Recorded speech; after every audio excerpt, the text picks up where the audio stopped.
Hello, hello, hello, and welcome back to the 3 Up Moon live stream, everybody. It is Wednesday. It's not We Shop Wednesday, it's whoa, we reached 800 followers on Twitch Wednesday. This happened a couple of weeks ago, and I always wanted to celebrate our milestones with a specific game. And so I'm excited to dive into a brand new, at least new to me, NES game by Taxen called 8 Eyes. It's as old as I am. It is a 2D sort of side-scrolling dark fantasy platformer, and it's not easy. I've always wanted to dive into this game, so it's the perfect time for it, and we're going to play some other 8-bit gems across the way. But I just want to say thank you to everyone that's been following the channel up to this point, everyone that is a member of the Discord community, and I'll be posting the Discord in the chat if you'd like to join and you aren't a member already. And thank you to all the people who recently followed. Thank you to Soul the Seeker. Once we got back to our regular schedule after a short hiatus, thank you to Soul the Seeker for the raid and follow, and for making follow number 800. So congratulations on that. Really appreciate it. Also, really like your channel, so feel free to go check out Soul the Seeker. We'll do a shout out in a sec. But we got some coffee, we got some breakfast. We're good to go.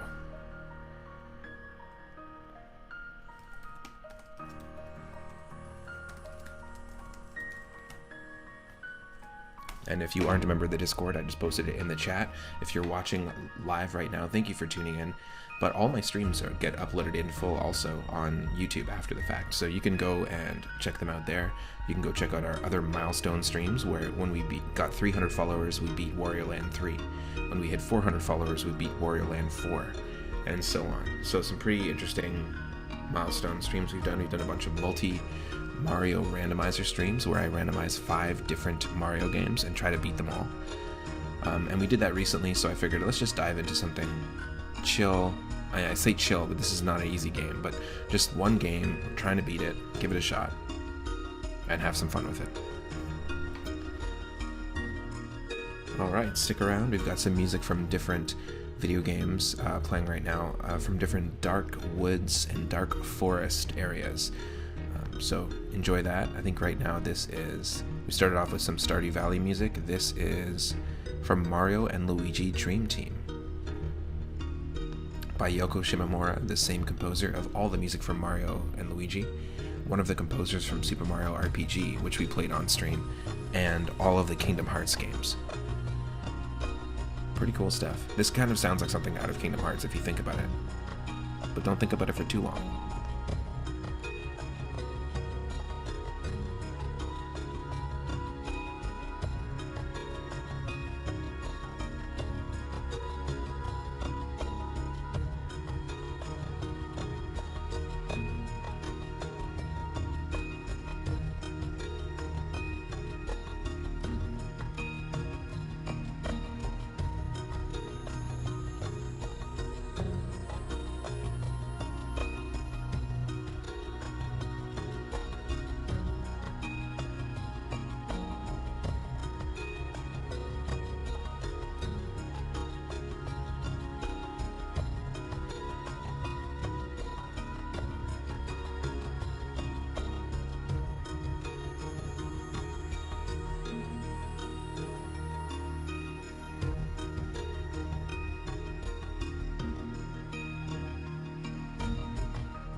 This music totally has that vibe. Now I want to play Halloween horror-themed retro games.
Okay,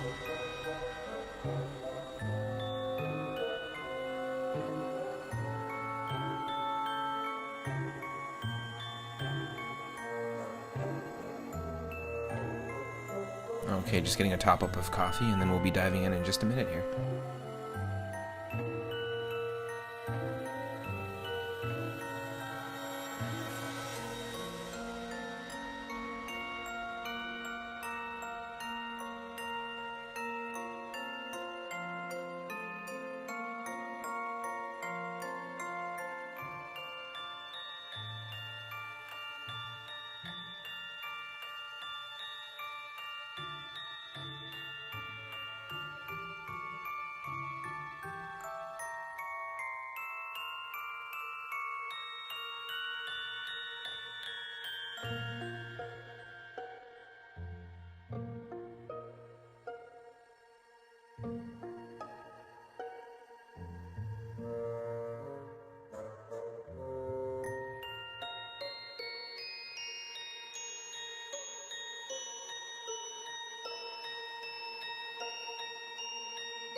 It's been a nice kind of chill start to it. I know I didn't expect this break to go on. In fact, I didn't expect the intro to take 20-something minutes, but you know what? I'm all fueled up. We've got coffee, got all the things we need. And let's celebrate this. You know what? There's no rules. Nobody said I had to start at a specific time. Nobody said I had to, you know, not play music at the beginning for this long. Nobody said anything.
Hello everyone.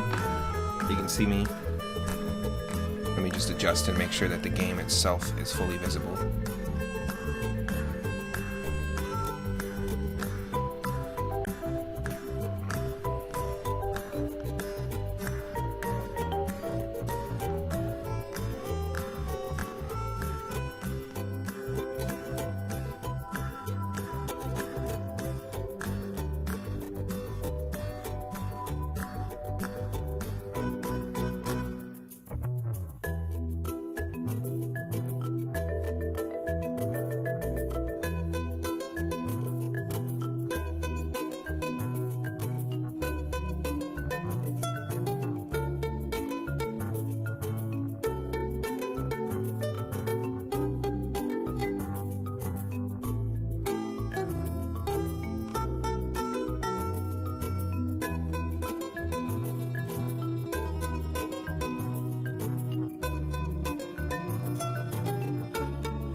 Okay, this is it. 8 eyes, folks. It looks like it's, I just realized it's not 8 individual eyes, it's 8-eye, apostrophe S. This is by Taxon. Like I said, it's as old as I am. It's got a Castlevania vibe. We actually have a companion in the game. And that companion or familiar is this falcon here. So welcome to 8 Eyes. Yeah, it looks like it's got an apostrophe. Interesting. I didn't realize this game was two-player, but yeah, this is a game that I've always been intrigued about playing. I've always wanted to play. And we've got different... If you press select, you've got this, which perhaps is maybe a password or a collection menu. And I think you have to start in that on one stage. There's no way for me to change my stage. But here we go. It's basically, you're an adventurer. In fact, let me just reset. Yeah, we're in Arabia. Okay. Oh, there you go. Never mind, you can. Arabia, Italy, India. This is odd control scheme. If you press A, it switches the... If you press A, it toggles to the right. And if you press B, it toggles to the left. It's interesting. So we've got Arabia, Italy, India, Egypt, Germany, Spain, Africa, and the House of Ruth. Where do we want to go first? I have no idea. Is it like Mega Man? Let's, I mean, we're going in blind here, right? So let's give it a shot.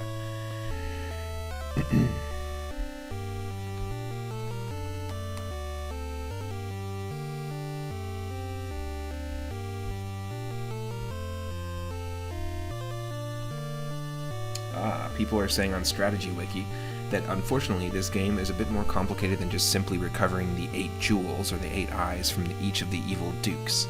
I'm assuming that's the Robot Masters. You have a choice of what order you want to play the first 7 levels, but you must leave the House of Ruth for last, and the order you choose is very important.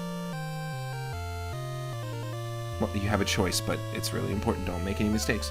When you complete a castle, your sword is replaced with a more powerful one from the duke you defeated. It isn't really stronger against the normal enemies you encounter, but it does twice as much damage to one other duke.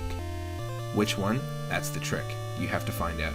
If you pick the wrong one, you'll have a really hard time winning a battle against him. Even if you do somehow survive, you will then get another new sword which will be effective against some other duke, meaning you will no longer have an easy battle with the boss that you should have fought before. Interesting. Long story short, play the level in the order suggested in this guide. Well, yeah. It's telling us to go to Spain first. I'm definitely going to use this guide because I want to try and play as much of this as we can. In Spain, as close to Portugal as possible. That's where my family's from.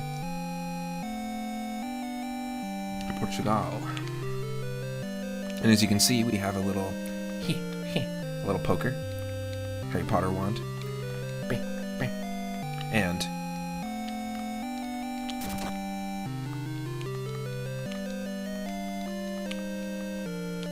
we have our companion. Okay, so if you press up and B, it'll send Orin, I think is the name of our hawk.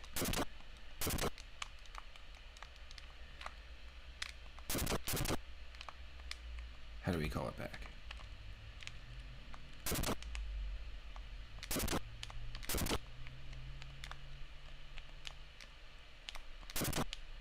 Interesting. If you press up when you're in the air, you punch.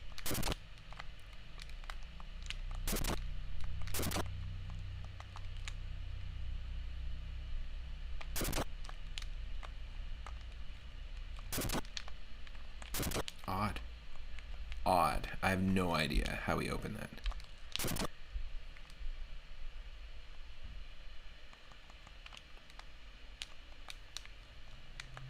Oh, there's an obvious switch.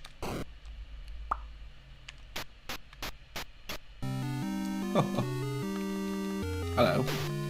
Let's poke sticks.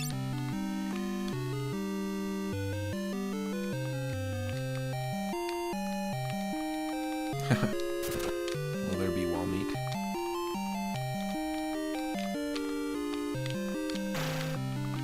Oh.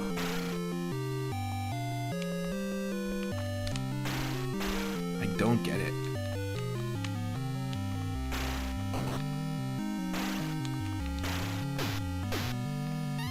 How is it helpful to send your companion?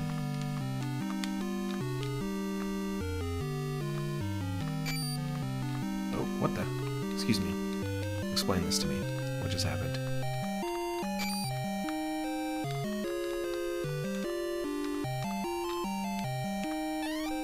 Hey, that's how it's helpful. I just asked. I asked and the game answered. Between green and purple are 2 jewels. I'm gonna write that down just in case we need it.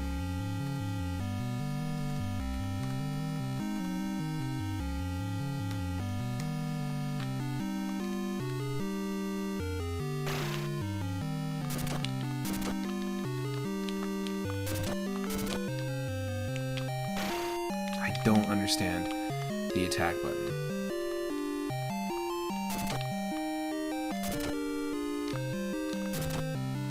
No, how do I call you back? There we go.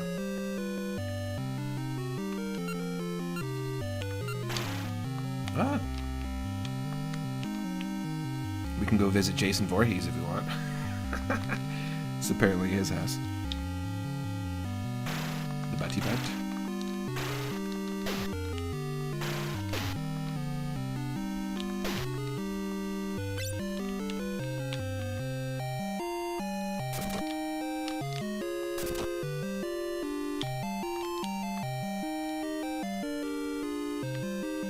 I don't feel like... Okay, I just want to get used to how this happens. Okay.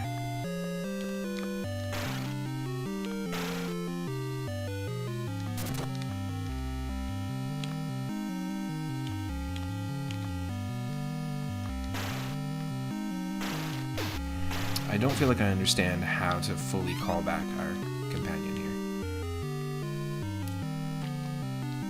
Okay, A is definitely jump. When you're in the air and you're midair and you press up, then you can punch, which also apparently is that.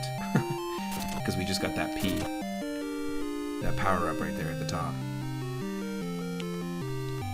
If I just press B, it's the stabby stab. If I press down and B, it does this. If I press up and B, it sends Orin, and then if I press up and B again, it calls it back. Cool. That's all I'm trying to figure out. Ah. Go for his heels. I looked at his name tag, it said Achilles.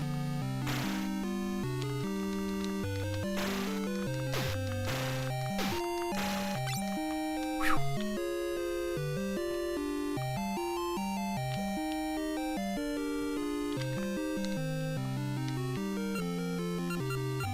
Oh, that's what that is.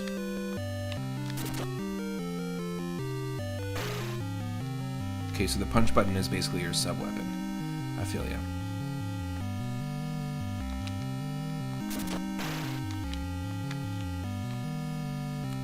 Oh, great. We actually don't have any... We don't have any, I guess, ammo for the sub-weapon. Just like hearts in Castlevania. Yeah, Castlevania is much, much smoother to control. 100%. Even Castlevania 1. What is this?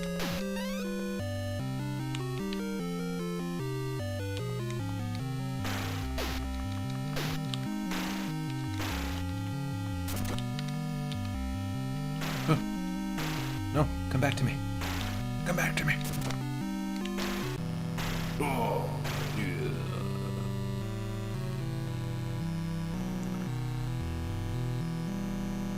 That's rough. Hopefully the volume is decent here.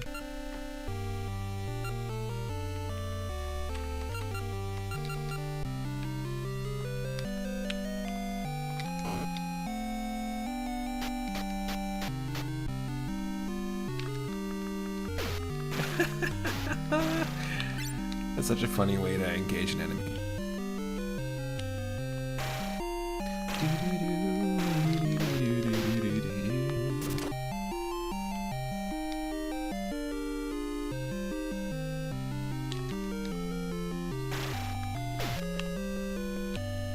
Fight me.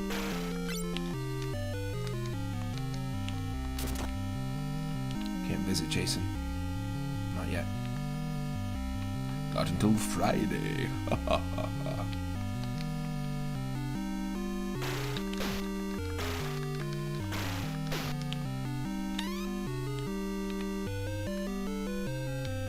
Bleep bleep bleep bleep bleep bleep bleep blah blah blah blah blah blah blah bleep bleep bleep bleep bleep bleep bleep.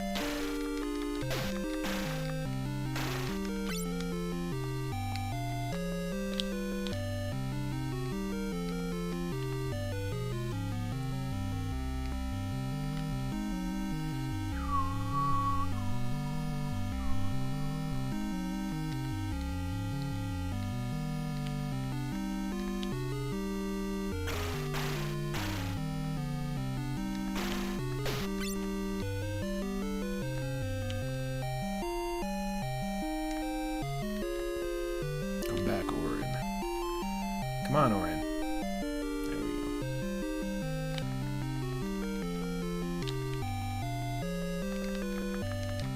go. This is such a dumb way to fight.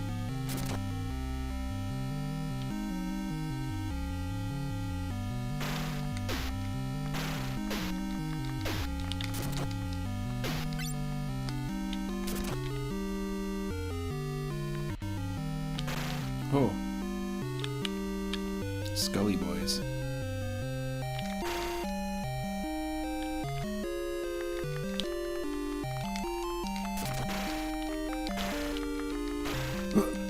No. Oh. Hopefully that's healing us. I don't think it is, though.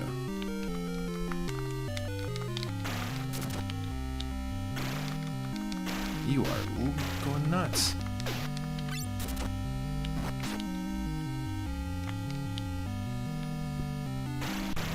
Oh, shot through the head with an arrow.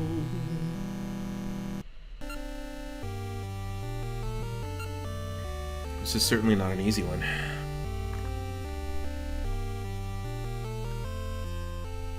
I didn't expect it to be, though. I had heard this game was quite tough.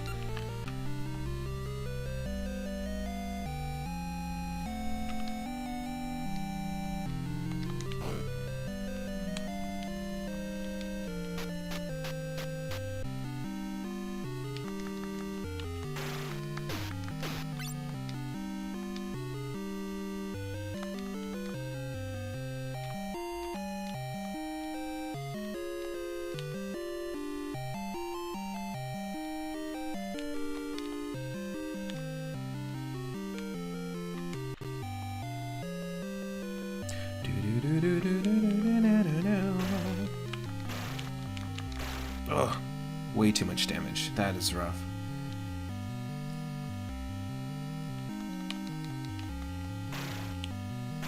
Oh no, we're Orin. Okay, Cuttress is our bird.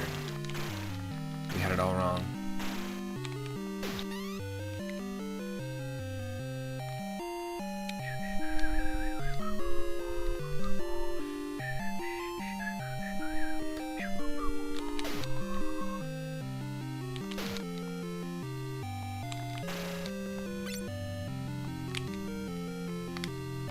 Go for the ankles.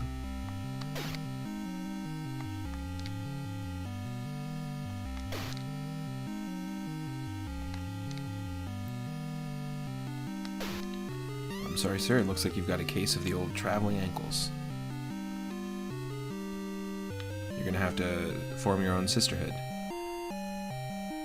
Then take these and call me in the morning.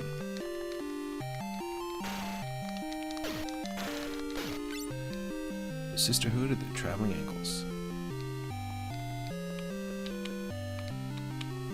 For real though, that's the best way to handle most of these enemies, is to duck and attack.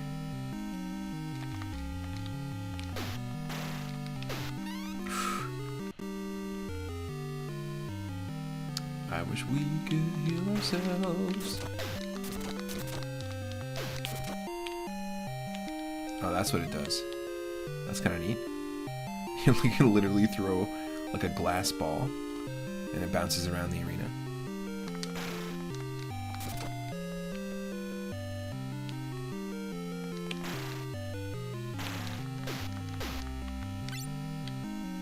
Ah, the crosses are the item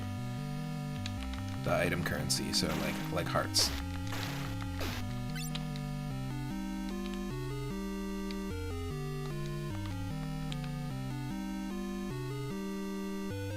And how are you supposed to know like where to send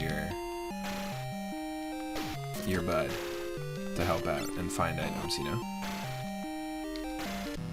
Oh, they heard me and shot me through the ankles.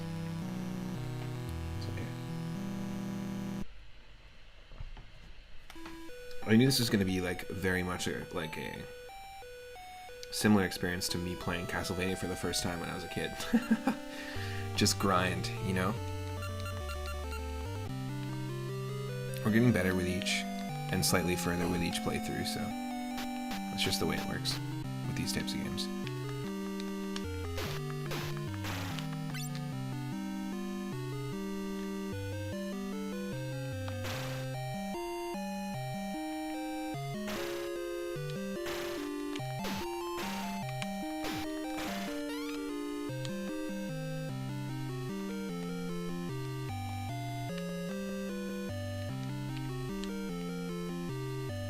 We're also playing in order of strategy wiki suggestion, because it's sort of like Mega Man, where you get a weapon from the boss. You get an upgraded sword every time you beat a boss in each stage, but you have to specifically do it in a certain order, because you get a specific sword that is weak against all the other bosses but strong only against one.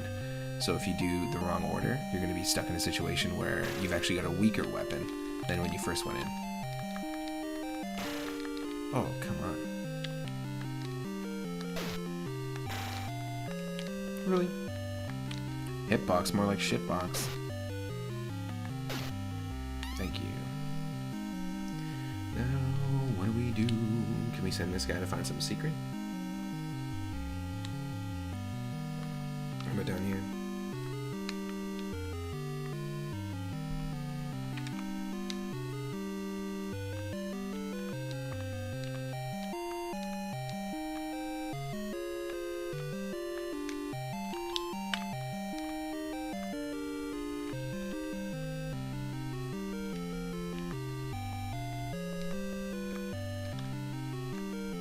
Join us? There we go.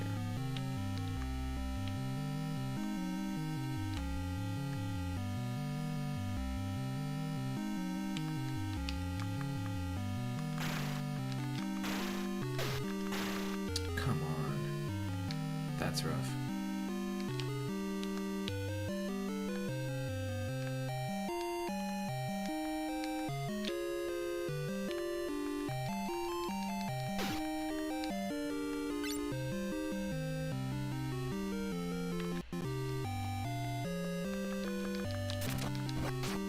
Yes.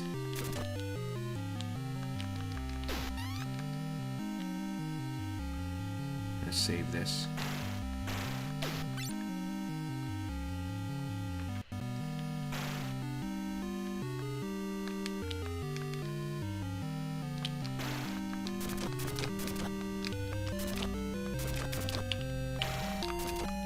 Should be able to use it. Can't use the bouncy thing? Okay. Come on. Can I use it here?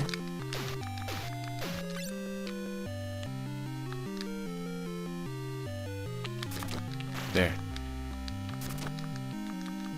Oh, okay, so it actually takes two full item slots to use. That's not the best.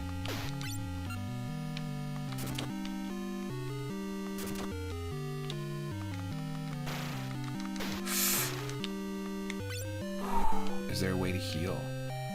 Jason Voorhees, come heal us, please. It looked like the only place, like, it looked like it was a shop or an inn, right? The only place you could go into to heal.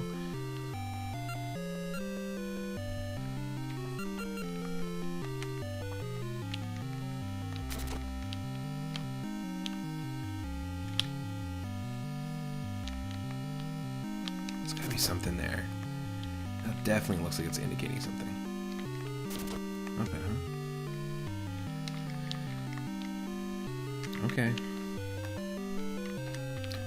See, I feel like this game kind of makes me want to play point-and-click adventure games. I don't know why, just like activating the same part of the brain, I guess.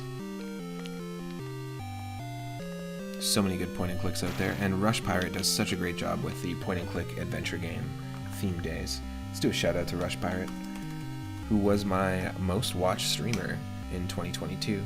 Super supportive of the channel since the very beginning. I'm part of a tight-knit group of streamers on Twitch, retro streamers.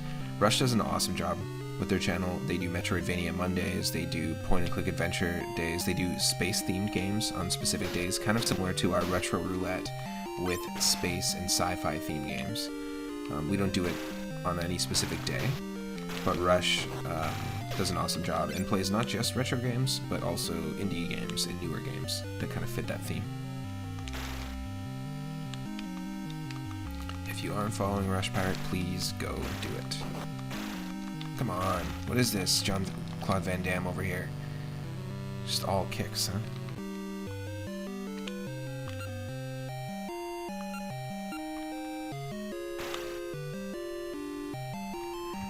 You get your kicks on Bloodsport from 1986.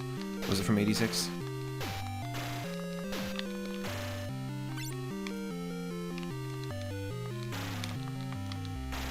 Yes.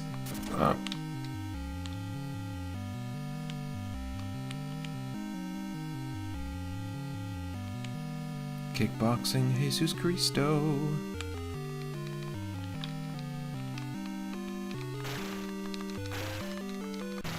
Oh, Merry Kick Miss.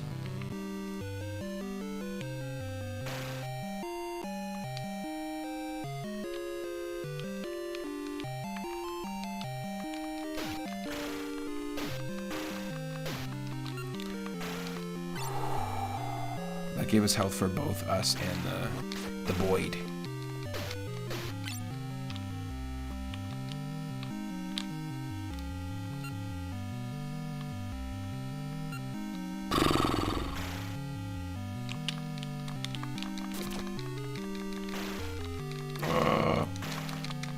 No.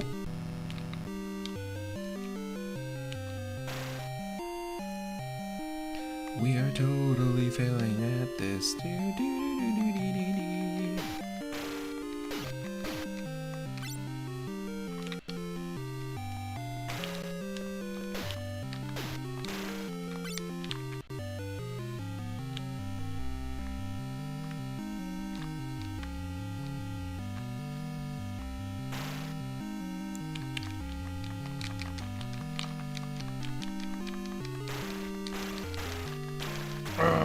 Not doing anything.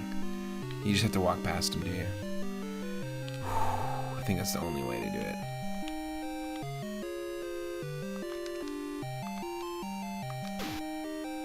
Yo, thank you.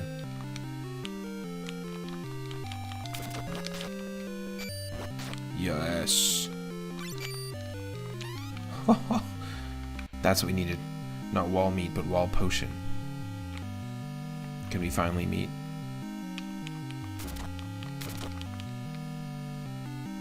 Jason Voorhees?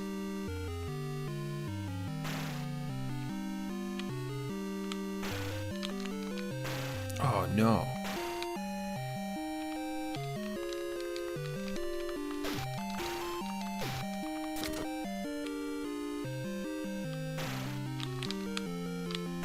Oh, what?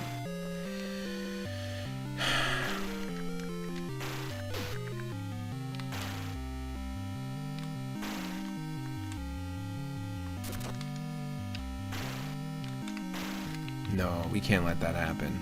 We can't lose that much. Get that much health and then lose that much health. No way.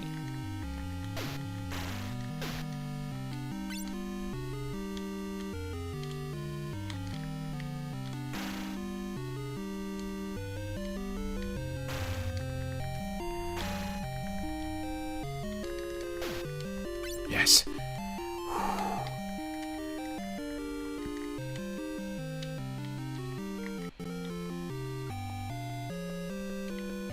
What shall we do, Jason? Tell us where to go next. He just steps outside of the door and then points his machete in a direction, just ominously looks at you, and you're like, "Thank you, good sir. We shall meet again."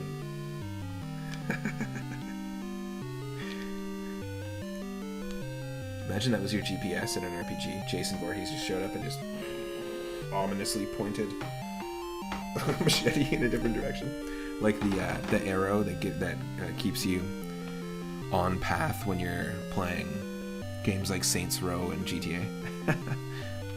Lord Loki, welcome into the stream. Happy Wednesday. Yeah, we hit 800 followers a couple of weeks ago, and just always want to do a special stream to celebrate, and just say thank you for the hydrate as well. prepared with some water. Now we're playing a game. It's actually I'm getting into it. I'm digging it. This is the Spain level, and we're playing 8 Eyes on the NES to celebrate. We've got a posture check as well. Thank you.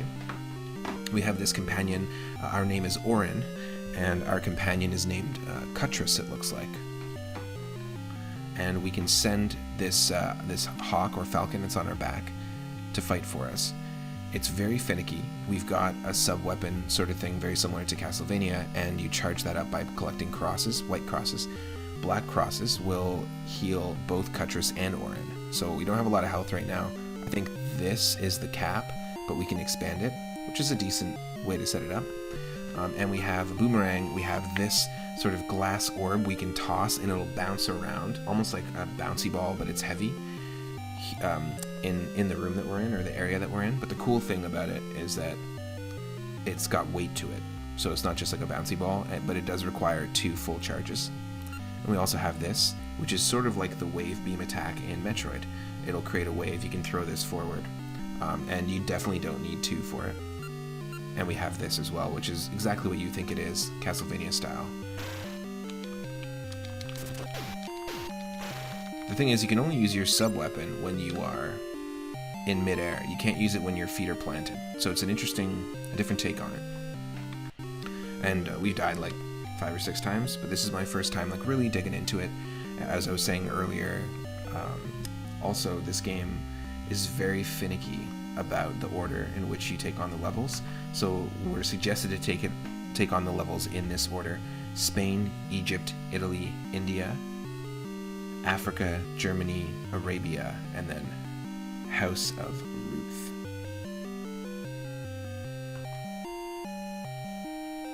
So I was actually going to take on Arabia first, initially, but that's actually the last one that you need to take on. That's wild. So I'm going to try to beat it. The goal, that's the goal. We're not going to necessarily, beat it today or anything like that, but I just wanted an excuse to play it. And we're going to play other 8-bit gems as well. So many familiar elements. Does it still feel unique in its own right? I think so, yeah. The feel of the character jumping is almost like a tighter, less flexible Frog Mario from Super Mario Bros. 3 is the best way I can put it.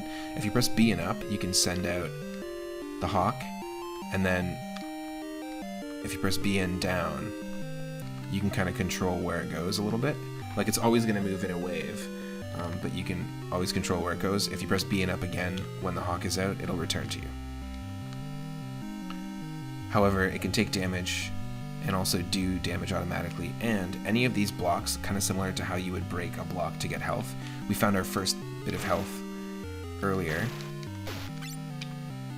which is in like a potion, like a blue potion with a C on it. That was found in the wall, very similar to how you would use the whip and crack open, a brick to get some wall meat, but it was found by the bird. So what I want to do is bring the bird down, press B and up, and then maybe send the bird out on this side.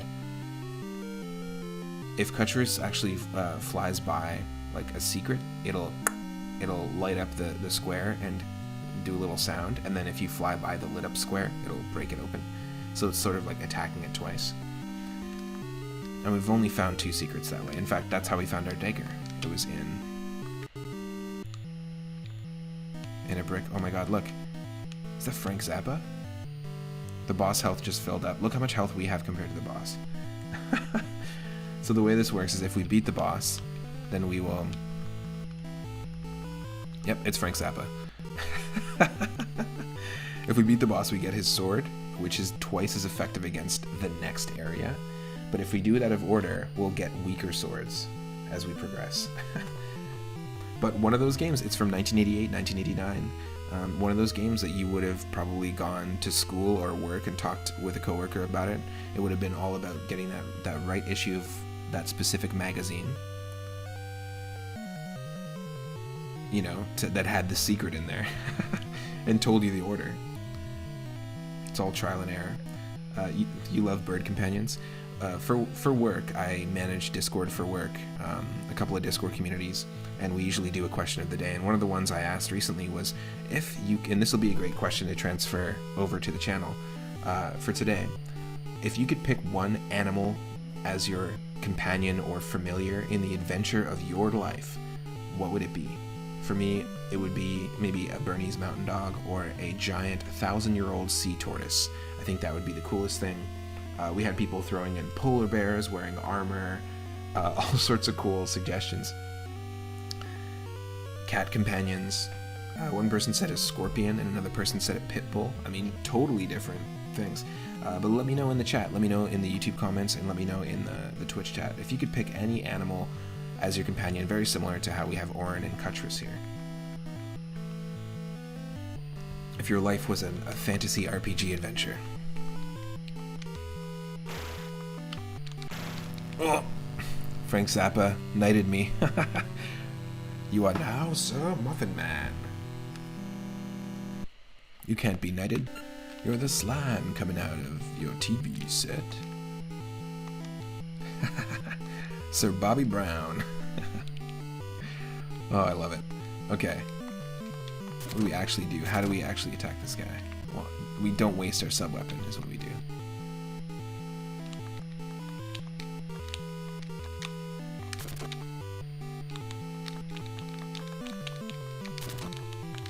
What? You're not taking damage from that. Are you kidding me? Okay. How about this? Nothing. No damage can be done with the boomerang.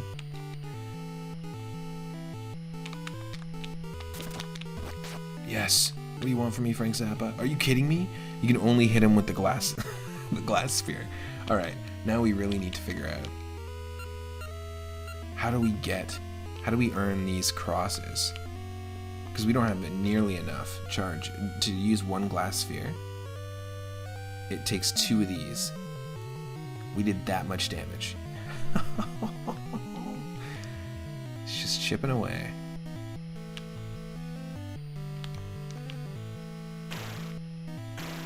Oh no, you're not doing any damage, you're just hurting the bird.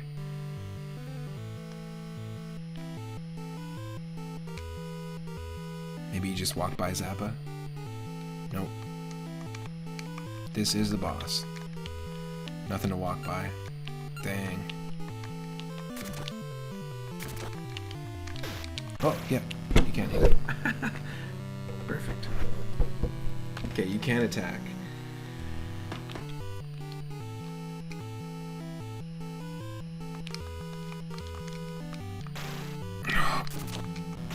Yeah, it's like Dracula in Castlevania 1. How?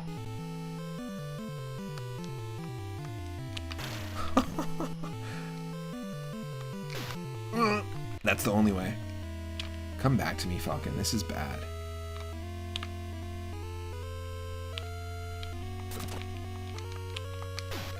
Oh. We can't even take one hit.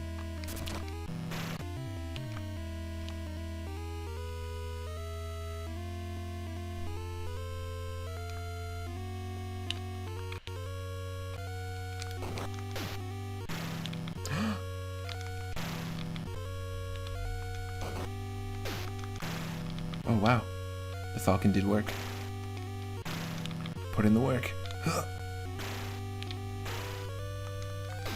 Oh, that's nice. That's actually really good. You can distract Zappa with...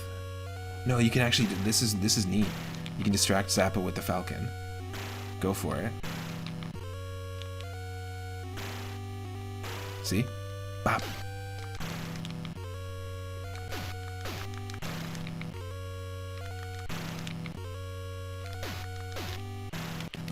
Oh, it does feel a little unfair. It's an NES game. They cranked up the difficulty, and it's from the late 80s, so they're like, we need more gameplay hours. We need to just turn up the difficulty to 11.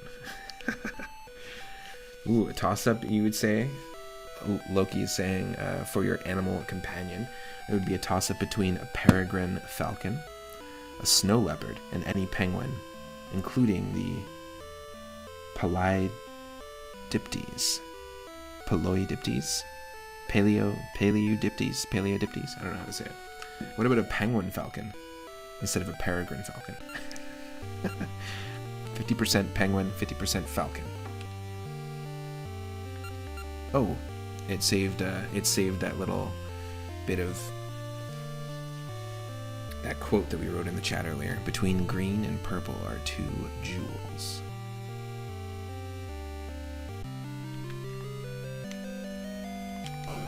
We did a good job surviving that round. I think we got to the boss. That's pretty decent. Okay, before we dive in, I'm just gonna be right back, and then we'll do another attempt here.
Wow, so the peregrine falcon can dive up to 200 miles per hour.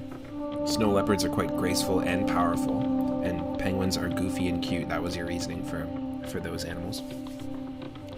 The Paleodiptis is an extinct penguin, about the size of an adult human. That's cool. That's like having an Empoleon. Human-sized penguin.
And we're back.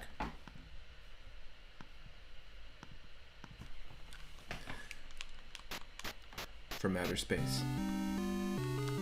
If we don't watch out, we're gonna get a knife right in our face.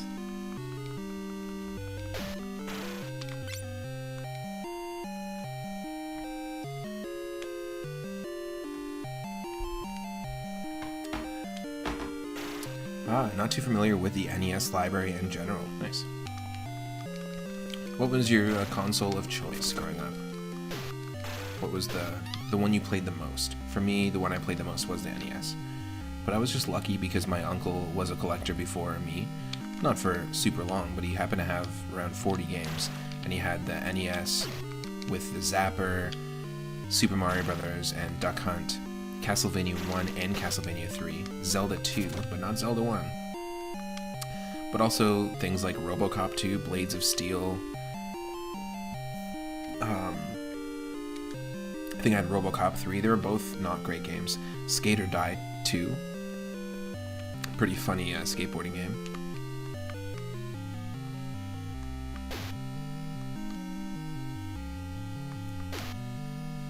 What else? We had Jeopardy! Jeopardy's 25th anniversary, Double Dare, which was a Nickelodeon game show. And I think it was called Remote Control, MTV's Remote Control. It was an old show on MTV in the 80s and 90s. And it was like a pop culture trivia show, but I had the game show version of it. We had Pictionary, DuckTales 2. None of the Mega Man games, none of the Disney Capcom games until later. That was the only Disney Capcom game I'd played, was DuckTales 2. A whole bunch of really interesting ones. Didn't really get into Metroid until I got my Game Boy as a kid. But I was lucky, like this was all when the N64 came out, so my uncle was able to like show me a different side essentially of video games. Because as, you know, my cousins just got an N64, we were going over weekly and playing things like Mario Kart 64 and Mario Golf and stuff like that. Or Perfect Dark, GoldenEye 007, Donkey Kong 64. I'd be coming home and playing Castlevania 3 or Final Fantasy 1.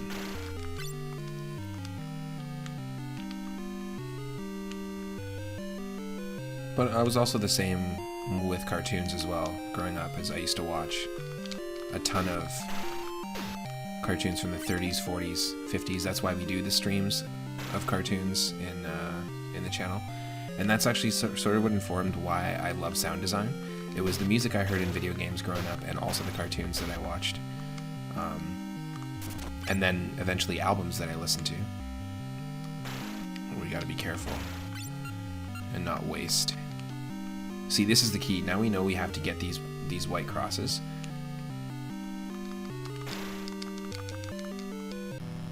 Wow. Now we know we have to get the white crosses. We just have to fill up our item bar as much as possible. The game for you, or the console that you had back in the day that you played the most, was Sega Genesis and PS1. Hell yeah. PS1 games are great. That early era of 3D, there's just something about it. Your only NES games back in the day were Teenage Mutant Ninja Turtles. We had that one as well. Oh, you had Little Nemo. That would be great. That would have been great to play as a kid. I remember watching the movie, but I never played it as a kid. I played it years later. Little Nemo, the Dream Master. Really fun game. The power-ups are basically you becoming animals. It's kind of neat. Super Mario Brothers 2, hell yeah. I think we talked about that when I was playing the randomizer of it.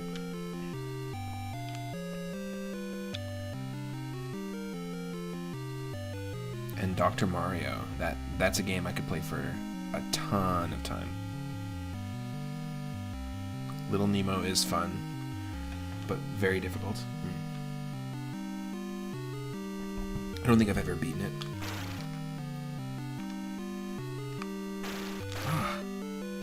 What a waste. There we go. Get him.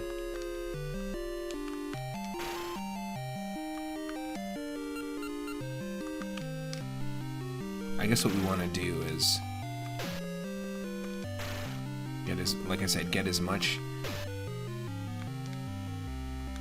of the item bar filled up as we can. Oh, get it. No! We can't let that happen. We might have to actually, like, grind. They were fun games for sure, but you definitely put tons of hours into them. Well, especially Dr. Mario. It's so easy to play for a long time without realizing it.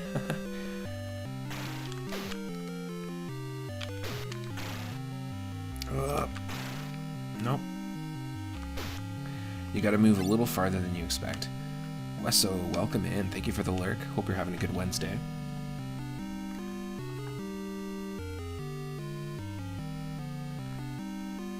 Let's get some shoutouts. If you're not following Lord Loki Asgard, please go give him a follow. I was talking about Rush Pirate earlier, good friend of the channel, who does space-themed games just like us, and Lord Loki does roulette wheel spin streams as well.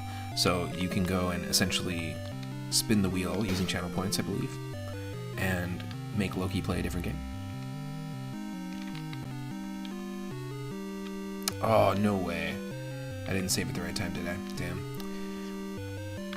So yeah, we're actually in a situation where we're going to grind for crosses here. It's pretty funny.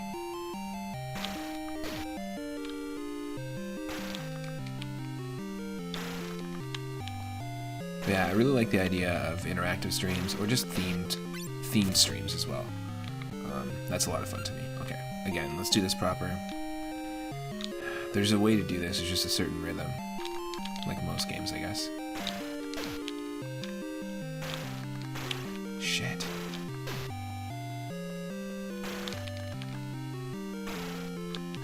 Oh, no way, no way. That's awful.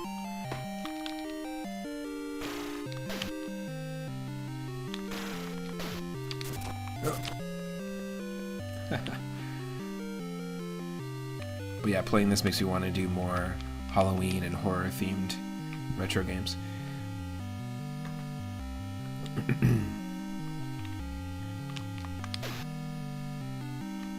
There's no time, right? So it's okay to wait for the enemies, for the opportune moment. That's bad.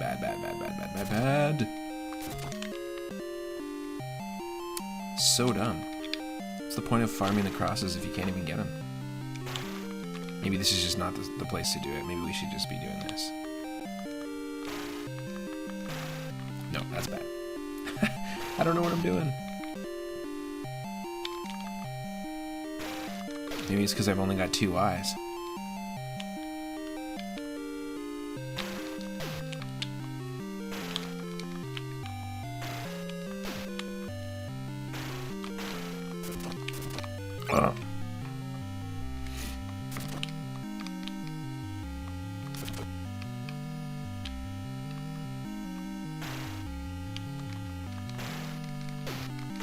Oh, feck off.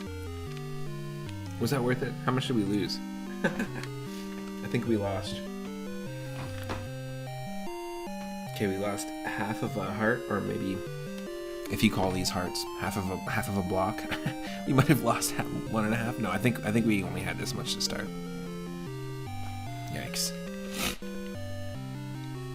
I mean, we can sort of get lucky and find health, but fuck off. See, it's not worth taking the damage.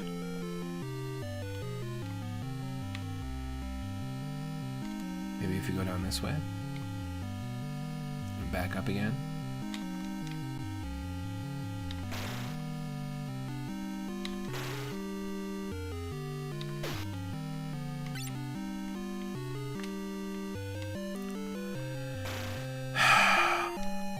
This only works if we're not taking damage along the way. Otherwise, it's not really like an effective strategy.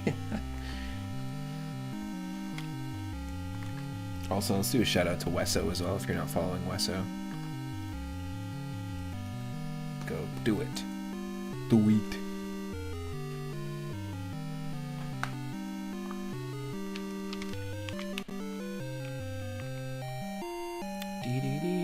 This is only the first level, folks, if you're just entering in. We did get to the boss, who is essentially Frank Zappa with his sword. And there's a very specific, very much like Mega Man, you can pick your level. And there's a very specific order that you need to do the fights in, because you get a weapon from each boss. From each evil Duke, is what they call it. I imagine, you know, because this is Zappa, that the Duke of Prunes is the official canonical name. And if you don't know that song, Duke of Prunes by Frank Zappa, please go listen to it. It's great. If you listen to it, I will be your Duchess of Prunes, okay? There you go. But basically, we're in Spain right now. That's the level. There's different countries and regions. That's bad. Different countries and regions that you can pick, but you have to pick a particular order. Because if you don't, you're actually going to get a weaker weapon every time, as opposed to a stronger weapon every time. Feels like a very cop-out kind of way to increase difficulty in an NES game, but... Oh, yo, nope. That is bad. Are we just gonna... Yeah, I think we're just gonna get batty for a while.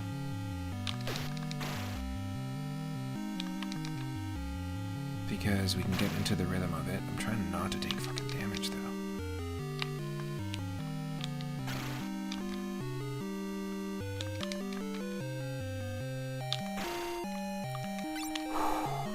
It's slow. Maybe we'll be making enough ruckus outside Jason Voorhees' house over here that we'll finally open the door and help us out. Can you machete this bat real quick?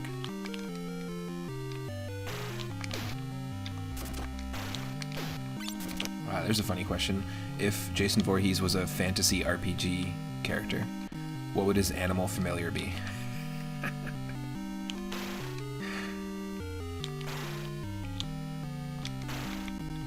It would have to be a rabbit missing a foot. A three-footed rabbit.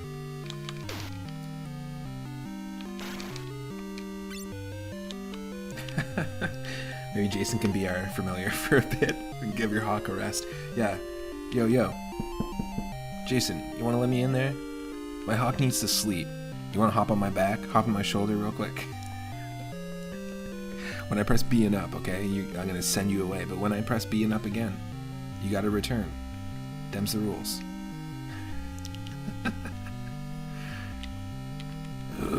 That's all you hear. Just imagine him standing on the back and you just launch him forward. That would actually be very effective though if he's got his machete. You can just launch him off your shoulders with his machete towards Frank Zappa.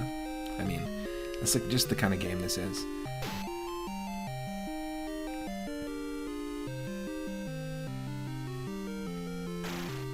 No, that's definitely not the way to do it. We just have to keep on our bat strat.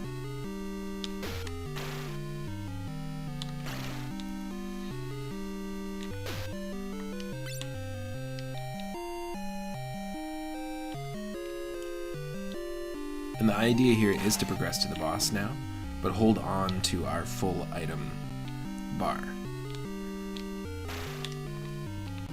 Oh, come on.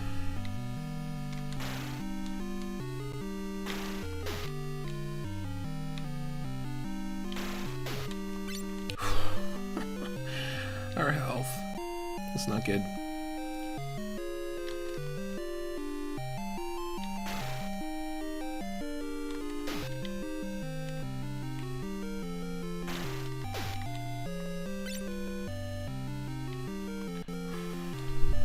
I don't know exactly how to farm for the other crosses.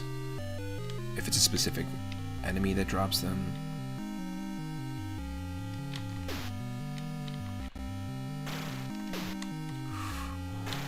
God damn it. We can't afford to take hits.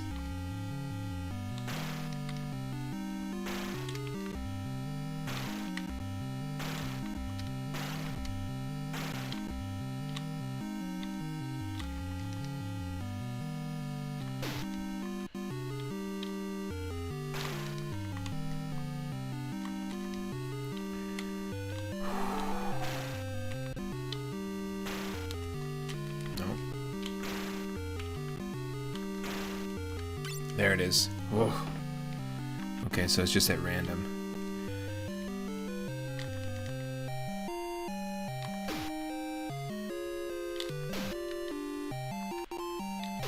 Yes. We just have to consistently do that. That is so tough to do like that. Not take any hits.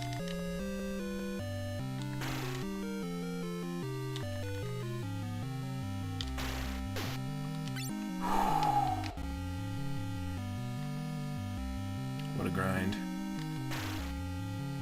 What you do this Wednesday? Oh, just ground up some bats. Ew.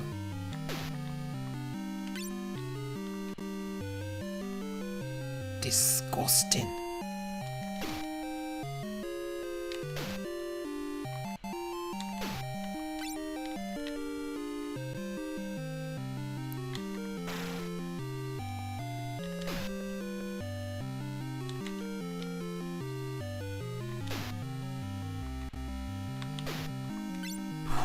We did it.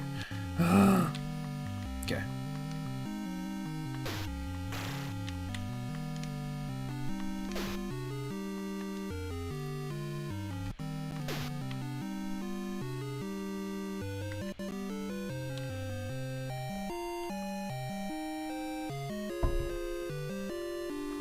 Wow.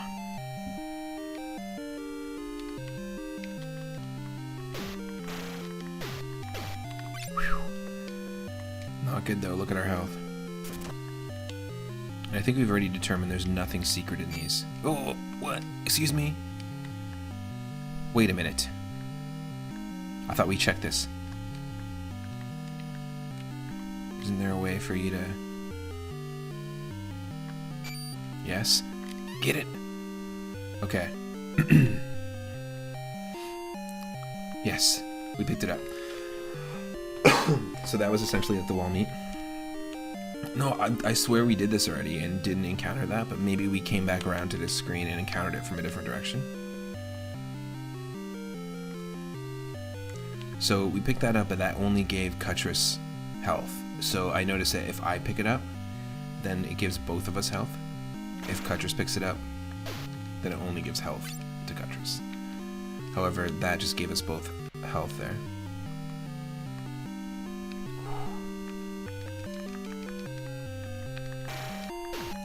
Yes, okay. Okay, we want to save that. That's what we're gonna huck at Frank Zappa.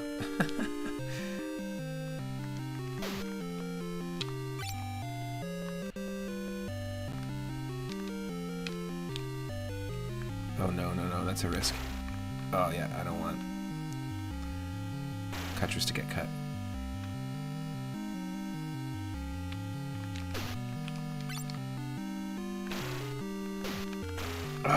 No. Not good.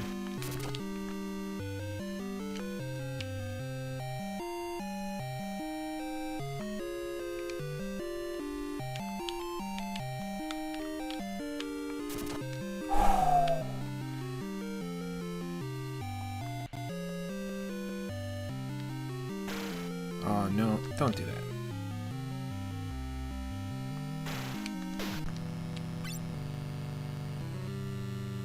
Nothing we could do.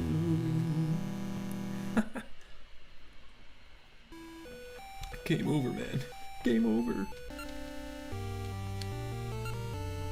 Yeah, oh my god. Nope.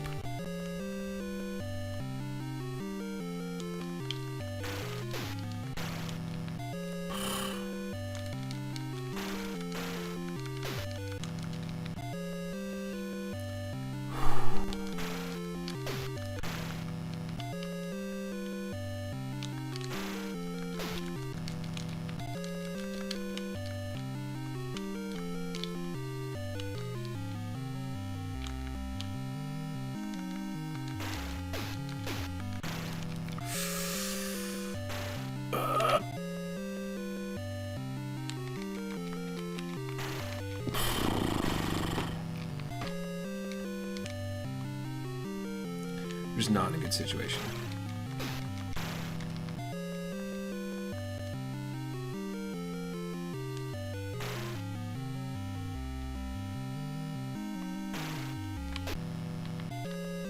What are you gonna do? Like, come on.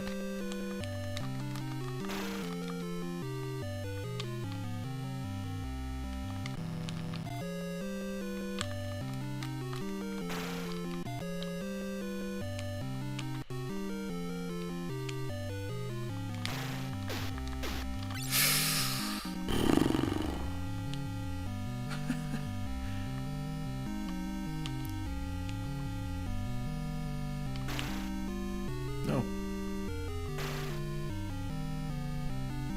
Attack.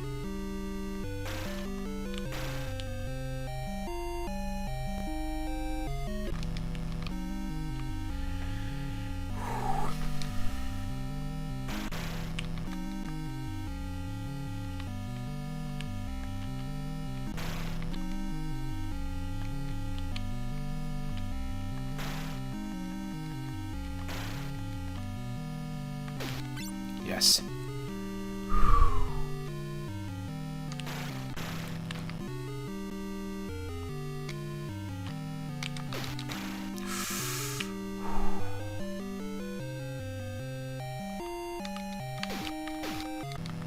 Oh. This is pro. This is like dropping into the stall in GoldenEye. Into the bathroom stall.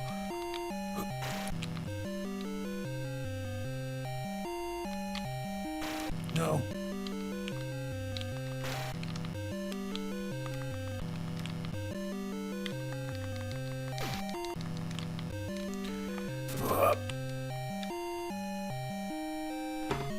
Bye-bye. Oh, no. Look at this sliver of health.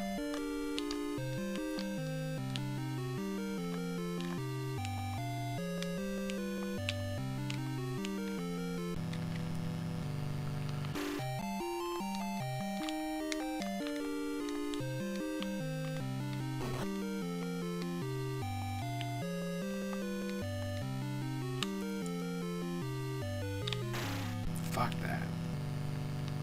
The boss is right here, too. That's what sucks.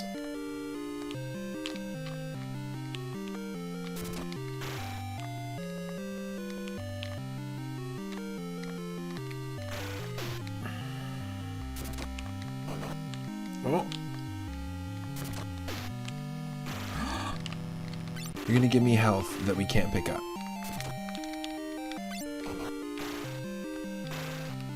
Oh, what the hell is that? I need to know.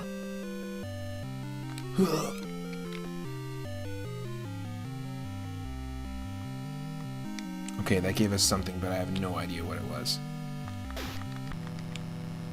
A revive? Is that a revive? That'd be amazing.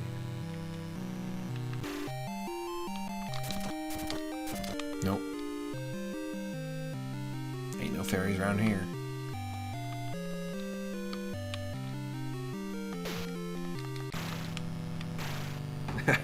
It's pretty bad. Pretty cruel.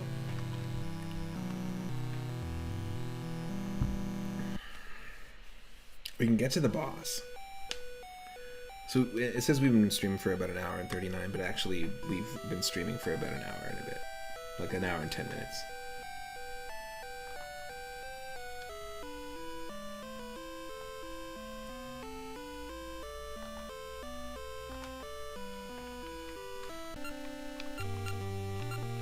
I wonder what two players like. It must be that one person controls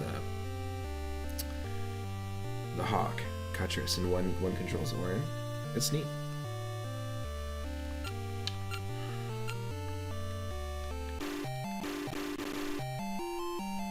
You do have to start from the beginning, don't you?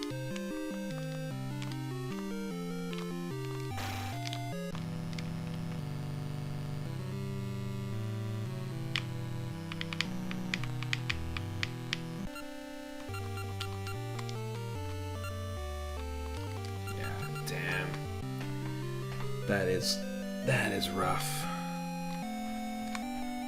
But look at our health, right? Basically, it's on us to just not take damage. I think that's what it says in the control. Or not in the control, in the manual. The intro of the manual. It's on you to not take any damage. That's what this game is. It is a no-hit run.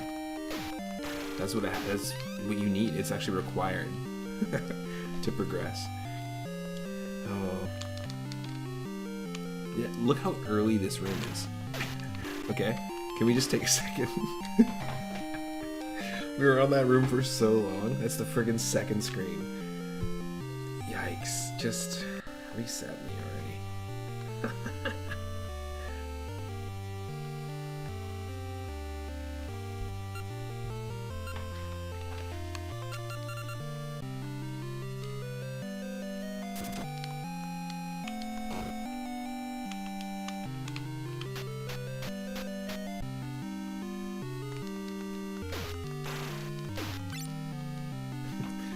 We might play some Castlevania randomizer after this. That could be really fun. Castlevania 3. It's always a good time.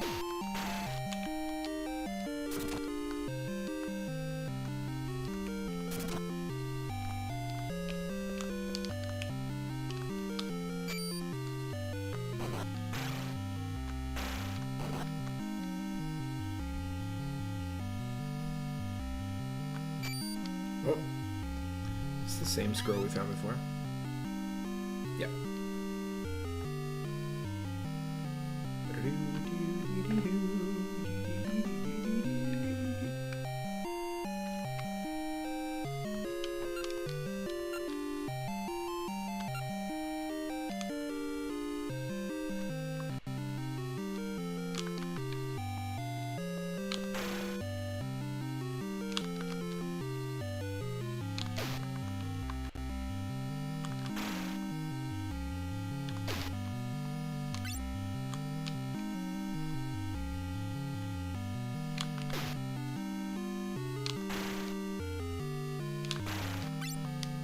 Trying to look for that rhythm, you know?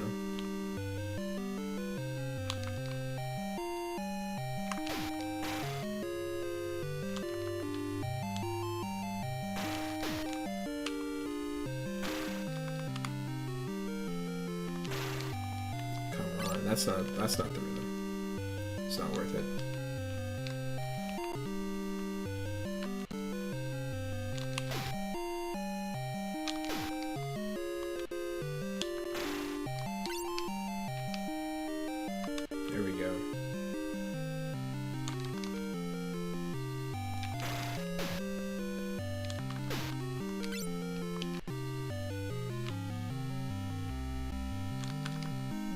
We're making progress. We're getting better each time.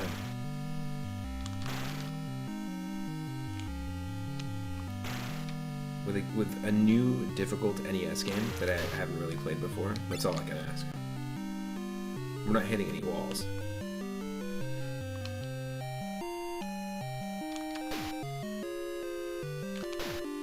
Yes. Yes, that's what I'm talking about.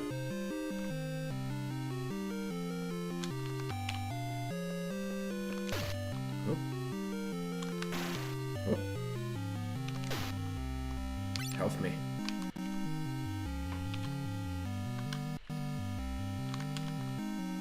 It's just a little bit of a batty dance.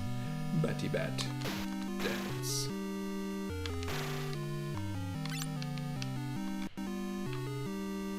It's called vampire dancing.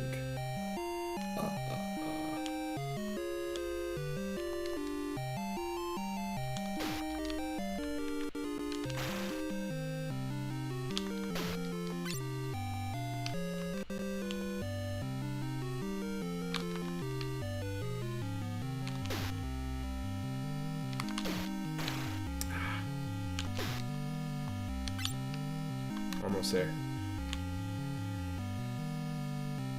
I'm surprised Jason hasn't woken up yet. Come on.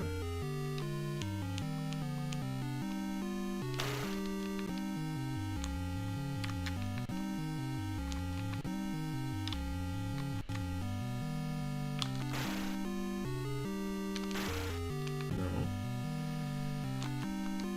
Let's focus on this.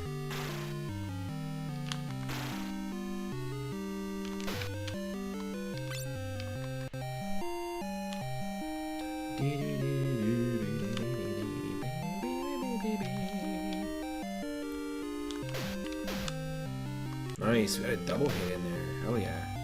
And we didn't take damage.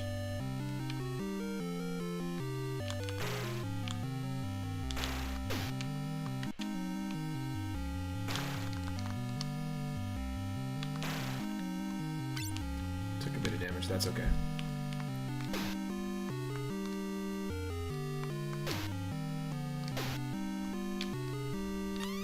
Yeah, we're at half, but we can find ourselves.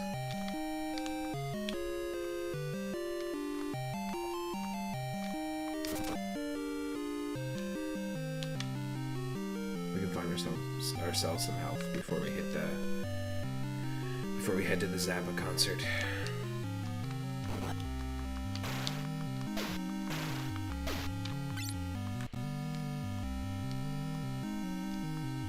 There's one here, right?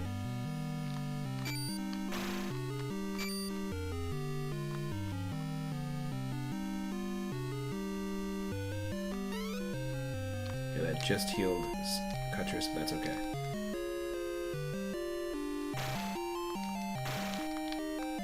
Yes. See? Maybe we just keep... No. It is random what you get.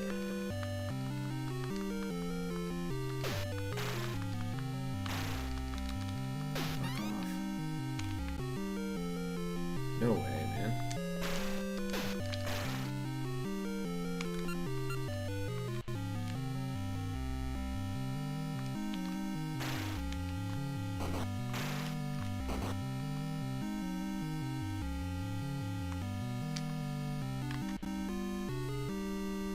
Oh.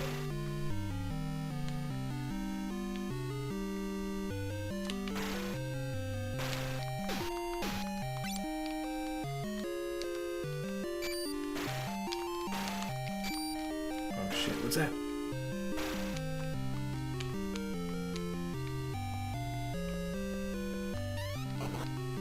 I don't know what happened there. Oh shit, that's what it is. It just expanded our item and our health, our max health for both of our characters. So that's a super important power-up. That's awesome. See, so we can hold more. It pushed our max up by 1. Because I knew it wasn't an item. But yeah, what are you going to do here? Just be insanely good at dodging those arrows?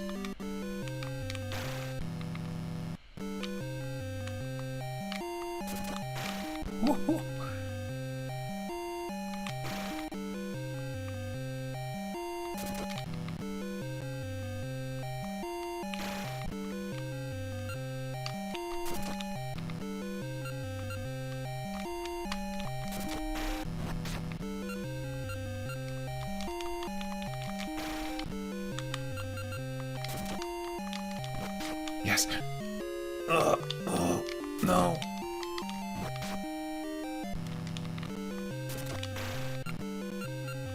I don't want to waste it.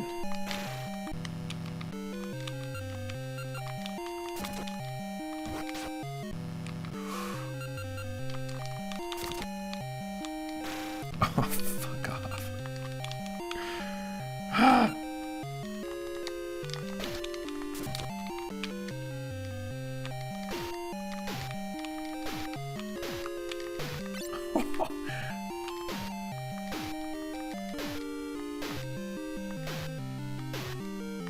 Yes.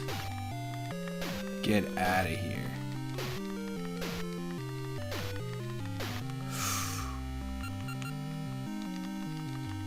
Duh.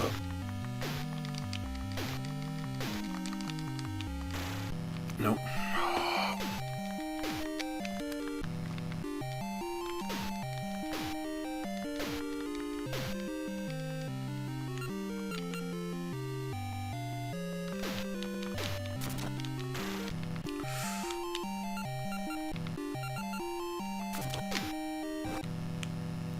Oh.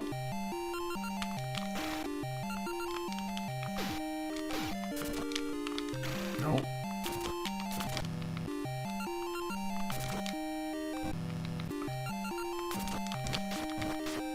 Yes.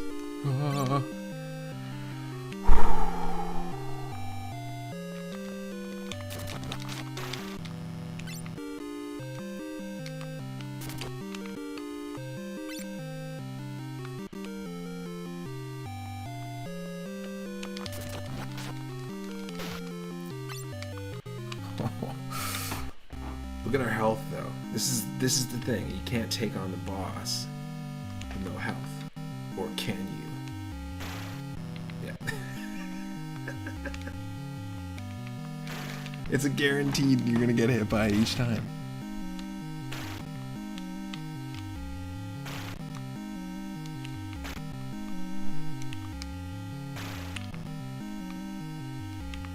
That's not fair.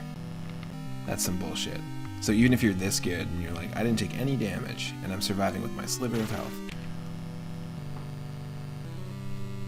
It looks like you fucked up.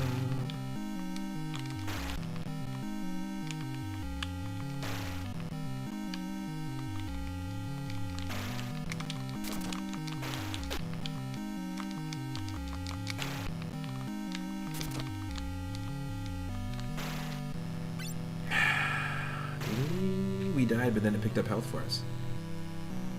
It doesn't count. We lost a sliver, then got a sliver. Still doesn't count. Come on.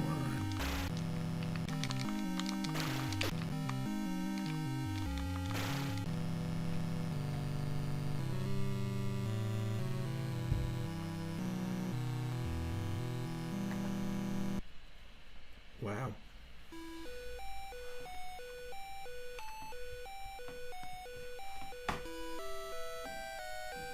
It's a really fun game. I would definitely, and I will definitely continue to play it. I like it, even though it's frustrating and difficult. I think what we'll do is we'll mess around with the Castlevania 3 randomizer for a little bit, and then also I've got a few other NES games I'm going to check out, so stick around for some more 8-bit gems. You will definitely see me do this again. And we're going to play some music.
Just having another snack and some water, making sure I've got water for the stream.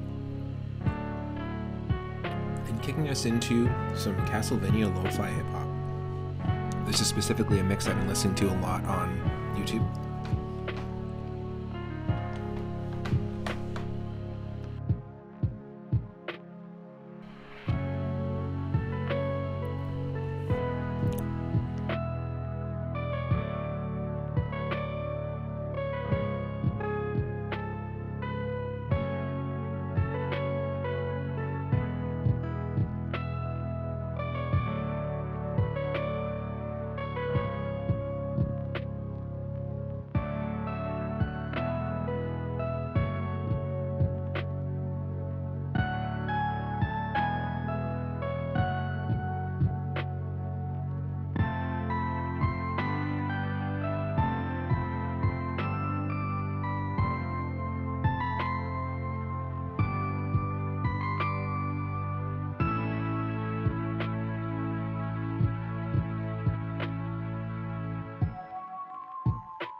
Tried to transition that. Did my best.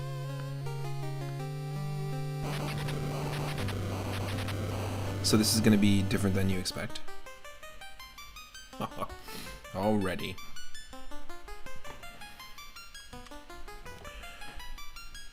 During 15th century Europe, there lived a person named Dracula. He practiced sorcery in order to create a bad world filled with evil. He was bad. He began taking over the continent of Europe, changing countries from good to bad. That's bad. Good people of Europe tried to fight off Dracula. That's good. But no one was able to survive. That's bad. Finally, the Belmont family was summoned to battle Dracula's vile forces. That's good. The Belmont family has a long history of fighting evil. The townspeople became afraid of the Belmonts' superhuman power and asked them to leave the country. That's bad. Fortunately, the people found a mighty Belmont called Trevor. Trevor. The curse of Dracula has begun.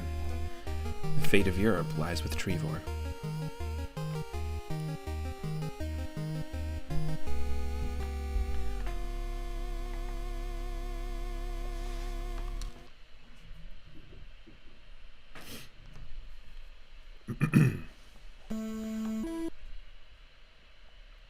Here it is.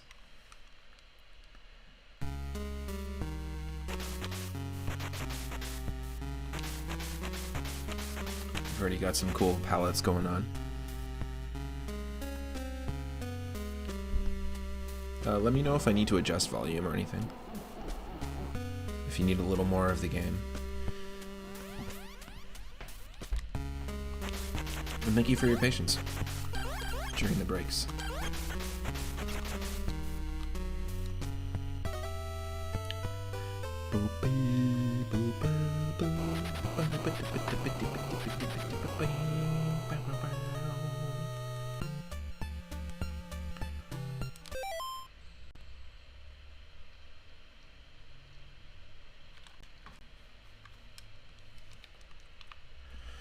Well, that'll do it.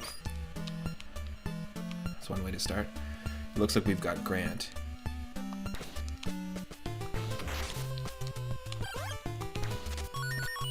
As our playable character here. So randomized character, randomized level, randomized color palettes, randomized music, and enemies.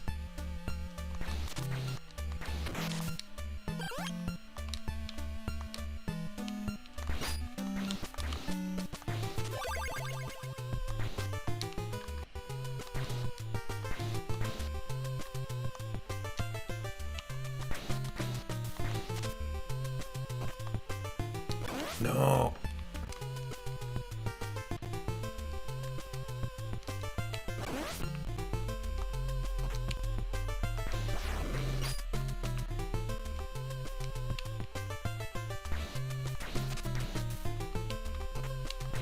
Oh, come on.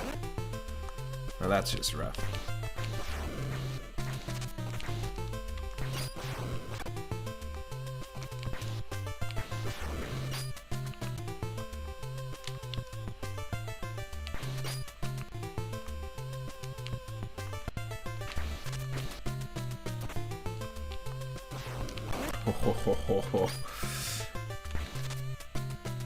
Now this was the first Castlevania game that I grew up playing, first one I ever played. And it's already a fairly tough game to begin with. Oh, great. Inaccessible.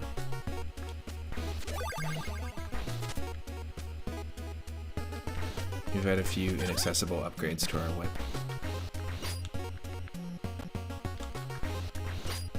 Wow.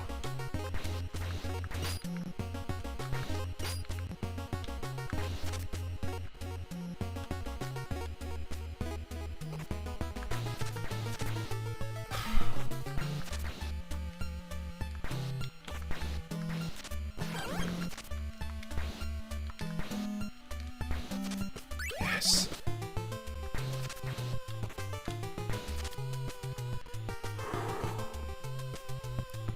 That's a challenge.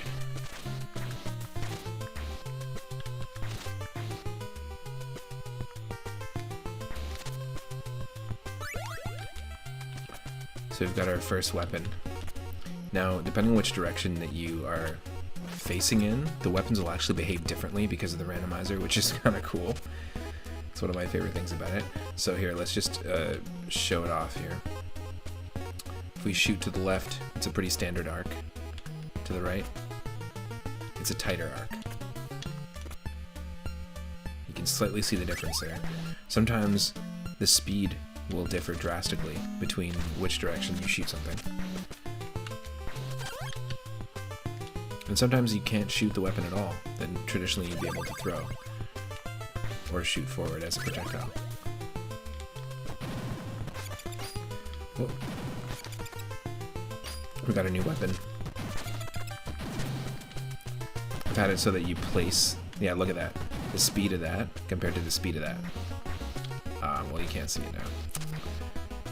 Shooting to the right was twice the speed, or 3 times the speed even.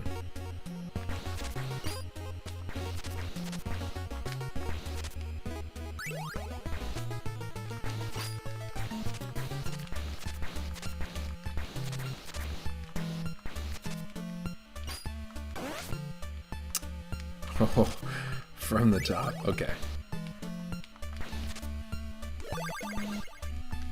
I can handle that. Should have got the hearts. We forgot the hearts.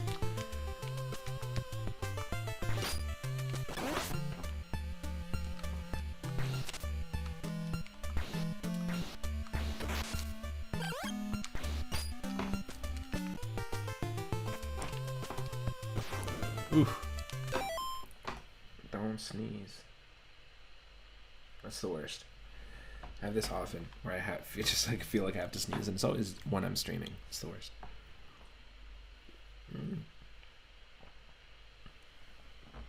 Not today.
Come on. It's not gonna let me. Not gonna let me just stay in there.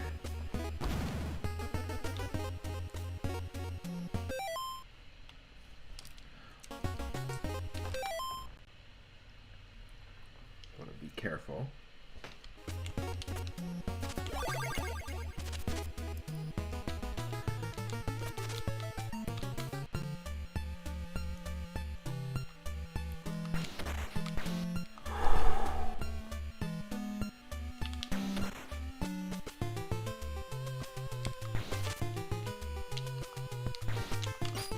No.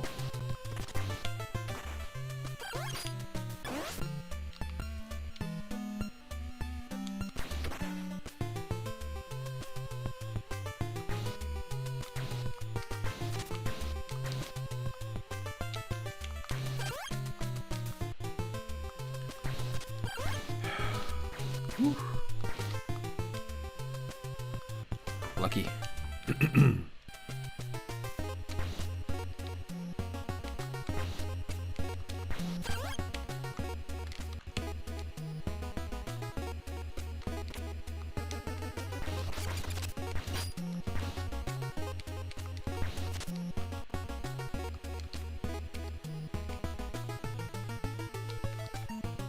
Whoa, shit. I realized we were supposed to duck that whole time.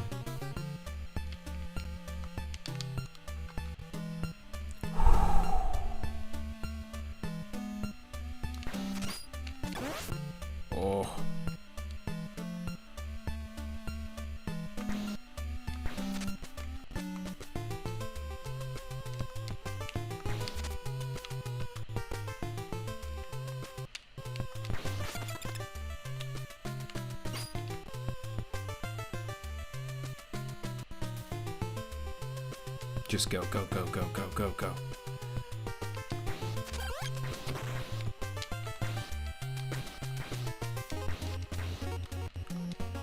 I need some health.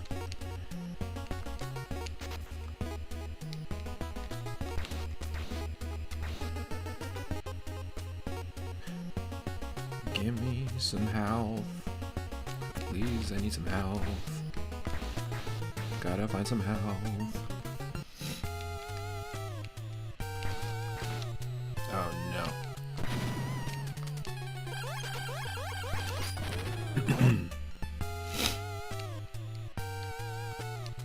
It's Frank Zappa again. Frank and Zappa.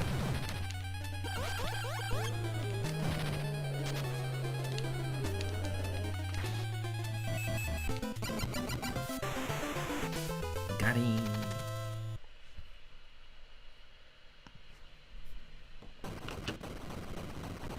We didn't even use Grant yet.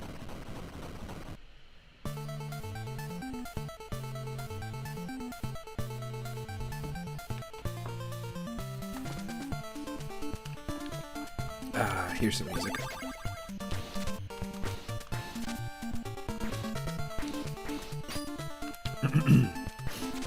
Zombie fight music.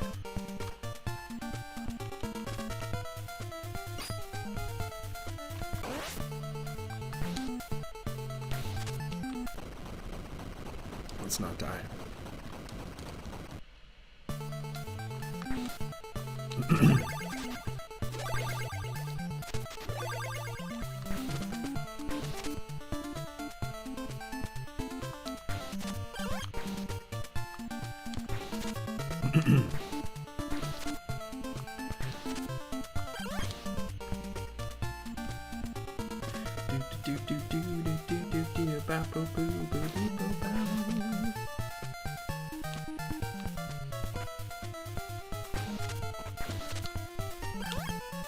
Yeah, I don't think these enemies are supposed to be in this area. Pretty cool though.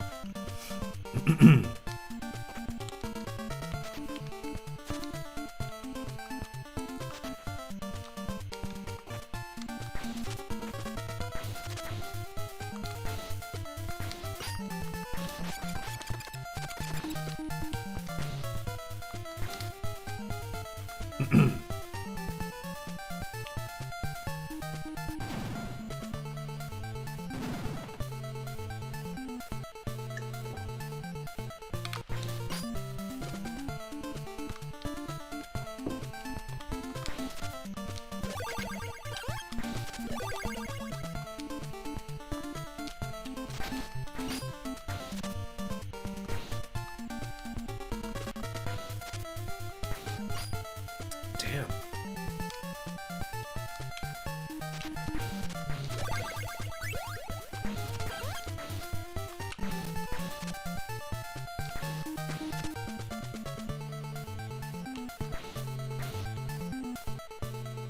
Oh, here we go.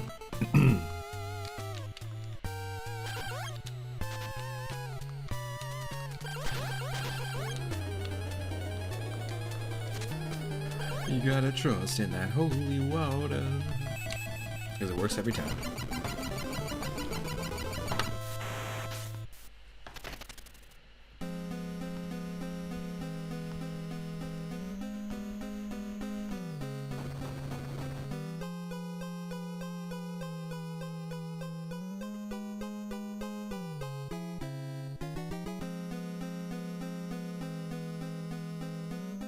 Now we have options here. And depending on what we pick, I mean, it's not going to take us to the actual gear level. I always pick the gear level. But depending on what we pick, it might loop us back around, and we might have to do some of these levels over. So it's a 50-50 chance. What should we pick? Do you think we should pick the lower level with the guillotine? Or do you think we should pick the level with the gears? Let me know in the chat.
It was the gear level.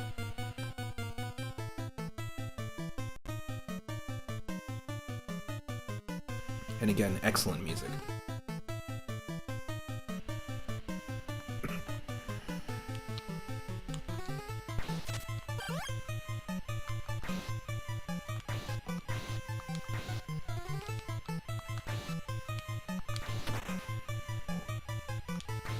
Oh wow, the time that it stays down is randomized too. Look at that.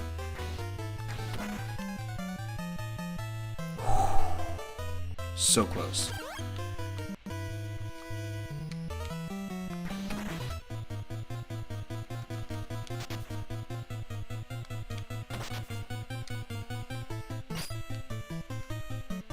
No, you're kind of stuck taking the hit. That's okay.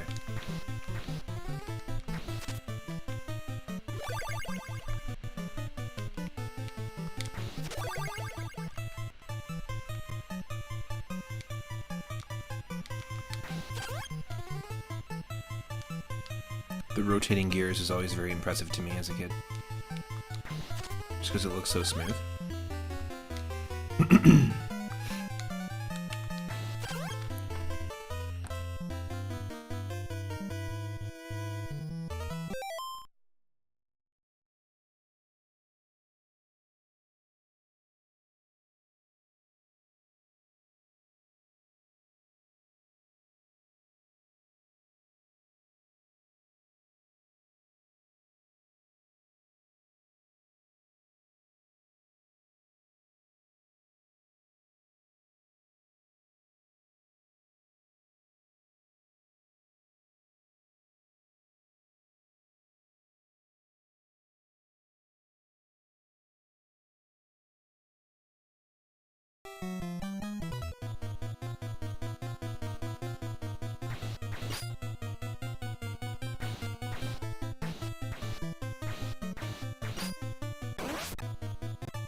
Boop, boop, boop.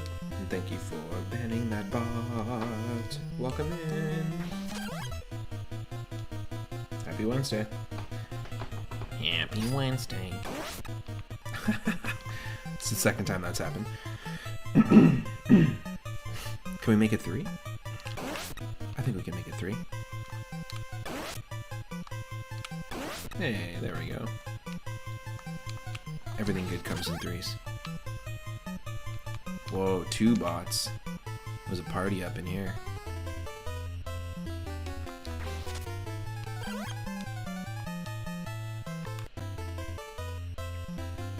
Isn't every living thing technically just a robot?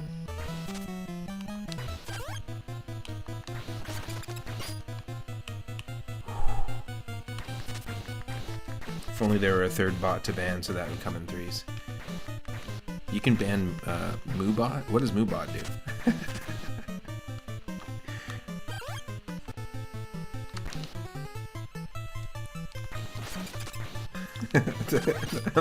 It's like, I like how I approve the banning of it first, and then I ask what it does. Politicians in a nutshell, right? Yeah, we can get rid of that. Wait, what does that do? Oh, shit. Whoops. I can't power my Mega Toaster.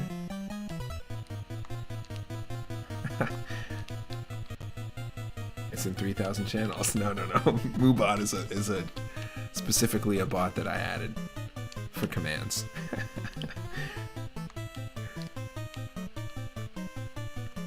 It's just pretty funny.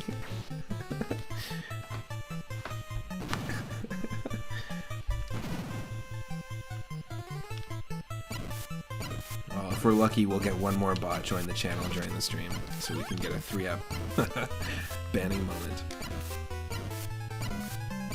We played a bit of 8 Eyes earlier. It's quite difficult. I definitely want to keep at it. We got to the first boss, who looks exactly like Frank Zappa with a sword, which was amazing in this Spain level. But just getting used to the controls. We're getting better with each run. and we got to the boss twice. But you need to have full health. It feels like you need to have full health and get a very specific weapon to be able to beat that boss. And looking into Strategy Wiki and a few other pages, it was saying that there's a very specific order, even though it's like Mega Man, you can select your level in 8 Eyes. There's a very specific order in which you have to beat the levels, because you get a weapon upgrade every time you beat a boss. Pretty standard. But if you do it in the wrong order, it's a weapon downgrade, so that it makes the next boss ultra difficult. Whereas with Mega Man, at least you can pretty much take out every boss with just your buster, just the lemons. Just another squeeze of the lemon. Great.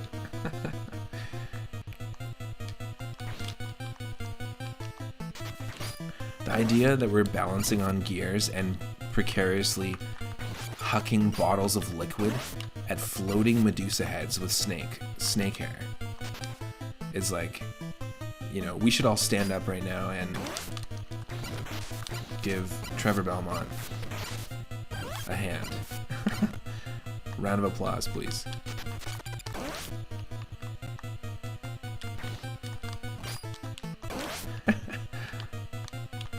To have that kind of accuracy. Ah.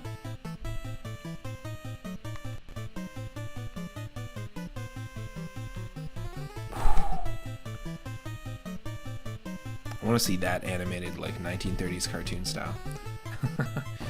Not the Netflix show. There's nothing against the Netflix show. I just feel like I'm a big fan of Castlevania 3, and I feel like they could have done it differently.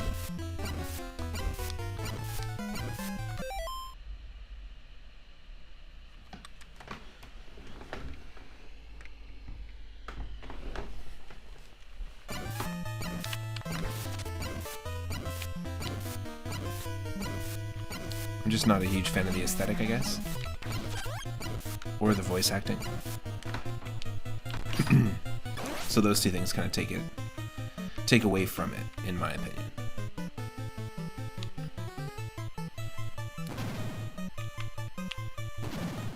But I've only seen 3 episodes, so I shouldn't really have an opinion on it unless I've seen the whole thing, I guess. Bleep, bleep, bleep, bleep, bleep, bleep, bleep, bleep. I need to freaking heal.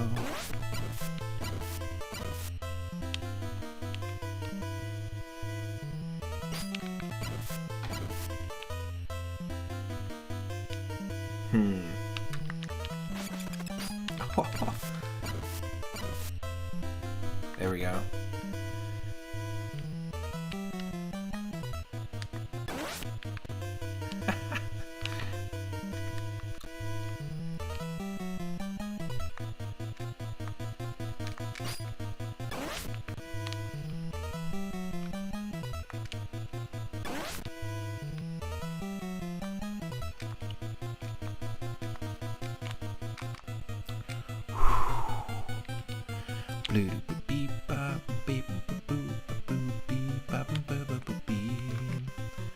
Please don't hit me, I only have 2 hearts left.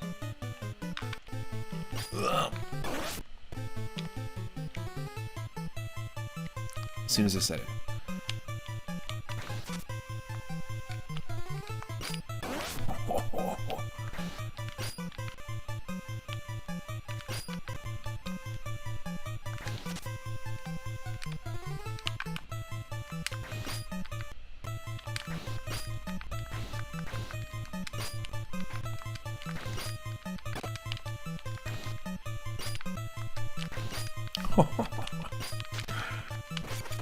Yes.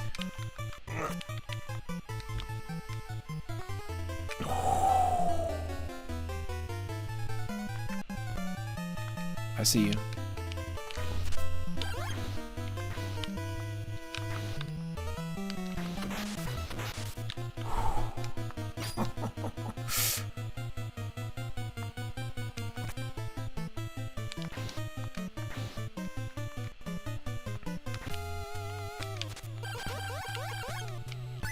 Yes. I've already done so much damage. It's the holy water strat. The fact that we gotta hold on to this because we've held on to the double holy water for a while already. We gotta hold on to the triple holy water. I wish there was a Super Castlevania 4 randomizer. I'd love to play it. I don't think it exists. It might exist. It would be so fun. The exact same thing we're dealing with right here. Should we replace Grant for Grant, or should we send Grant home so that Grant can join the party?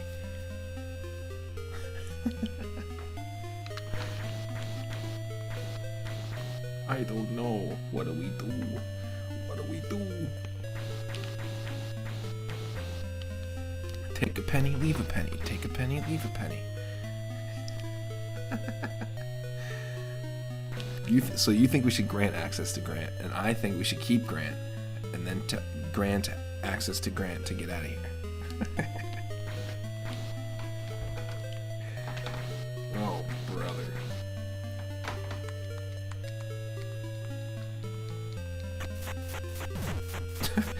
He just turns around and dies. Grant! No!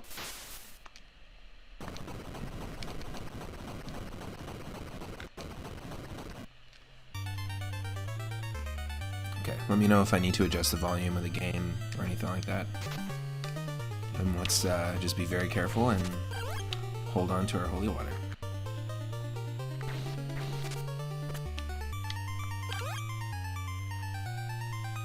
Either way should be grantastic. Have a grantastic day.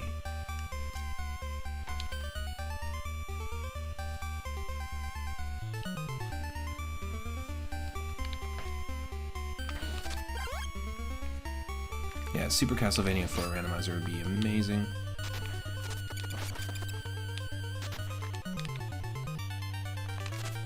Something happened to this glitchy thing.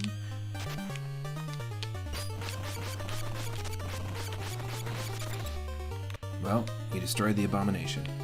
Oh, never mind. There's two of them.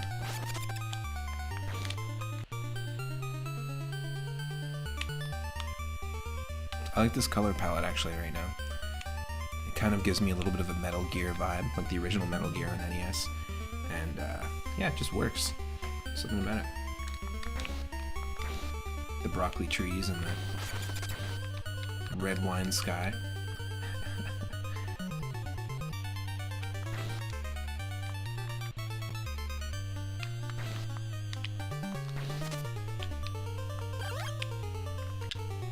Also with this randomizer, like I mentioned before, if we're facing left or right, it actually, your sub-weapon behaves differently. It's super subtle for the holy water here, but if we got the knife, then we would definitely notice it, because if you shoot to the right, it's like 3 times as fast as shooting to the left.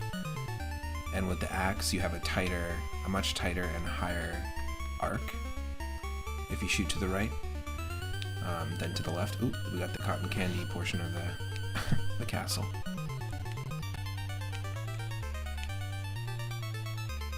Dracula's Circus. Blah.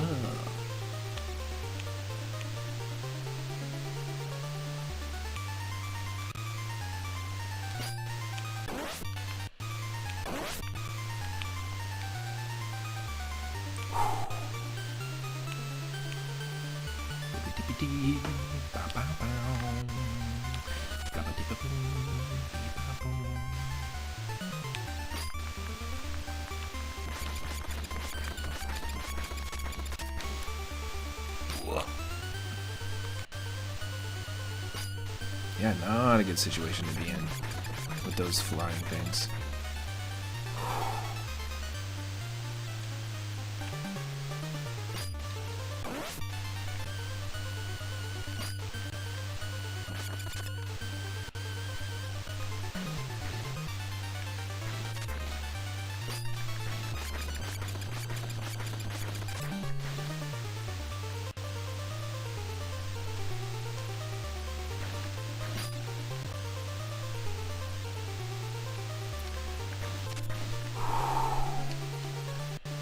Please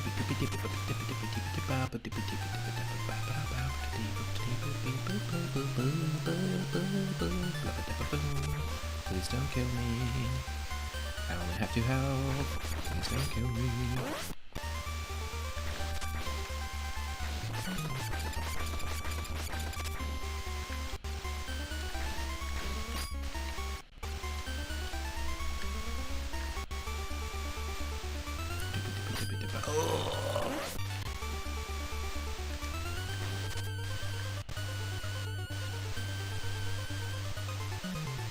More cotton candy vibes.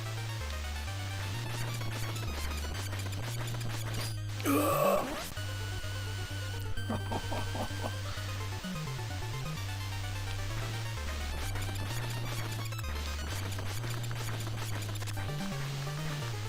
don't know what's flowing in this place, but it ain't water.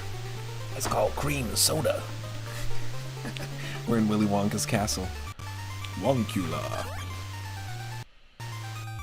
The everlasting blah stopper. Blah.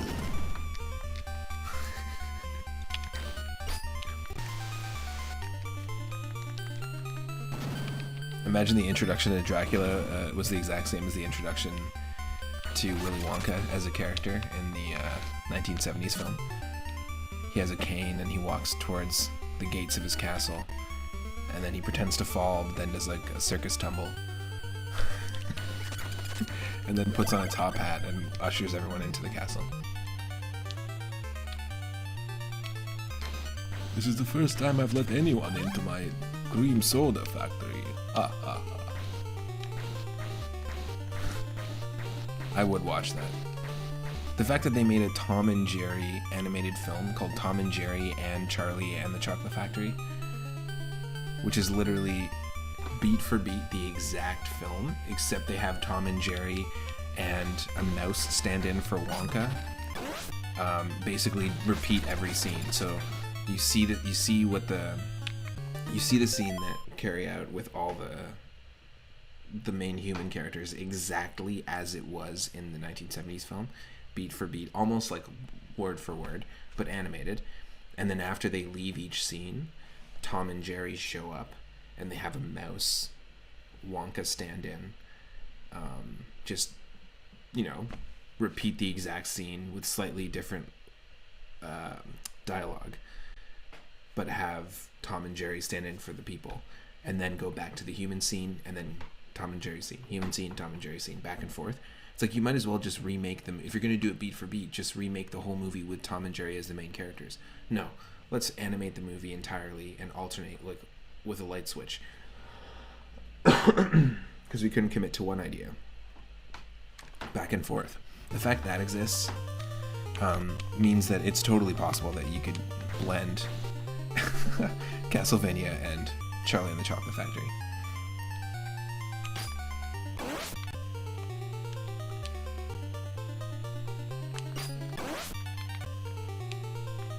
%. Come on.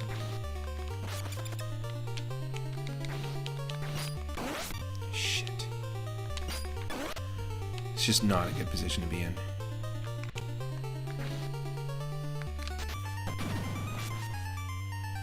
Oh no, it started. Shit, okay, we don't want to trigger that. This is bad. I forgot that this is this segment of the...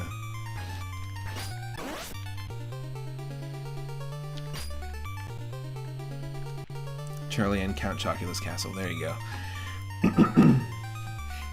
This is where I make my cereal. Oh shit. Okay. You know what? We sent Grant home for a reason, and kept Grant for a reason.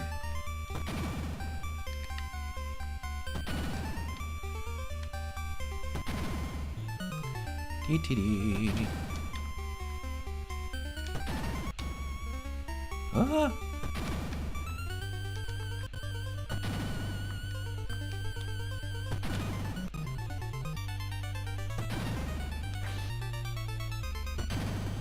Oh shit.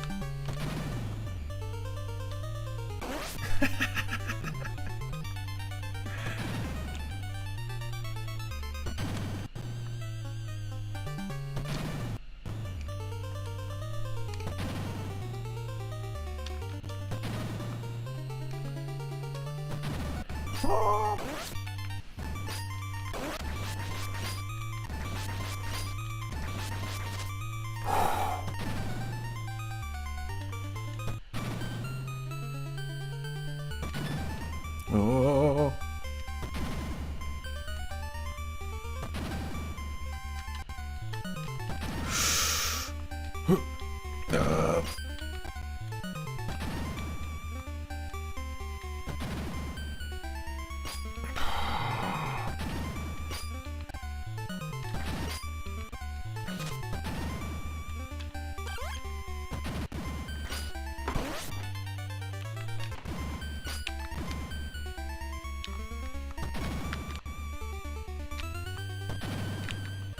Oh. Wow.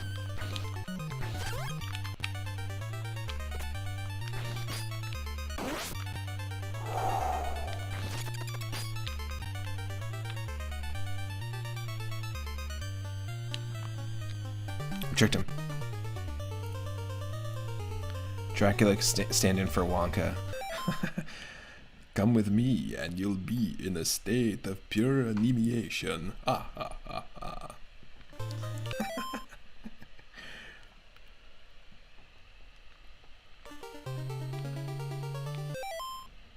Yo, Saber coming in on that raid. Thank you so much.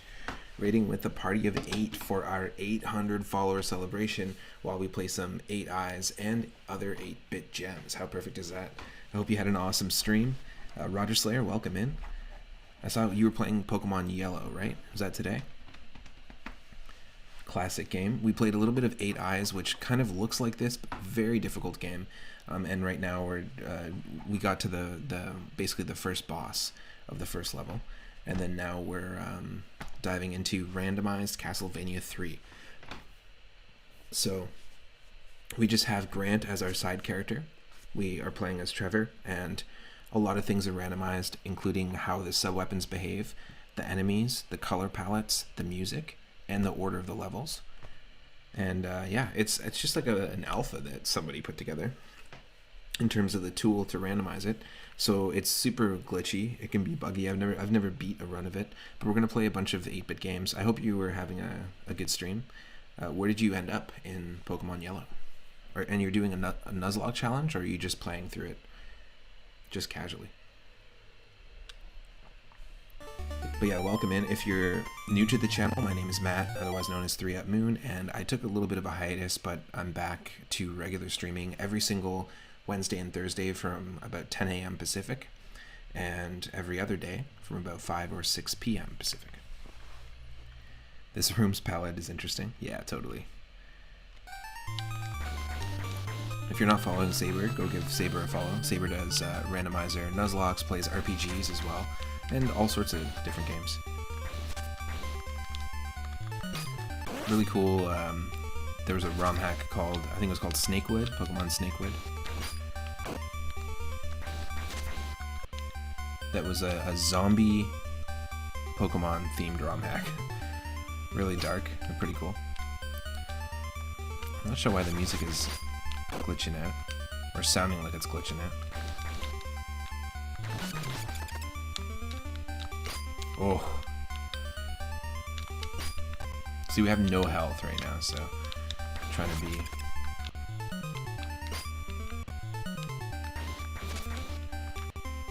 super dodgy about everything. Hoop, hoop, hoop, hoop, hoop, hoop, hoop, hoop. This is sort of how we had to play 8 Eyes earlier, is we had to really figure out where we had to be to not take any damage.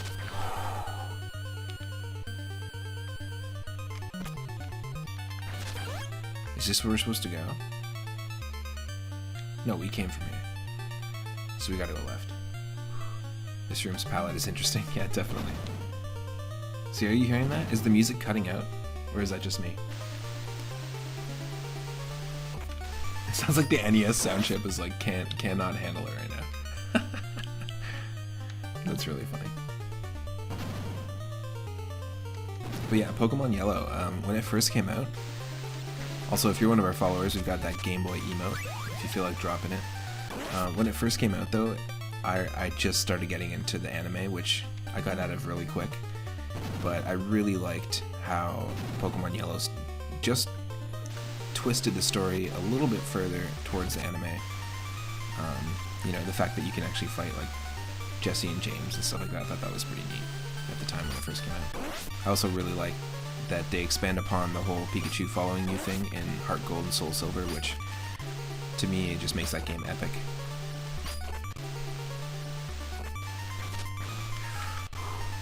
This is tough. When you have no health, it's tough, for sure.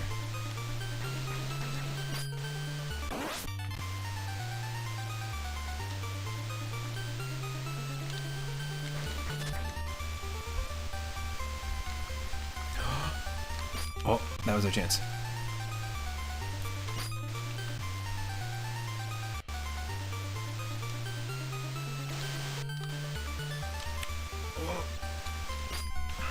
That was also our chance. We had so many opportunities. Okay, here we go.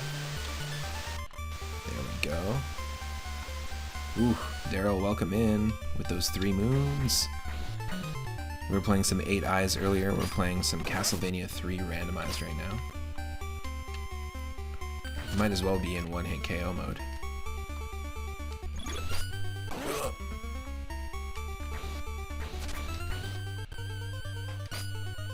No, no, no, no, no, no.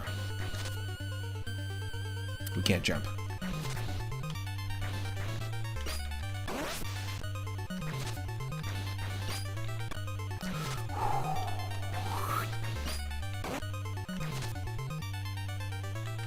Scooby dooby dooby dooby dooby dooby dooby dooby doo.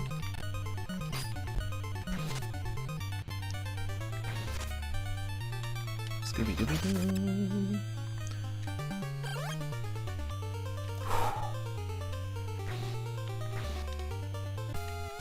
Oh no.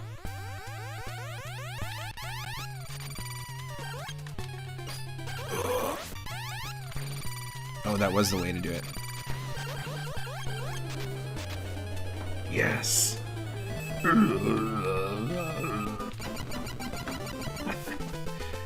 I just realized those are backwards moons. Whew. Yikes. Thanks again, Saber, for the raid. I appreciate that. Oh, this is tough. This game's already tough, right? So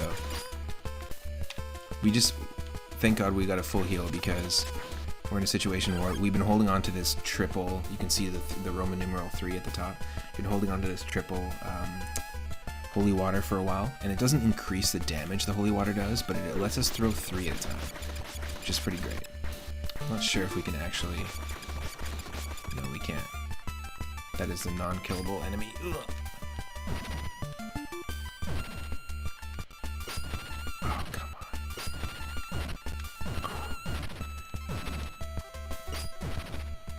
Oh, that's lovely. We got bouncing radioactive mummies. Or mummified people.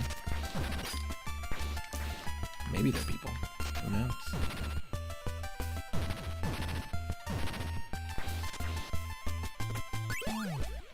How do you know they're mothers? Hey.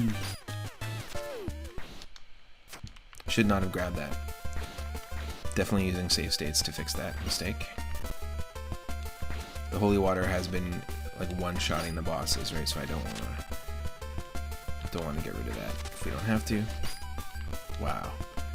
Okay, that's just glitchy. They're not supposed to be able to move through the walls like that, but that's okay. Yes.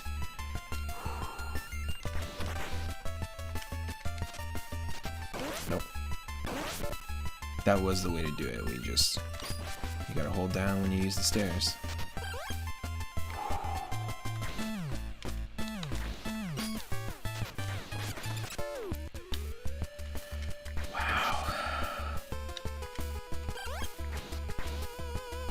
Randomized collision detection? No, that would be awful, but we just have to be very precise with our jumps. You just gotta know where to jump from, I guess. Can you imagine randomized hitboxes? Vampire Survivors takes a lot of inspiration from these enemies. Oh, 100%. I think every single Castlevania enemy is represented, I will say. I don't want to say copied, but represented. Oh shoot, okay. Oh, camouflage warrior over there. Jumpman. Speaking of Jumpman, we're gonna play a weird Super Mario World ROM hack later, which is essentially, it's not 8-bit. It'll be the only non-8-bit game we're playing today. But there's a ROM hack someone made that's sort of like a sequel to the original Donkey Kong called Jumpman Returns, using the Super Mario World engine. Pop, pop, pop. But it looks like Donkey Kong Arcade. They're all there except a vampire. The vampire's in the other coffin. Exactly. If you're a member of the Discord, or you've been keeping an eye on sort of recent indie games people have been buzzing about, I've been playing, and the same with Stegosaurus McCartney and Itorama, we've been playing Vampire Survivors a lot. I haven't done any Twitch streams with Vampire Survivors yet, but I've had a lot of slowdown issues, so I usually just do it in Discord, and I usually play Steam games in Discord, where we do exclusive streams there and with cartoons as well. So if you're not a member of the Discord, feel free to join. You just 100%ed it? Nice. So you got all the achievements, basically. There's so many things to unlock in the game. It's really, really cool. Just before you came here, hell yeah. Nice. You've done everything so far. Yeah, there's DLC, and who knows if they'll add more. I think it'd be really cool to add multiplayer into that game, but it's a very fun game.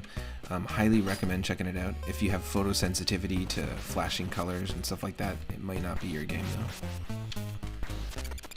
It's sort of like a bullet hell game.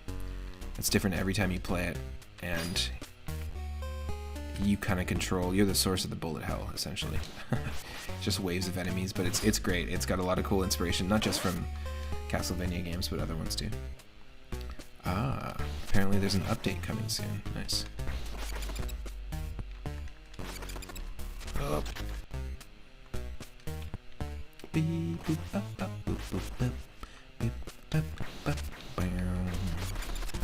So we played 8 Eyes earlier, Daryl, and we got to the end of the first stage, Spain, and it was basically, the boss was just Frank Zappa with a sword.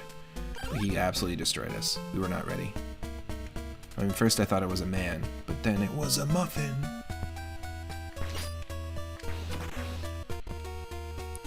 We'll keep working at it. We'll do a few more streams. Yeah, Zappo, Zapata, shoe in Spanish. Frank Zapata, Frank Shoe. Oh yeah, that's right. I got my shoes from Zapata, from Frank Zappa. He makes all my shoes while he's soloing on guitar.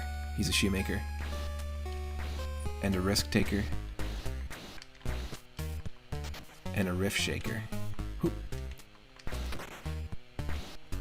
Zappo, Zorro plus Zappa. He always slashes a Z in the air with his guitar at every concert. I love it. Whoa. Ah. Please don't die, please don't die. What point are you in your playthrough, Saber, of Pokemon Yellow? You're taking on gym leaders.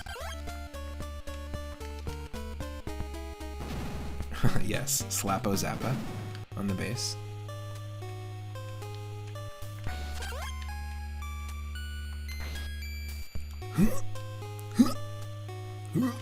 There we go. Oh, nope. Oh, nice. You fought Blaine and Sabrina. I always thought Blaine was tough. Blaine was always my favorite gym leader of all of the first Gen 1 gym leaders. Also, I remember Blaine being pretty badass in the Pokemon Adventures manga. If you haven't read that, I highly recommend checking it out. Yeah, no, it makes you wait.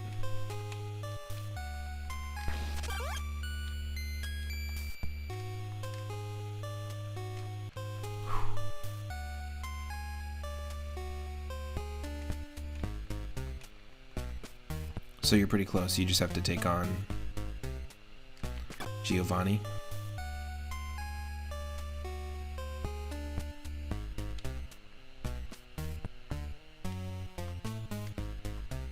Are you nuzlocking the original game, or are you doing a nuzlocke challenge of a randomized version of Yellow?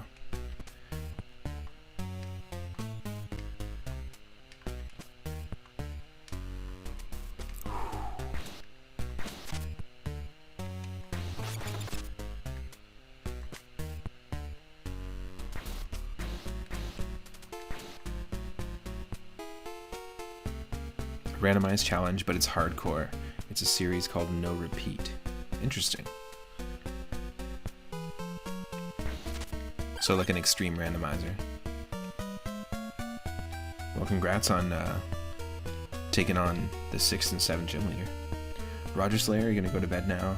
Good night. Well, thanks for popping in. Thanks for being part of the raid, and always nice to see Sabres community pop in here. Take care, have a good night, and happy Wednesday. You play through all... Ooh, okay, no repeat. You play through all the games in Gen 1, and you can never use a Pokemon you've used before. What? Oh, no way. So this is the beginning. So you'll be playing like Yellow, Crystal. Are you doing all the special editions?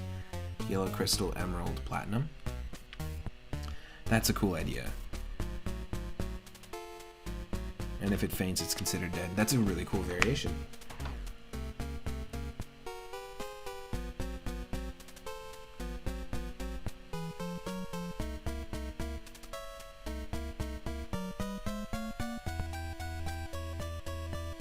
So just the special editions, or do you have to play like red, then blue, then yellow, then then gold, then silver, then crystal? Because that would be wild.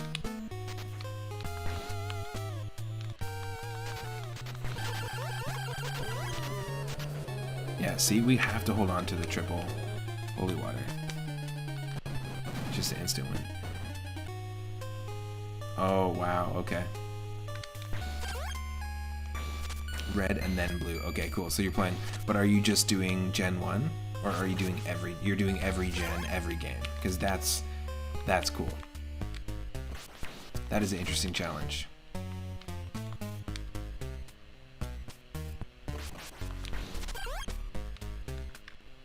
Totally doable too. Hey, Mickey Mouse hiding out there. What's going on? Rush Pirate. That's like you heard me shout you out earlier. How's it going? Happy Wednesday.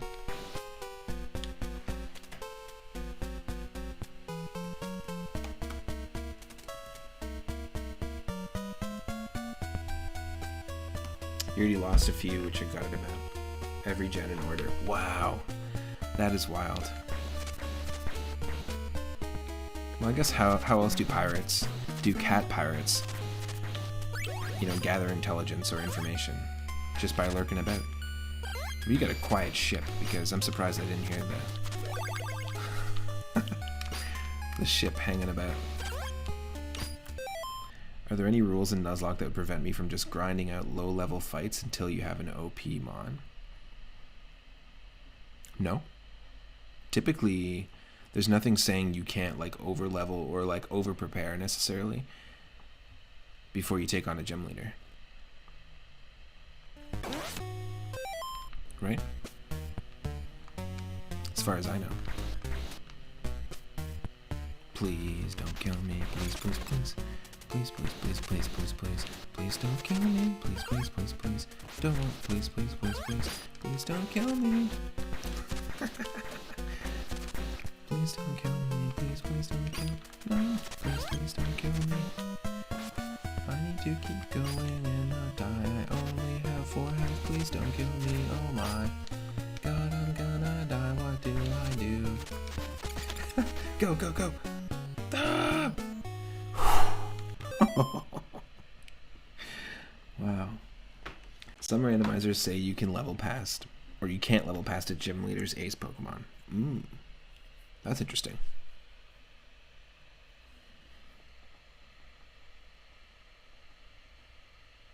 That's kind of it's a fair rule to add in there if you wanted to. I really like that idea though, the no repeat challenge. But yeah, I guess there's Pokemon Saber that you've lost now that you can't use throughout the entirety of the rest of the games, which is that's pretty wild.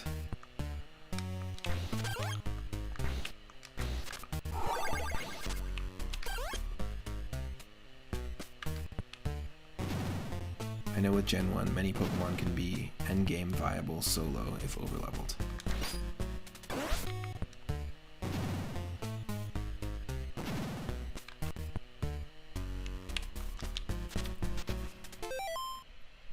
Wow.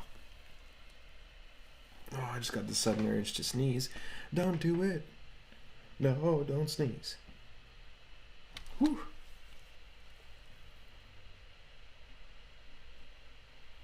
My partner's always like, just let the sneeze happen. And I'm like, no. You get back in there. You remember having a level 100 Raichu that could sweep the Elite Four? Nice.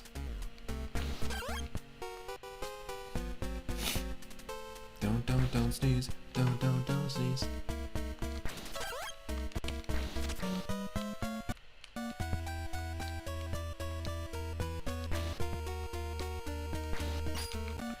Okay, you gotta go down. You gotta go down to get up. You gotta get up to get down.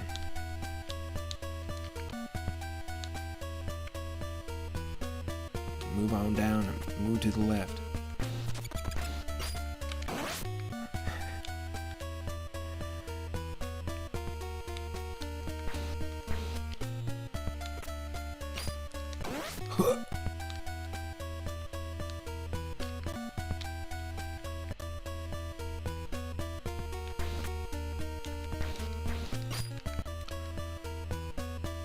Just get away with this.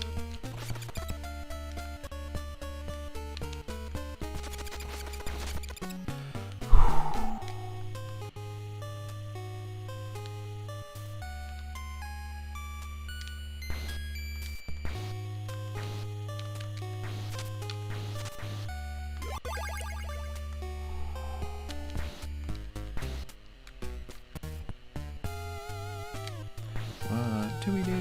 What do we do? What do we do?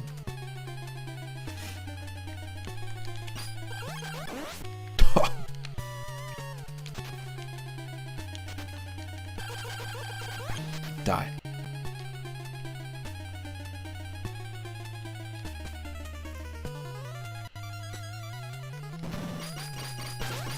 Nope.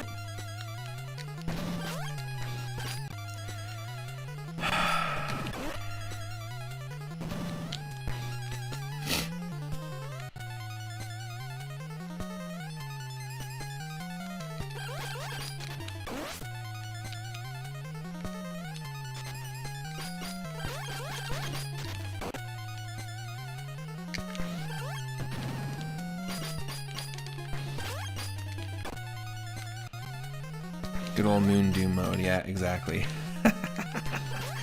We are there. Unintentional one-hit KO mode. We've been there for a while, actually.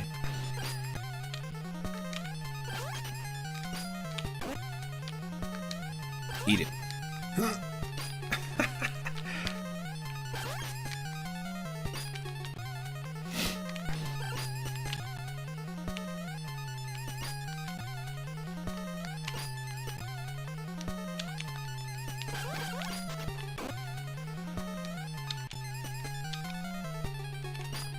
Yeah, there's a wait. There's a way to safely land.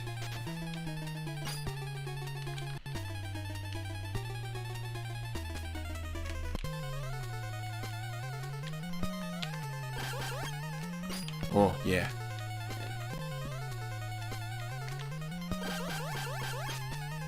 That's how we do it.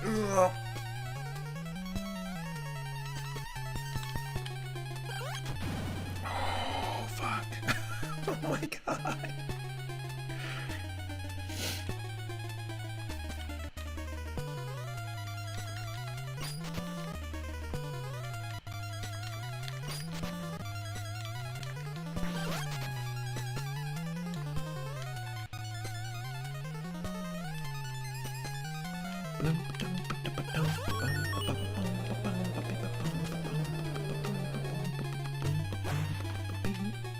Oh, we could have totally, we could have totally died at the end there too. Oh, that was lucky. That was really intense. Whew. All the bones in my body have to crack. Wow. Jeez. Castlevania 3. This game is so tough. I could not do this without save states. I just want to thank my partner and the producers and of course an amazing, super creative director. I want to thank my save states because I couldn't have gotten here without you, and of course the load states as well.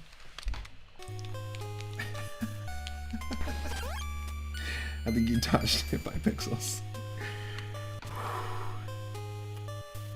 I'd like to know, I was talking about a couple days ago that we were, I was talking about how when we were playing Super Mario Bros. 1 and Super Mario 64, there's this YouTube channel I was watching that basically goes super in-depth into like the hitboxes and like player behavior and enemy behavior in those games. And I would love to see something like that on Castlevania 1 or 3, just to get a little more in-depth knowledge on the game. And they're really cool videos. I'll have to dig them up. I still haven't done it yet, and pop it onto Game Dev Lab over in the Discord, our game development channel. What about Jesus? We can't forget him. I want to forget him only because in the last game, in 8 Eyes, we encountered him as an enemy, and he just wouldn't stop kicking us in the face. He was just forward, like basically like roundhouse kick. He wished us a Merry Kickmas.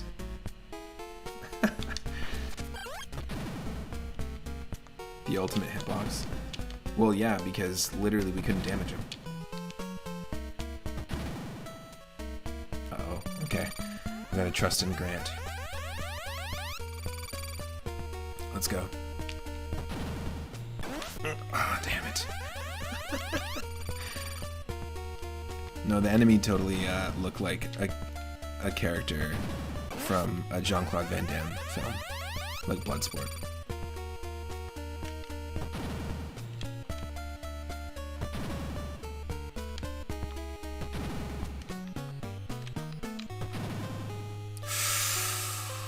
Wow.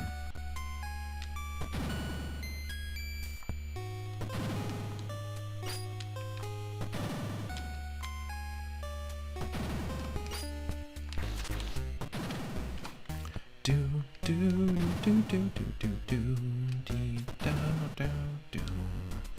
Please, please, please. Survive. We did. Oh.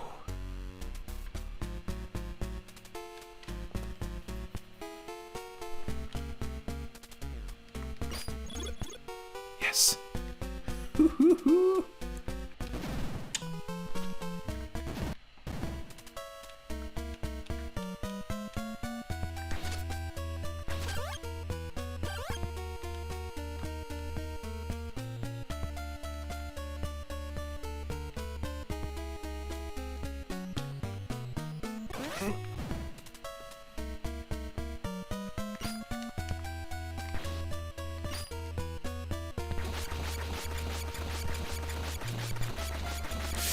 Yes. Except we have no health.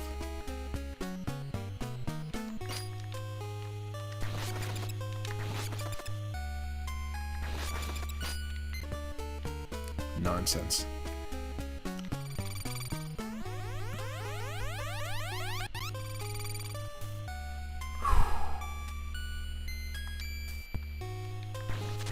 Oh.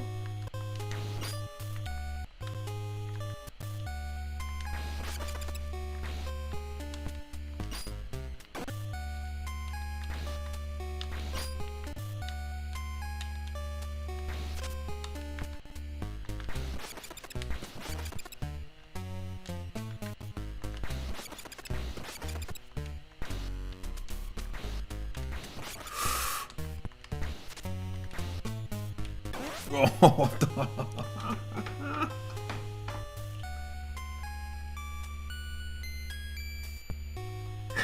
come on.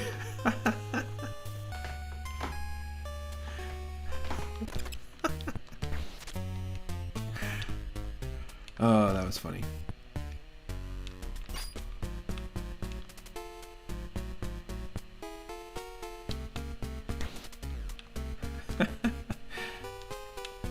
I'll remember this. We don't have the, I don't have the sounds activated right now or the alerts, unfortunately, which is why we didn't have any fancy animations when Saber's raid party came in, but we will soon have that up and running.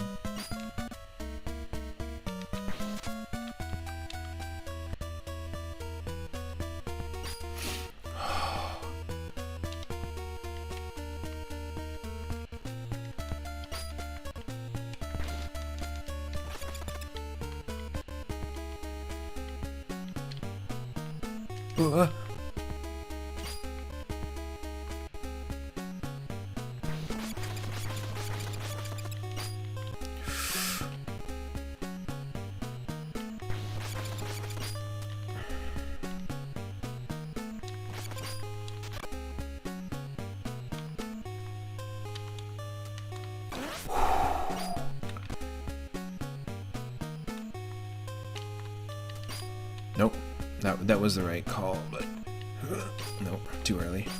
Hold on, hold on.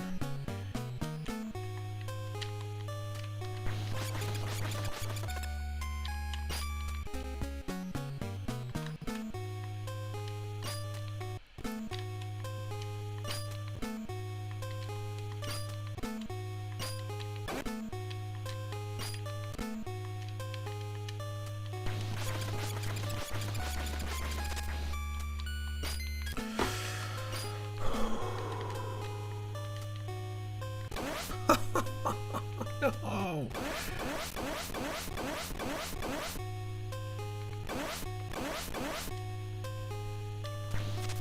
All right.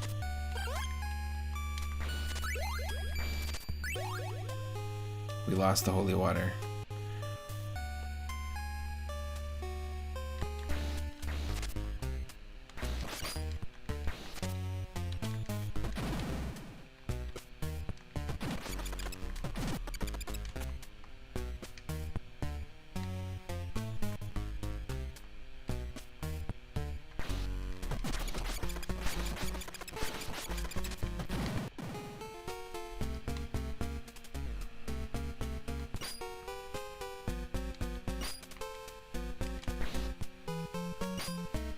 Sure. Just take all the hits.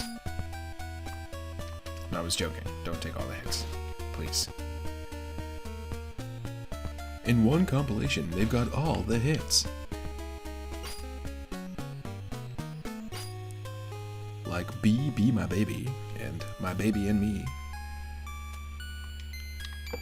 And Ooh Honey Honey. And of course, who can forget? Honey Baby, Baby Honey.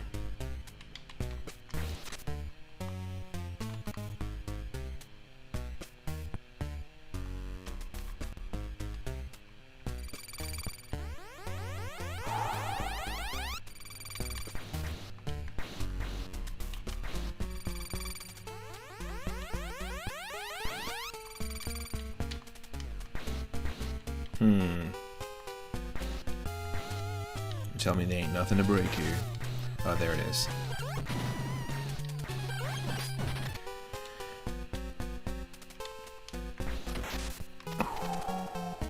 Okay, let's go.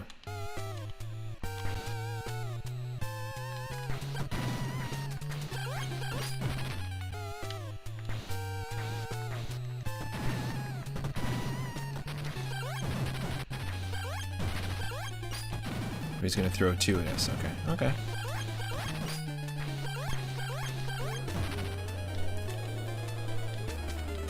We got our Frankenstein, Frankenzappa.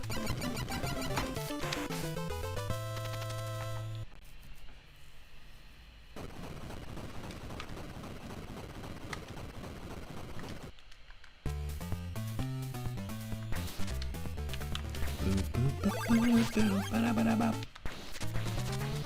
Watch out for the grimers coming out from the sludge beneath. Gotta watch out for the grimers.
Yes.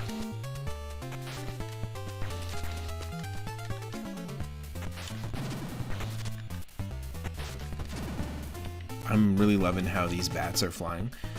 So enemy behavior and also weapon behavior is somewhat randomized in this. So we got really lucky. Talk about a camouflage bat.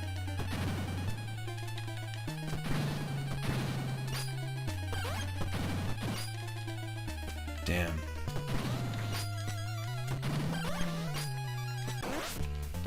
That's really tough.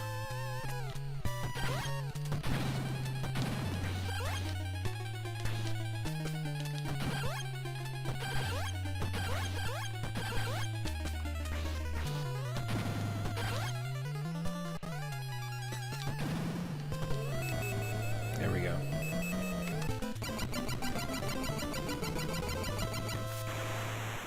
Right? Is there like, are you hearing this weird distortion, almost like fading away of the audio? Is that happening for everyone?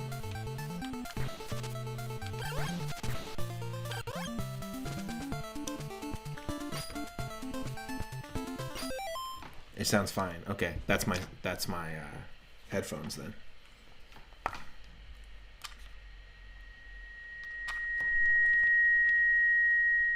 Great. That should fix that. My headphones are feeding back as well. Thank you. I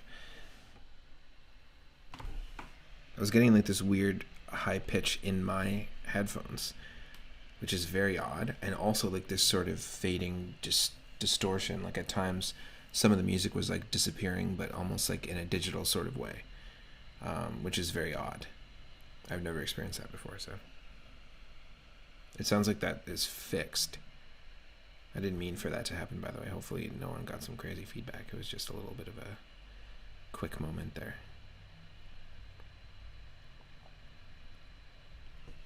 Okay. Yes, is it fixed? Is it fixed? Let's play the game, audio, and see.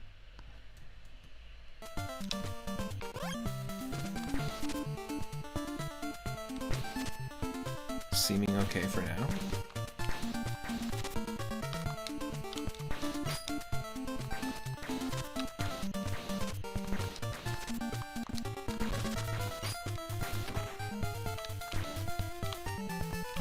Okay, I think we might be alright. Sorry about that if anyone was wearing headphones.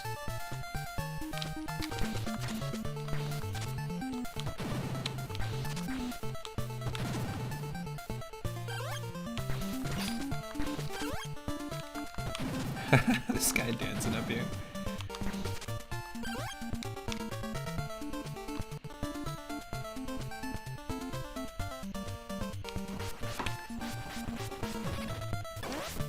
Oh wow, okay.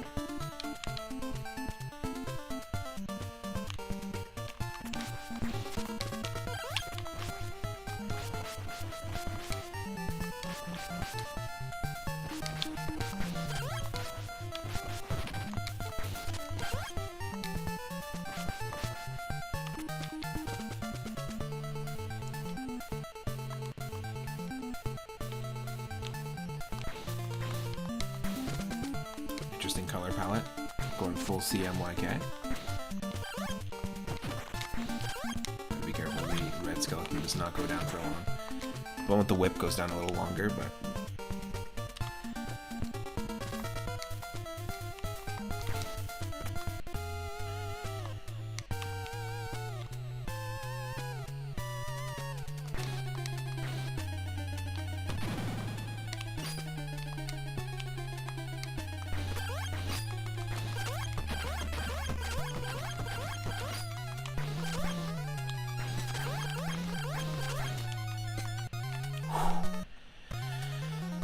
Not a good sitch to be in.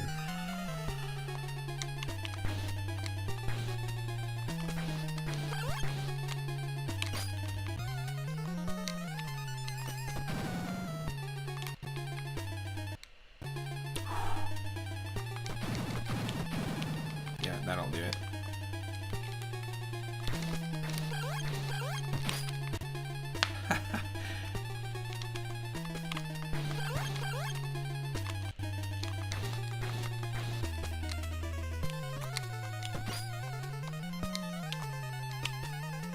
Oh, you picked up a Ludwig. A 1964 Ludwig? Nice. Ringo's kit. Ringo. Amazing. You can't tell if it's crap or good. Nice. I'll have to come visit.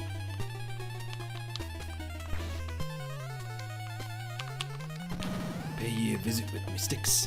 Not from 1964, but the same style. Nice. Well, psh, then it doesn't mean nothing. It ain't authentic.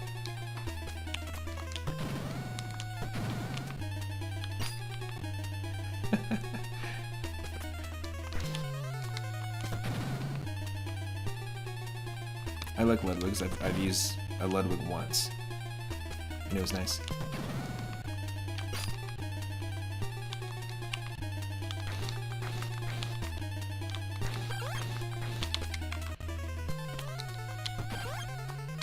Hey.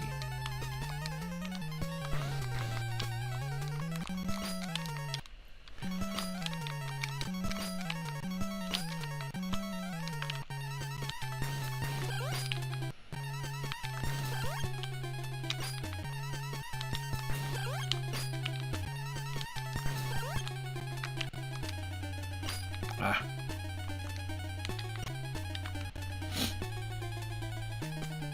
You have to buy symbols because the ones they came with are literally plastic. They sound awful, but it's a start. You were playing today, and first day you had the house to yourself to make some noise. Nice.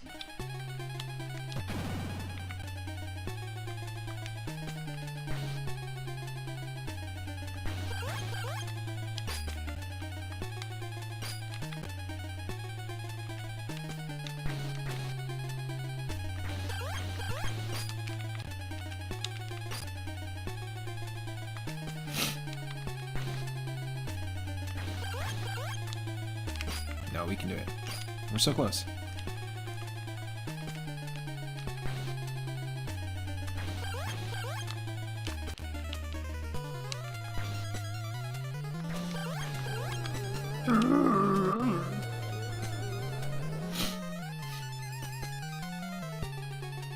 Nice. Franken-kit.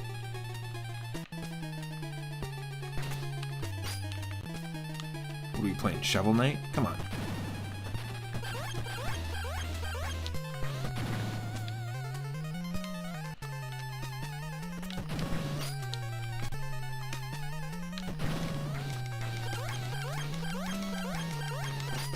What?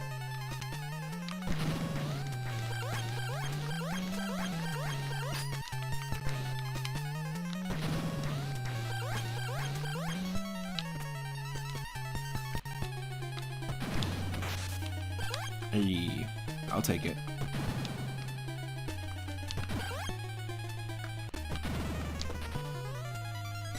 It's Dave Grohl from Tenacious D's Pick a Destiny. That's who we're facing right now.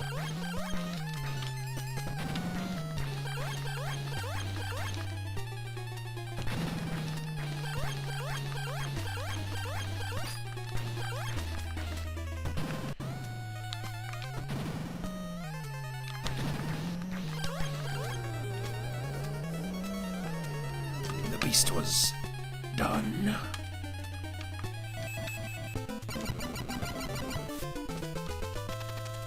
Be you angels? We are but men. Rock. This sounds like it could be a Tenacious D song. Flippity-dee. Flippity-dee-dee-dee.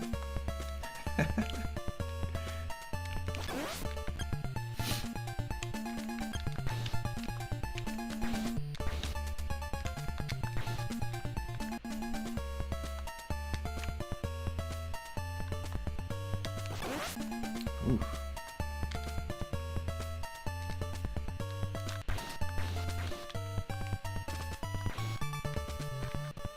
Flicky-dicky-doo, flicky-dicky-dee-dee.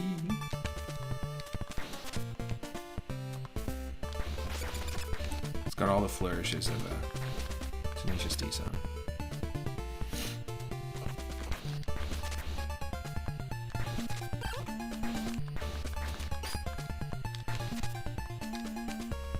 Yes. Okay. Yeah, it's a slow return. That's cool, actually. So the randomizer itself randomizes the elements of the sub-weapons, like the attributes of the sub-weapons, I guess, and the movement. So if we shoot it to the right, it's got a super slow return. If we shoot it to the left, I haven't seen a return yet, so maybe it just doesn't return. Fool me once, shame on you. Fool me twice. Return to me again. You ain't gonna return to me twice? I don't know, how does that work?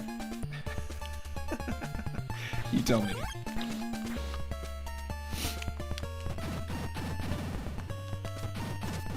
Doesn't look like it's gonna return to us if we shoot to the left.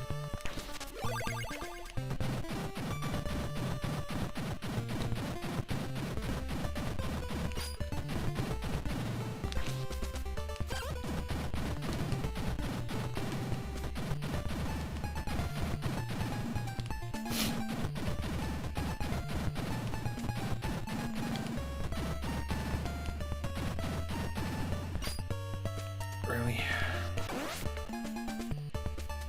That sucks.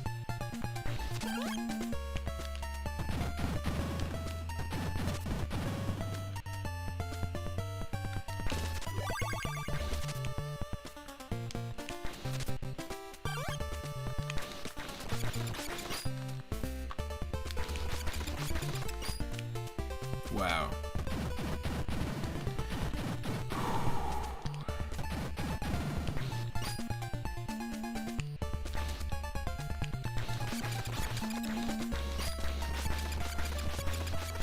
Come on.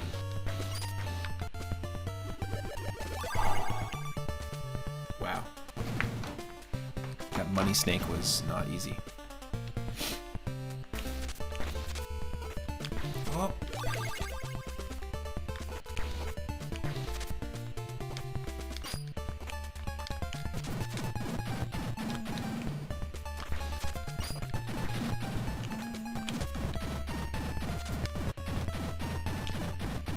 Well.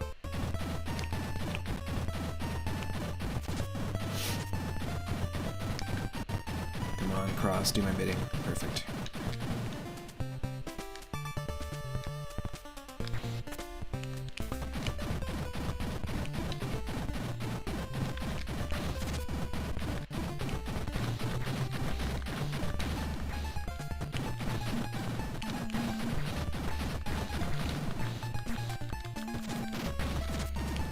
Yes.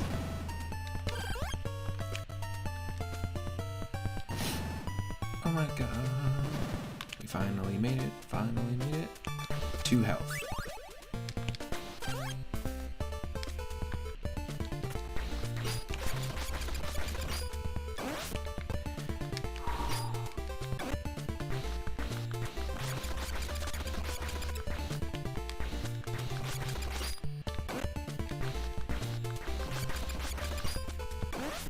Fuck off.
Just one sec. I'll be right back.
just want to check on my partner, because she said she was leaving, and then I looked and saw her car, and I was like, wait a minute, that was a while ago. So she just ended up sticking around instead of, I was like, something could have happened.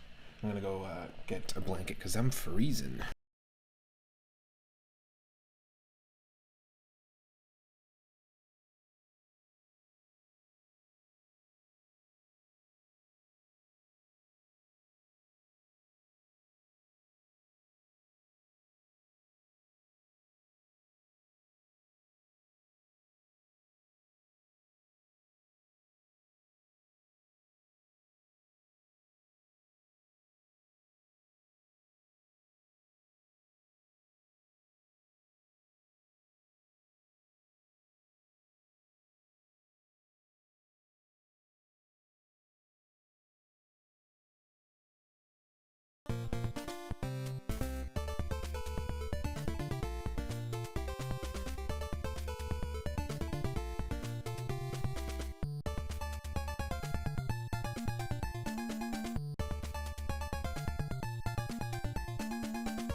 Okay, that was a big oof. Big oof.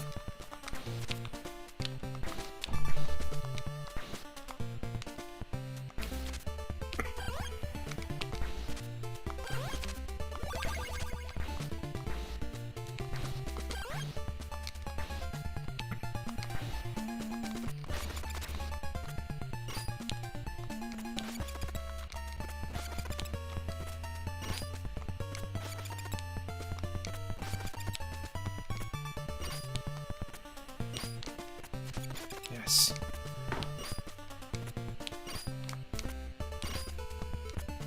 Ooh, ooh. If anyone has any suggestions of what other NES games they want to see me play today, feel free to throw ideas in the mix. I'm super open.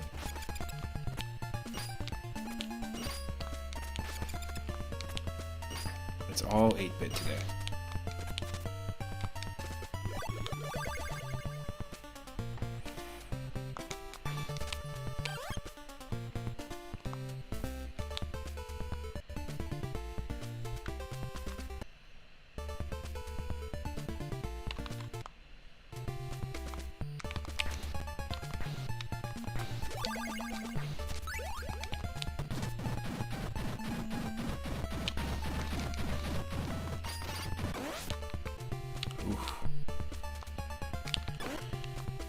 I wonder if we should get that, if that's the right strat. I think it actually is.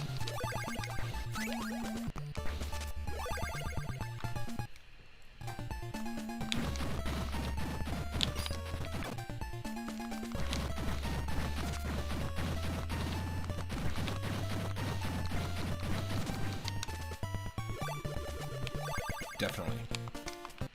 Definitely the right strat, for sure.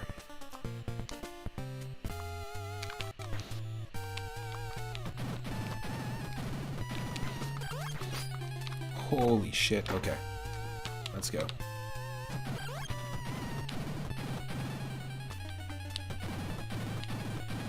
You stuck, bro?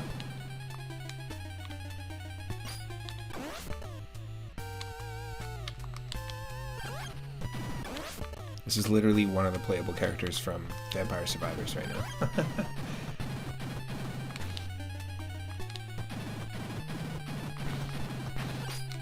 Wow. So it's different every time. And you can only do damage to the head.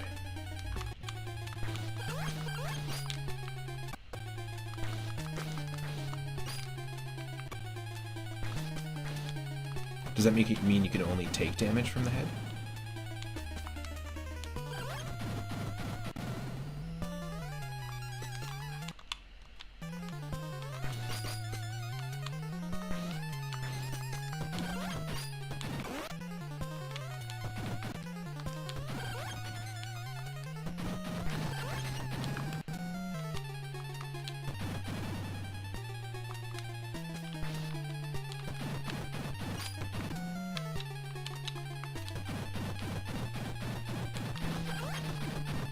Yes.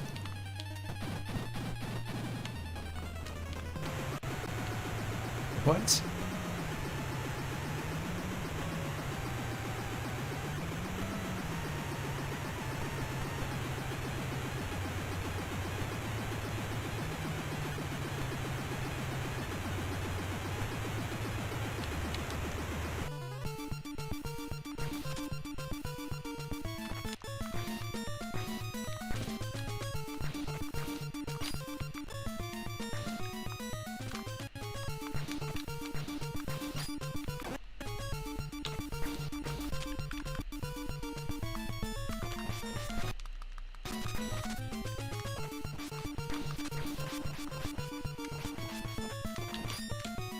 No.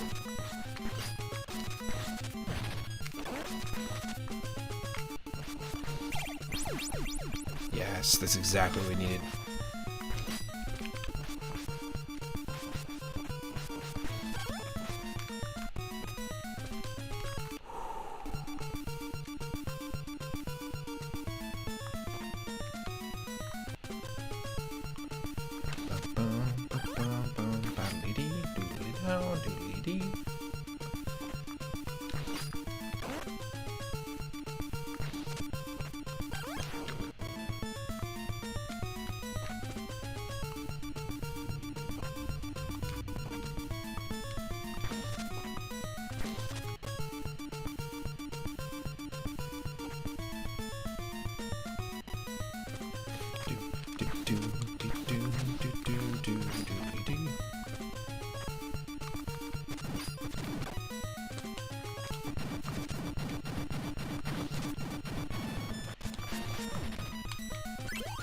Oh, no way. How do you save yourself from that? That's not good.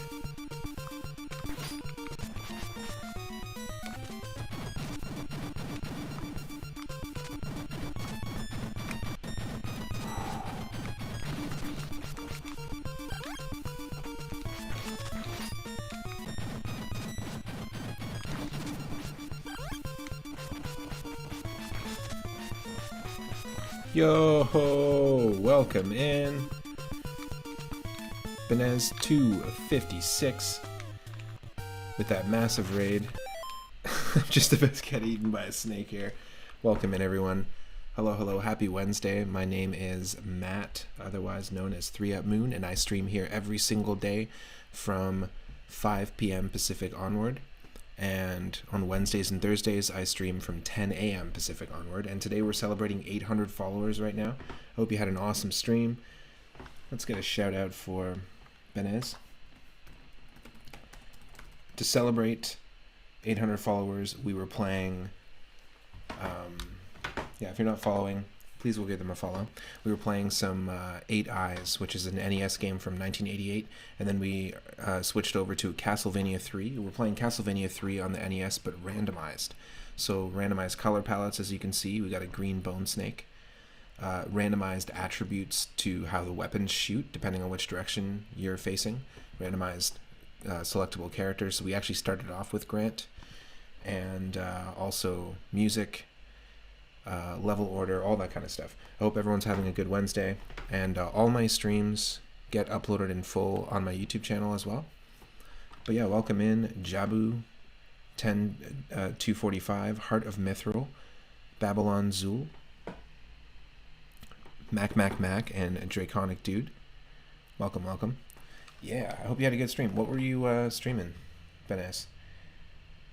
And what I put out to before the raid, what I put out to the chat was, if there's any NES games that you want to see me play, or you want to see me randomize, let me know. or any randomizers that you want to see me dive into this year, because I took a little bit of a hiatus. We're back to our daily streams, and I love playing randomizers. We've recently been playing Super Mario Brothers 1, 2, and 3, and Super Mario 64. Those are the ones I usually play, and you can go find me on YouTube to find the other videos and other runs we've done. But I'm interested in trying new ones. I want to try the Legend of Zelda NES randomized, and a few other ones. Okay, this is gonna... We're in a bad situation when we don't have any health. And yes, we're using save states here. Whoop. But yes, welcome in. I'm open to suggestions on what you want to see me play next today. And we're playing just NES games, so anything on the NES. Well, wonder what we can do. Do that.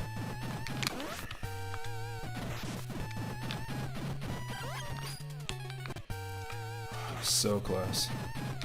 This is the boss we were fighting earlier. It's just the second part of it. Using save states is what responsible adults do.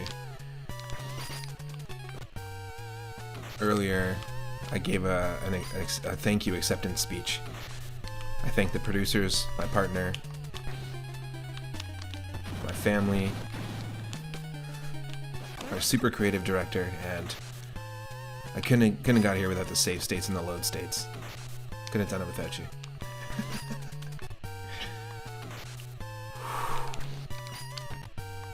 Ah!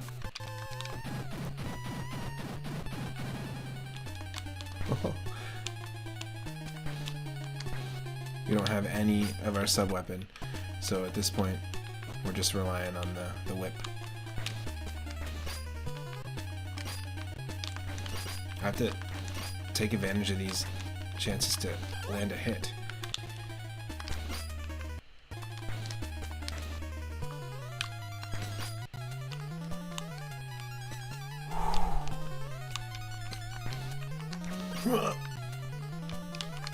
They landed the hit, but can't take damage. Yes. Please, orb, don't spawn in the lava. It's actually water. It's not lava. It just happens to have that color. Oh, that was lucky. Ooh, yes, welcome in. We do all sorts of different theme streams on the channel as well. We do this series called the Retro Roulette I've been doing for a while. We just hit our 2-year anniversary as a channel, and our themes, some of the themes that we do, are horror and Halloween themed retro games, and we've got like over 700 on the wheel, and anyone can spin the wheel at any time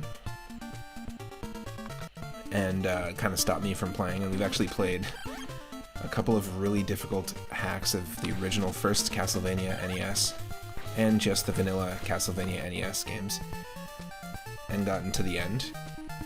Like, I'm talking a few more hits away from killing Dracula and someone spun the wheel, and it's happened on multiple occasions, so it didn't really count as us catching or as us completing the game on stream. So I've been trolled before by the chat, but it's a lot of fun, and we do themes like food and cooking and eating themed games, sci-fi and space themed games, games about the mind and the brain, so like brain training games, puzzle games, mystery games, that sort of thing. This is an interesting color palette.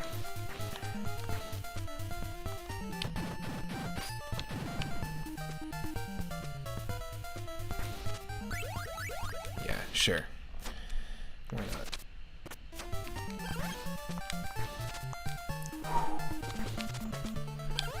That was close.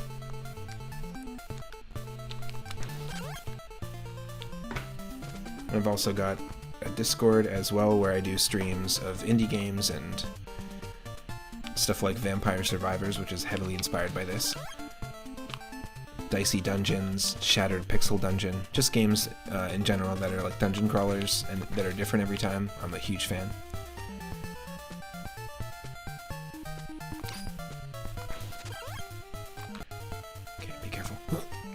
Yes. This is also the first Castlevania game I ever played as a kid. Castlevania 3. Let me know in the chat, what was yours? What was the first first Castlevania game you ever played?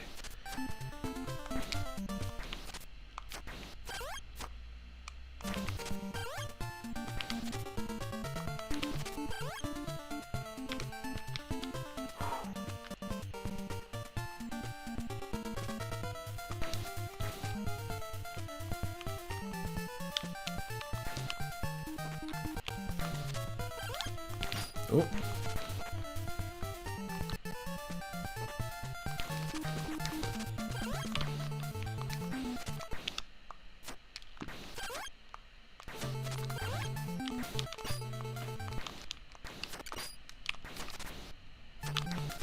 Yes. Babylon Zool says definitely the first one. Nice.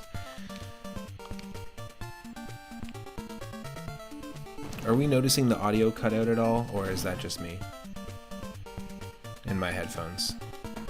Does it sound like the game audio was fading away for a second there? Heart of Mithril is saying, I've never played Castlevania. You can decide my punishment later. You know what? I highly recommend, if you haven't played the Castlevania games, because the NES ones are very difficult. It's sounding good. Okay, that's definitely my headphones, so I'll have to figure out what that is, but maybe just a headphone jack or something. Just getting like a crackling or degrading of audio. And as a sound engineer, I should definitely know that. But yeah, a little about me. I'm a community manager for a game development company, mobile game development company at the moment. And I also am a drummer of many years. I make my own ambient music, and I used to run and operate a record store that was an all-ages music venue that hosted people from across Canada and the States. So a lot of different chapters. And streaming is a recent chapter to basically create and foster community and a space here online for people that have similar interests, like retro gaming, classic cartoons, comics, music. Benez played the Castlevanias only as an adult. Nice. Do you remember the first one that you played? Yeah, Heart of Mithril. I was saying, for anyone that actually wants to play Castlevania, I feel like the best entry point is the Castlevania Game Boy Advance collection. They just recently put it out last year. It's just the first 3 games, or it's like a trilogy of games on the Game Boy Advance. They have continuations on the DS later on, but they're really fantastic. If you haven't played Symphony of the Night, that's another great one as well on PS1, but these ones are heavily inspired by that. They're sort of like the kid siblings to Symphony of the Night. But Circle of the Moon, Harmony of Dissonance, and I'm trying to remember the third one. Aria of Sorrow, I believe. They're really good. Yeah, Super Castlevania 4 is another great one that you could start with. That it's not nearly as difficult. I feel like Castlevania 3 and Castlevania 1 are really, they have hard difficulty curves at the beginning if it's your first game. And Super Castlevania 4 on the Super Nintendo is basically like a reimagining of the first one, and it's just done infinitely better. It's got a fantastic soundtrack as well. Often people will say, "Oh, what's your favorite Super Nintendo soundtrack?" And you'll hear like Chrono Trigger, Final Fantasy VI. Those get thrown out a lot. But Super Castlevania and Earthbound is another one that gets thrown out a lot. But Super Castlevania 4, I feel like gets slept on, like soundtrack wise, by a lot of people. But yeah, the first Castlevania is great. See, that's the thing. It's janky, but once you get used to it, and I had just had the benefit of growing up with Castlevania 1 and 3. So once you get used to those games, they're really fun. But definitely check out the Game Boy Advance collection, because they have it on the Switch, they have it on Steam, and they're all fantastic games. They have a really good story as well. Oh, nice. Yeah, if anyone wants to join Discord and talk about ambient music or music there, or just anyone's welcome. It's called Moon Space Zone, and when I'm not streaming here, I'm usually hanging out there. Caffeine Terry, welcome in. I like the name. Got some coffee right here. Need the coffee. Okay, let's continue. This is we've actually been playing for a while. It says we're in block 1 in the top, but we've been playing for quite some time. Did we lose the? There we go. I was like, what happened here? We paused. So I think we should be like reaching the final level at some point. Everything's randomized in this except for the final level.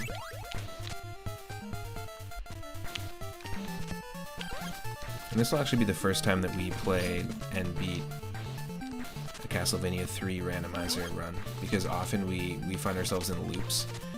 There's a couple points where you actually can branch off and create a new path, but because the way the randomizer works, and this is just put together by somebody as a tool for fun. I used the alpha version that they put together. But yeah, I'm very, very much prone to glitching or soft locking or creating a loop that you just keep having to do the same levels over and over. In fact, I'm saying that, and I believe that we have already done this level.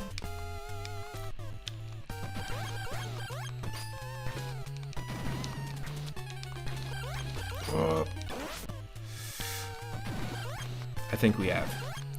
I think we have.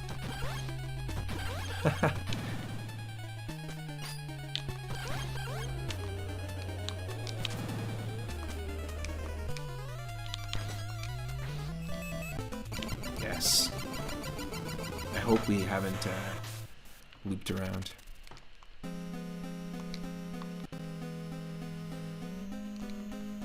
No, we did. So last time we went down, so this time let's go up. We did loop around. Rough.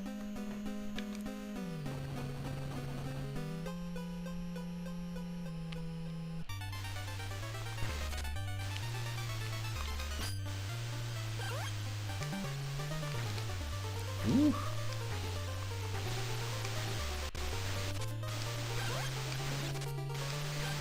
You know, it had an option to turn off the rushing sound effect of the water, and I understand now why. I love the color palette. It's very CMYK. Very CGA graphics, like early Commander Keen or Duke Nukem. It's not quite, but it's reminiscent of it for sure. Oh.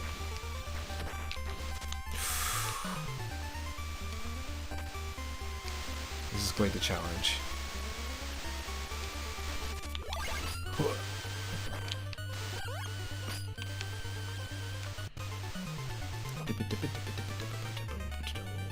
Yes. Whew. You have to get some sleep here. Pleased to make your acquaintance. Yeah, thanks for coming in with the raid, Heart of Mithril, and thank you so much for the follow. Same with Caffeine Terry. Thank you so much for the follow as well. Really appreciate it.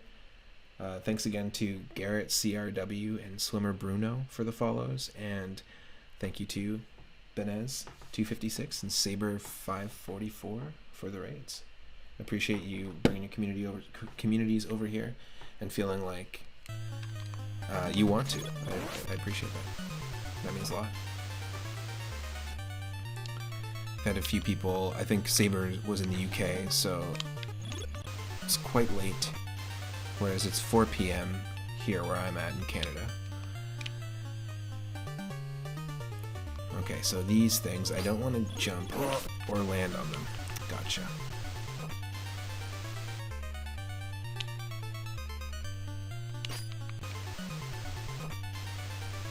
We definitely haven't done this level yet, so I know it's the right path. Oh, come on.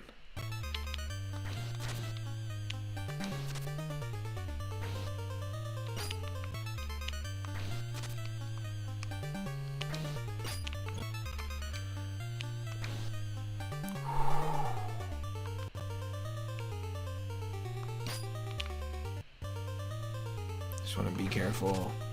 Don't want to take any hits from the Medusas if we can help it.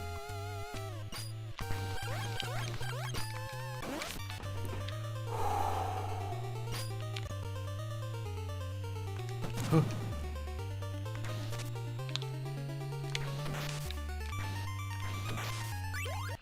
Ooh, nice.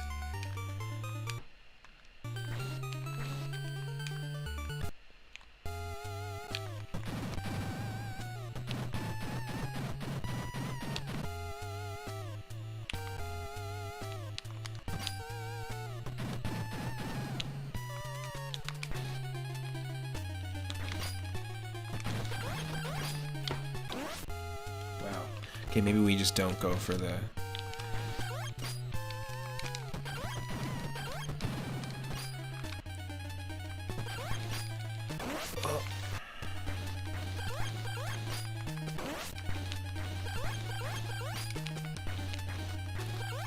Oh, just get one hit.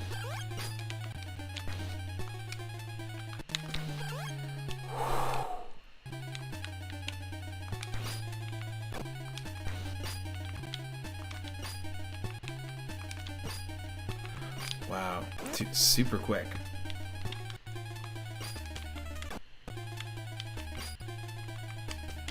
We did do this already, this boss fight.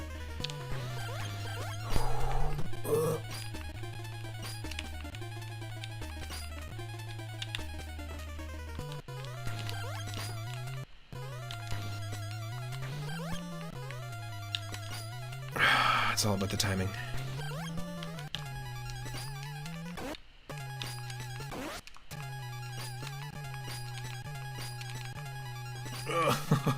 Oh, we can't squeeze it in there.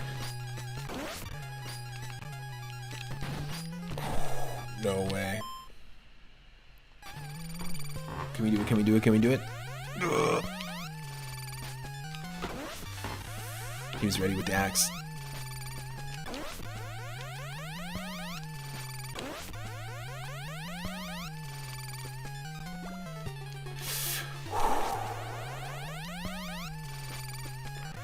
This is wild.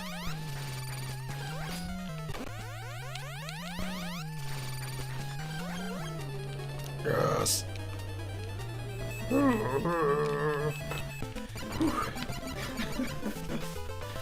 Yikes.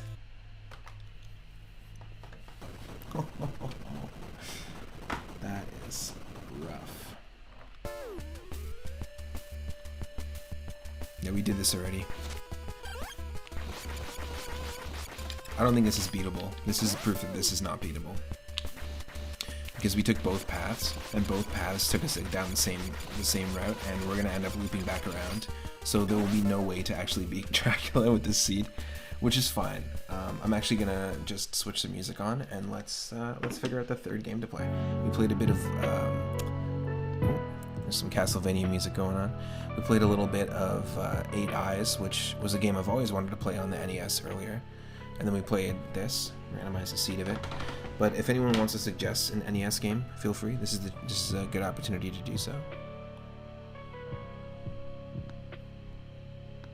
And we're gonna pick a different game, so stick around. Thanks again for the rates and the follows.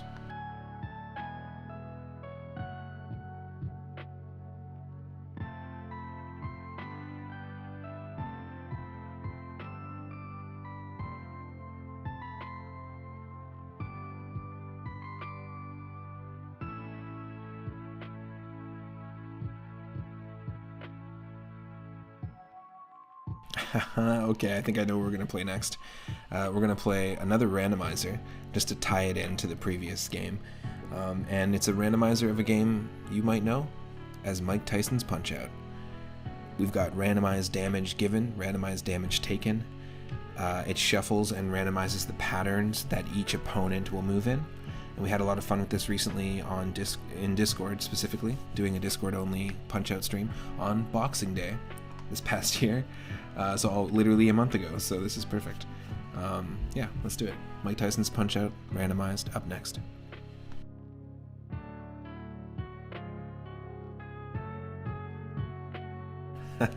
Sounds like a nightmare. It's, you know what? The original game is, so... It doesn't... It's very subtle. It's not nearly... It's not like this, like Castlevania 3, which the randomizers really made it a lot tougher. But yeah, put your gloves on, folks.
Babylon Zool, thank you so much for the follow as well. Welcome in.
Yo, Horatio outside coming in with that raid. Welcome in. I don't have my alerts on right now because we're just diving back into streaming every day without, basically without any breaks. We're just switching games right now. Welcome in, everyone.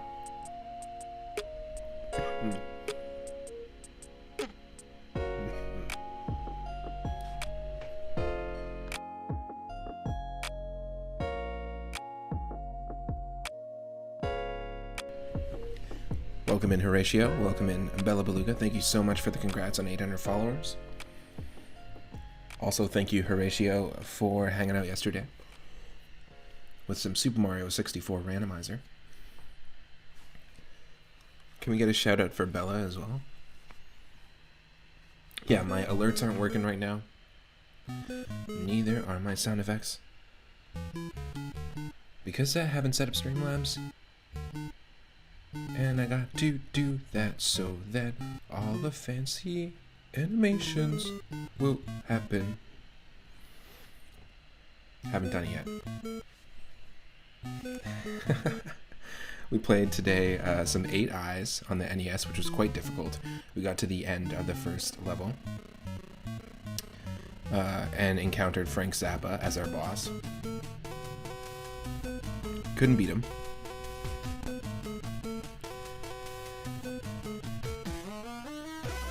Then we played some Castlevania 3 randomizer and created 2 loops, looped in on itself. And now we're going to play some Mike Tyson's Punch-Out randomize. It's very subtle. It's a very different randomizer than some of the other ones we've been playing, like Super Mario 64, which kind of just makes it a little wild. But I'm stoked. Everyone put your gloves on, because the gloves are about to come off. Wait, what?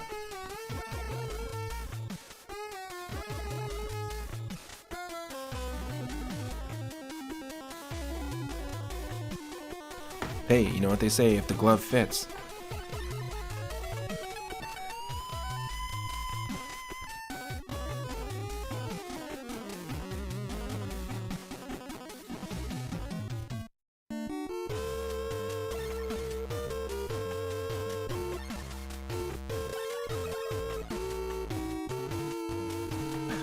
Sorry, what game featured Frank Zappa as a boss? So 8 Eyes on the NES is from 1988.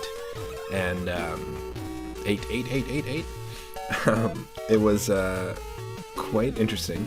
It had its own unique control scheme, and the boss literally looked like Frank Zappa with a giant sword.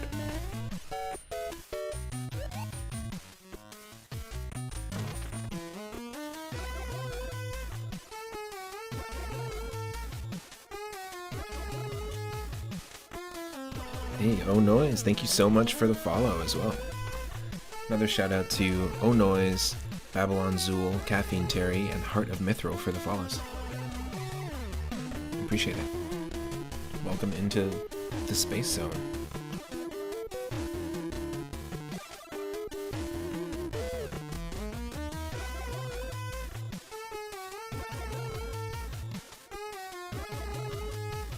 Now you can see me. Hello everyone. Back under my blanket. Welcome in. I don't know if we're ready for Mike Tyson's Punch-Out randomized. Are we?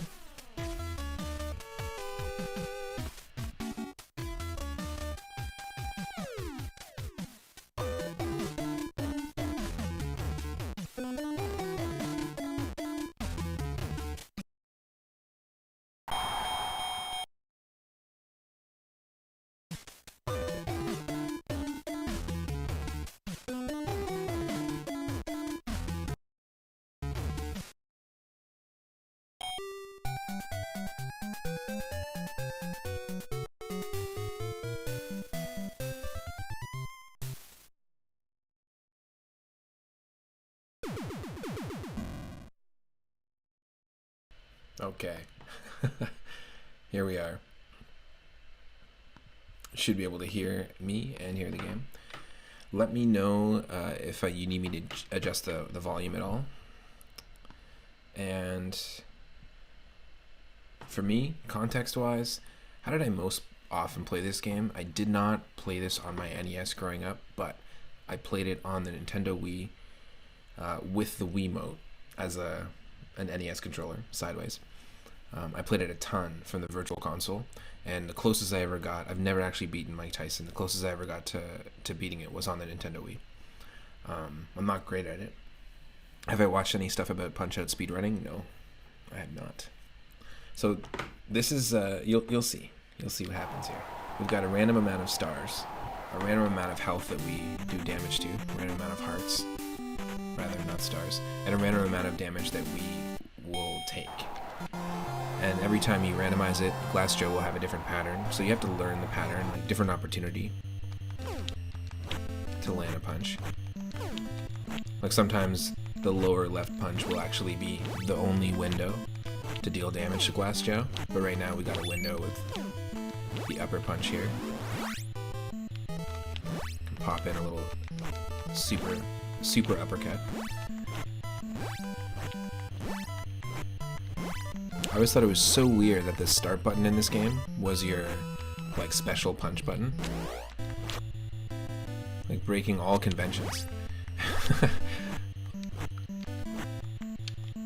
Hold on, Mom, I'll be right there. Press the start button to pause. Waste your special. You're flustered. Now what do you do? Oh, okay. And then you run out of stamina, and then you get knocked out. Was Nintendo thinking about the player and how they were going to play the game? Maybe.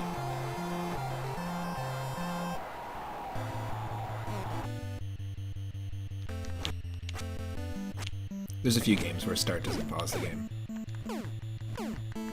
Oh, I guess we can just do this.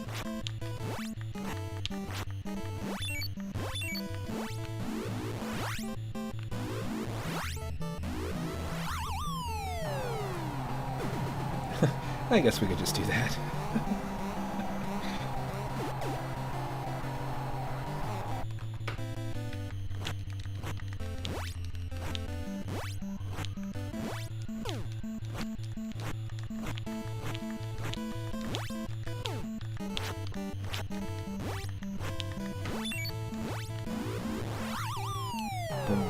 Didn't need to. It was an absolute overkill punch.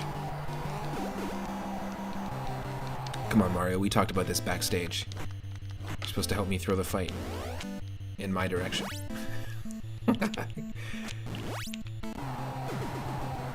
I'll catch it. You throw the fight to me. Alright, Mario, and then I'll catch it.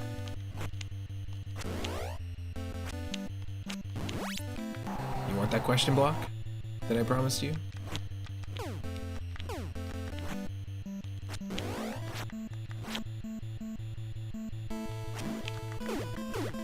Got a lot of coins riding on this Mario.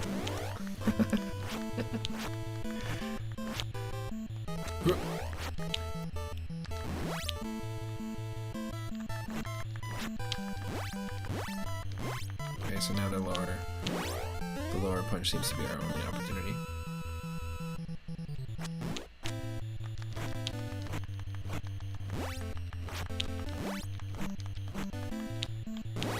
Damn.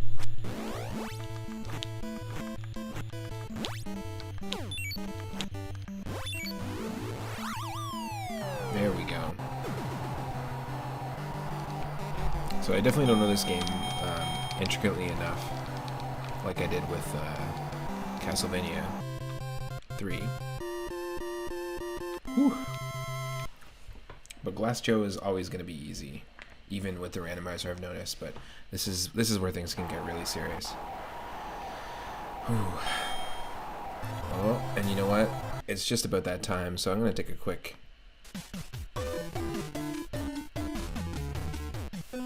let's say, mental health check. If you need to do the same, have a stretch, partake in things you need to partake in, posture check, breathe in, breathe out, a little Bebo action. Now's the time.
Okay, we're back.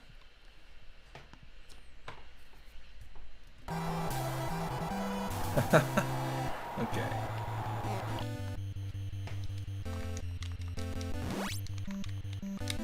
Oh, are you gonna do that to me? It does this sometimes. It does this sometimes. My controller needs to be reset. Just 1 second. I'm using an 8-bit Do gamepad, one of the Super Famicom controllers, if you can see it here. But it has Nintendo Switch style joysticks.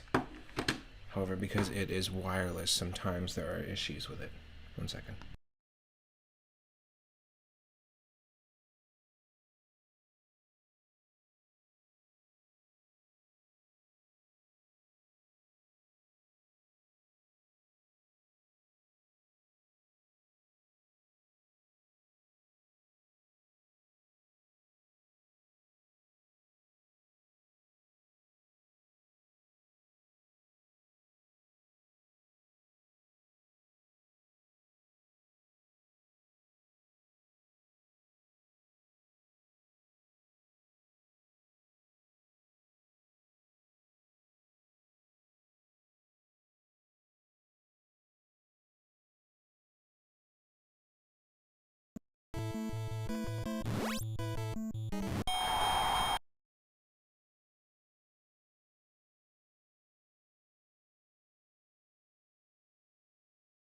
Okay.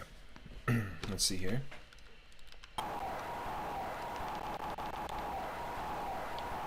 Did we save at the right time? We did. All right.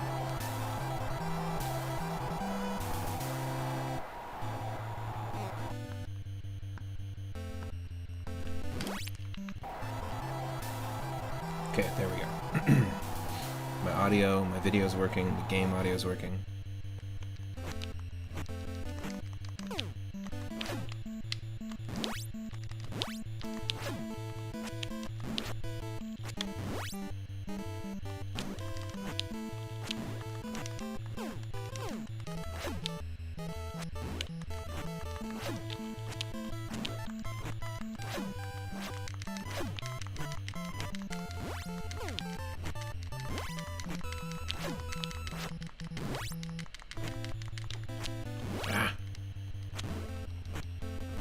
You can probably hear all the clicking and clacking from the controller. It's funny.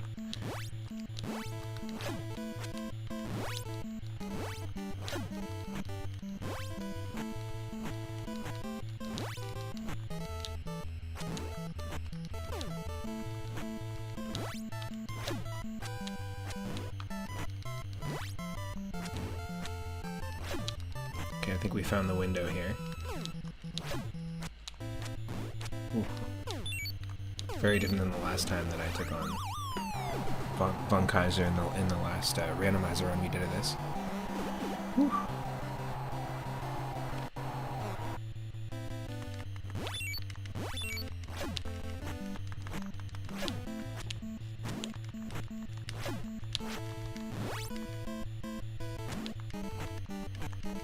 You must dash him a question.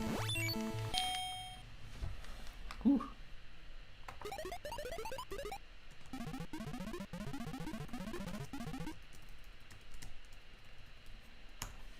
Hey, Power Opossum, welcome in.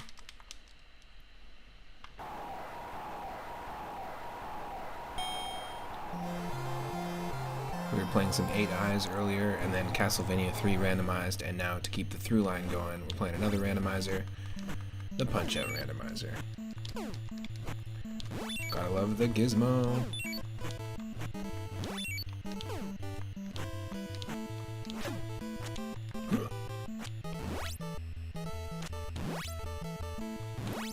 Nope.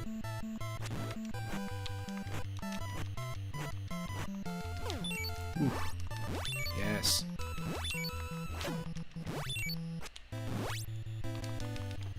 Oh. I don't want to be in a situation where we get knocked down. I know we get up again, but you ain't never gonna keep me down, you know?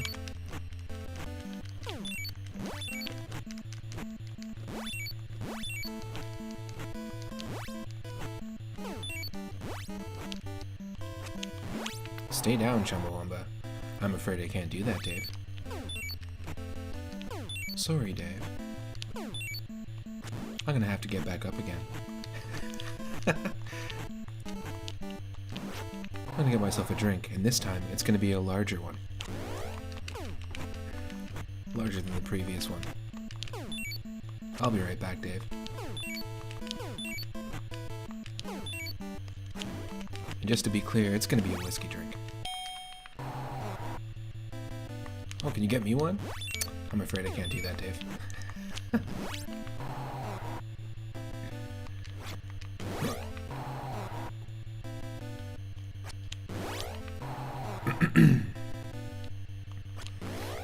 Can't afford to take a hit when he winds up like that. Just does too much damage. Ugh. Woohoo! It looks like I just slowly caressed his face with the boxing glove. I was like, huh, I'm not gonna hurt you.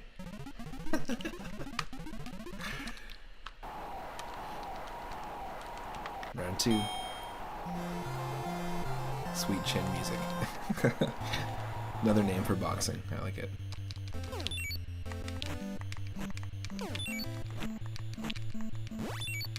Yeah, last time we played this was on Boxing Day, and it was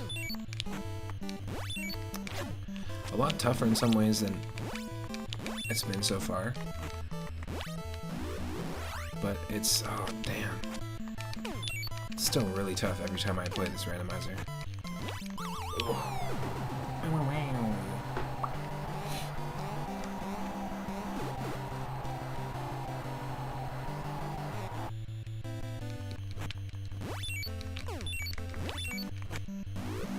Yes.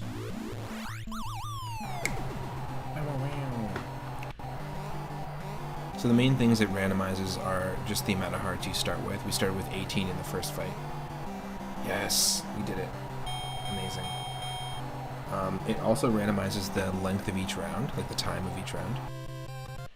And randomizes the pattern. So like that Von Kaiser was very different than the last Von Kaiser. It doesn't randomize the order of people that you fight. Or anything else. But here we go. It's a title bout. Let's go.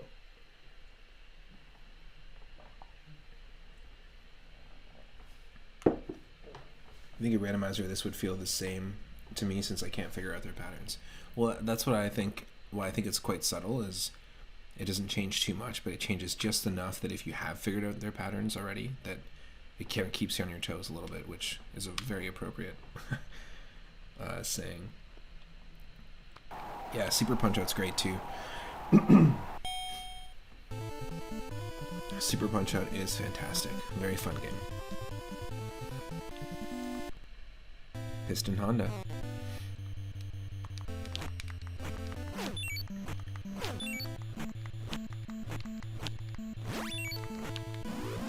Yes!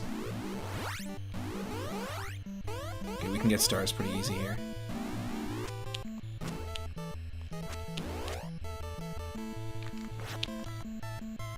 Oh. Now, just like the Castlevania 3 randomizer we were just playing, it's glitchy. It's a tool just made by one person, not often maintained, and sometimes this can happen. So this is just a throwaway round, I guess, just for the time, but we'll get to know how long this round is going to be. Neither of us can move. But it resets itself in the next round, always. So it doesn't soft lock us.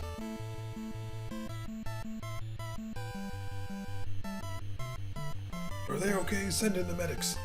Neither of them has moved in a minute and a half. Even though those are clearly not real seconds. If time moved like that, I think we would all just ignore time. If it moved that fast. 16, 17, 18, 19, 20, 21, 22, 23, 24, 25, 26. I'll be either in 10 seconds. You know what? It just takes too long to even say it. I'm out of here.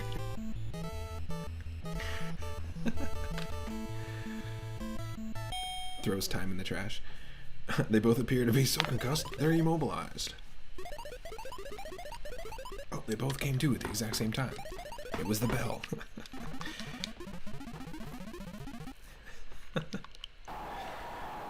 Would you watch a Punch-Out movie? Nah, it wouldn't work. In the 80s only. These stereotypes are just not reproducible. Saved by the bell, literally. Well, woken up by the bell. Ooh. Ah. E. Oh, damn it.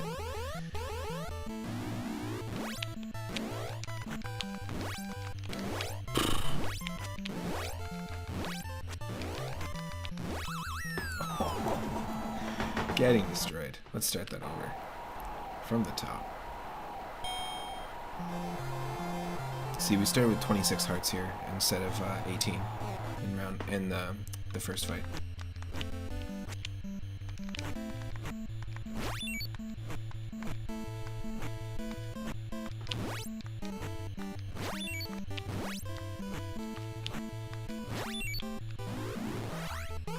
Damn it. Let's go over this idea. If this were a movie, who'd play who? All unknowns.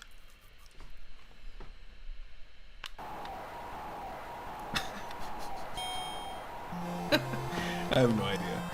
Mike Tyson wouldn't even play Mike Tyson, though. It'd have to be someone else. He wouldn't agree to do it. It would be a fully CG AI generated Mike Tyson, built from all the footage from his fights.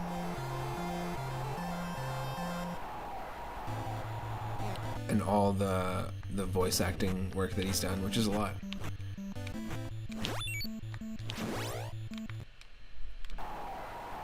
They'll just recreate Mike Tyson in full virtual reality.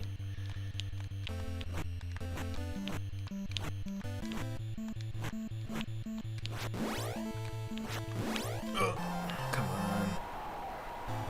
We totally got a bunch in the beginning here. Yeah, Mike Tyson hologram, exactly.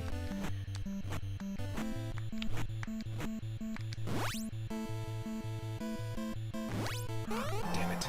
We had a bunch of opportunities at the beginning of this fight, and now maybe it was just a fluke.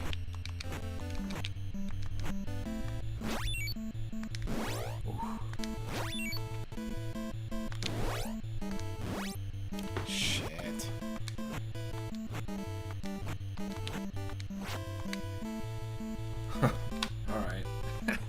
Who's gonna end up winning? If this just keeps happening. Uh-oh. They've been hit one too many times. Now there goes the battle. We usually have 64 different sound effects to pick from, but I gotta get that set back up again.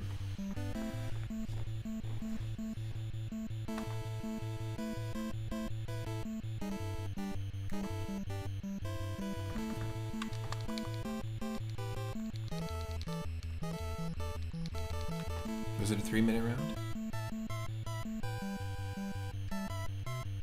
Oh, it was 4, wasn't it? Goddamn.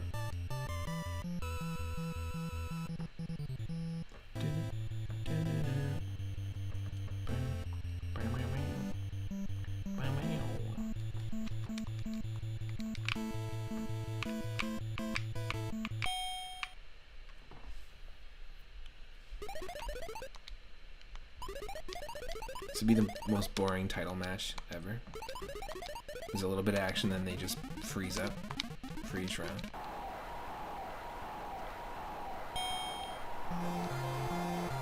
I'm giving you just enough time in the break between each round to think, should they be doing this?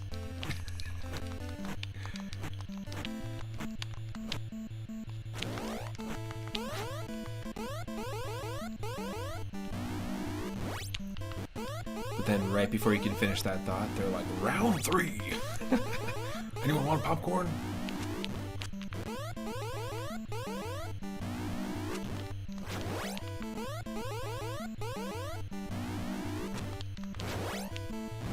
oh my. There you go. Pop that corn.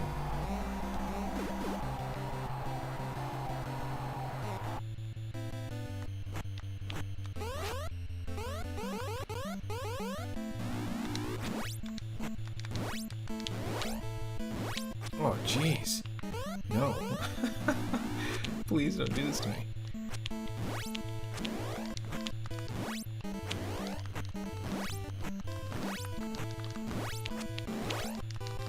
Wow.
Oh.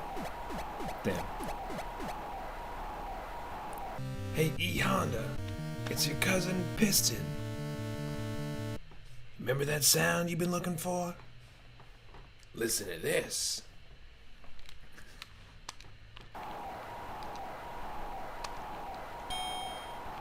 Gotta start acting Ron Geyser.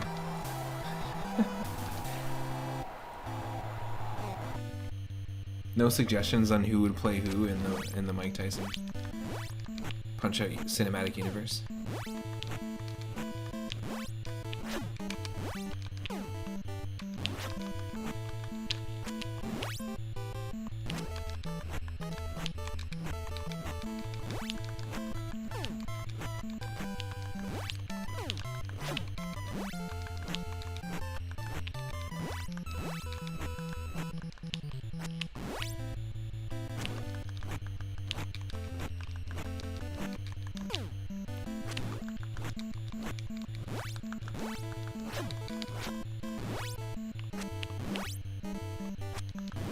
Ah.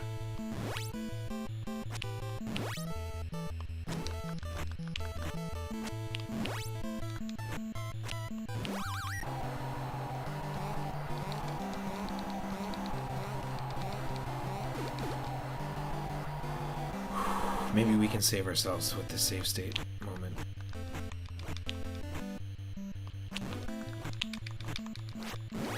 Oh, jeez.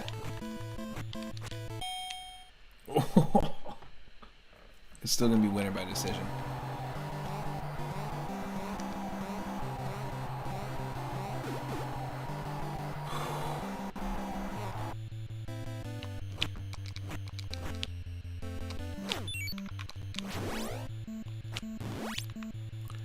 Wow.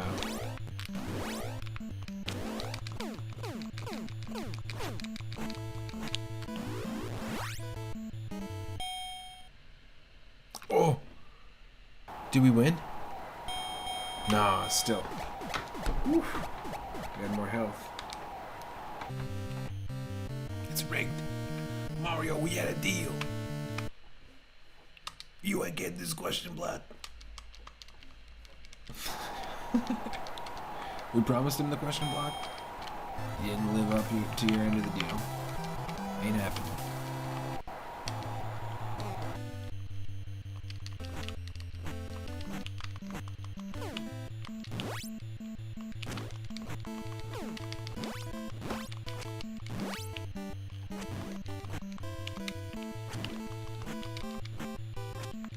Oof.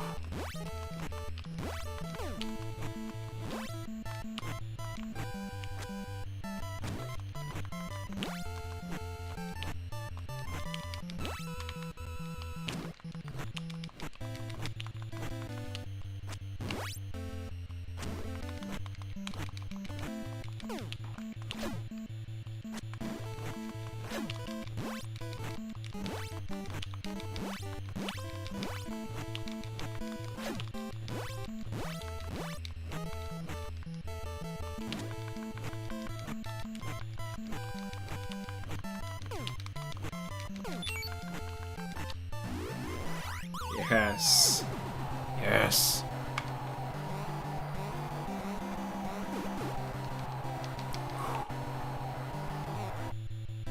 So we found a good pattern with Von Kaiser.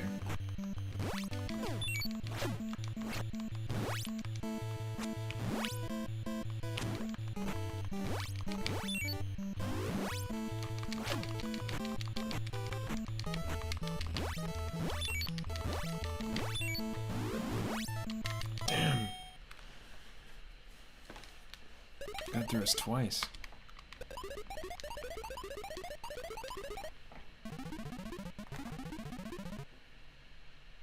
That's tough. That is a tough one.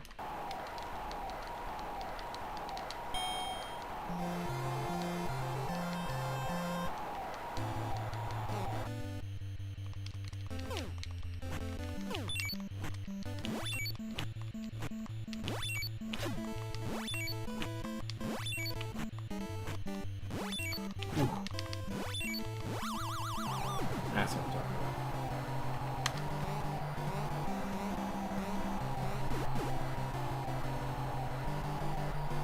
Feisty.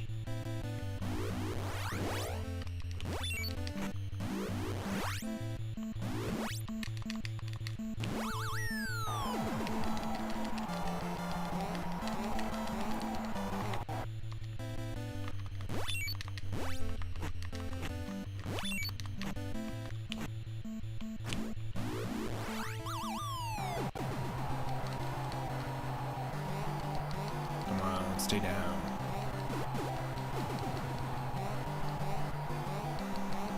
Yes.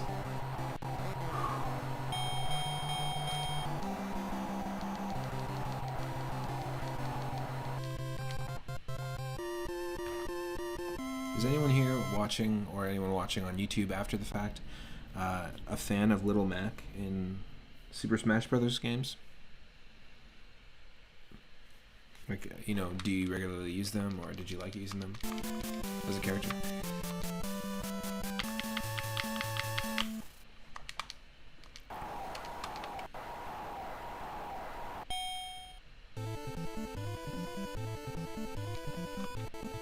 Let's give it another shot.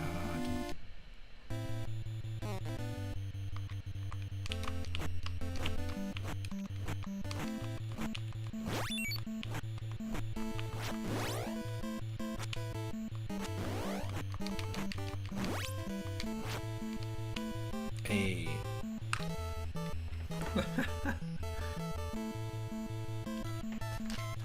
Sounds good to me.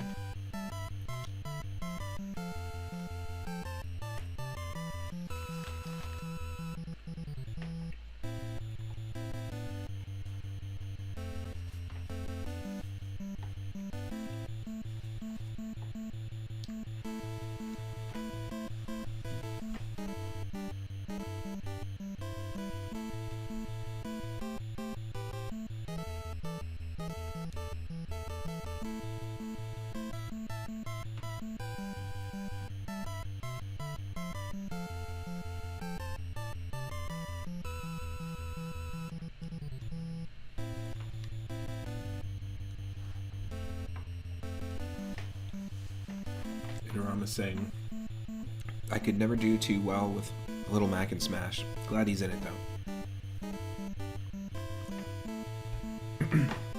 Interesting arc with that one forward, like, leaping jump.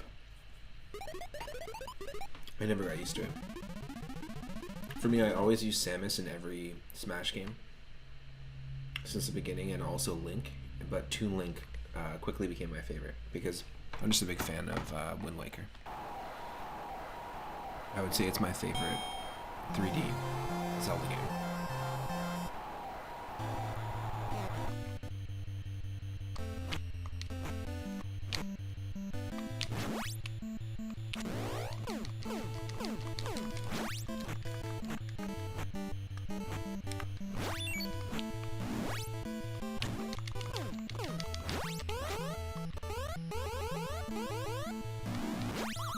Nice.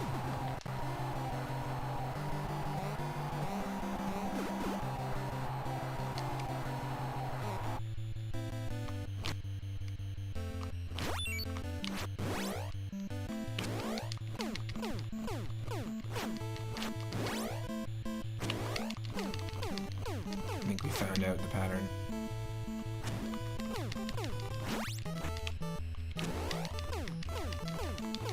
Yes.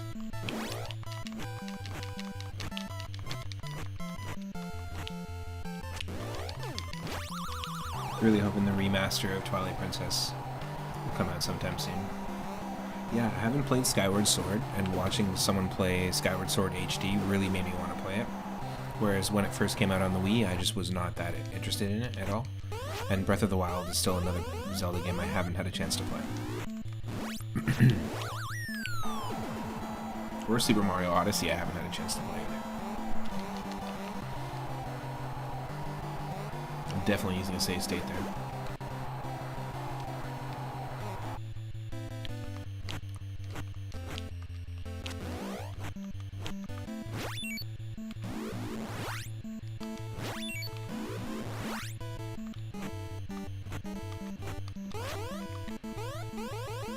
You didn't like Skyward Sword. It's the bottom of your Zelda list. Yeah, when I say that I like Wind Waker as my favorite 3D Zelda, I do really like Ocarina of Time and Majora's Mask. I just haven't spent as much time with them.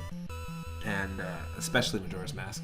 In fact, our birthday stream, my birthday stream, not the birthday stream of the channel, but my birthday stream, in 2021, I played Majora's Mask, really like digging into it for the first time. And we had a wheel, and everyone could spin the wheel. And whenever it landed on, it could be like a birthday treat. Like I would have a bite of a birthday donut, because I got birthday donuts instead of a cake this year, or that year rather. And then another one was basically take your game footage and flip it upside down, or invert your controls, or play with an upside down controller. And at one time that happened, like the two things happened at the same time. It was really fun. But it was chaotic, and it took about 6 hours to like get to adult Link form because of all the shenanigans. But Majora's Mask has an excellent soundtrack. I'm very familiar with it. Ocarina of Time was one I played a lot when I was younger, but I still just resonated a lot with Wind Waker for whatever reason. I got it for Christmas the same year that it came out. I think Metroid Prime came out, so I got both. So I always associate those games together, Metroid Prime 1. Another game I'd love to see remade on the Switch. I know a lot of people, I'm sure, would agree.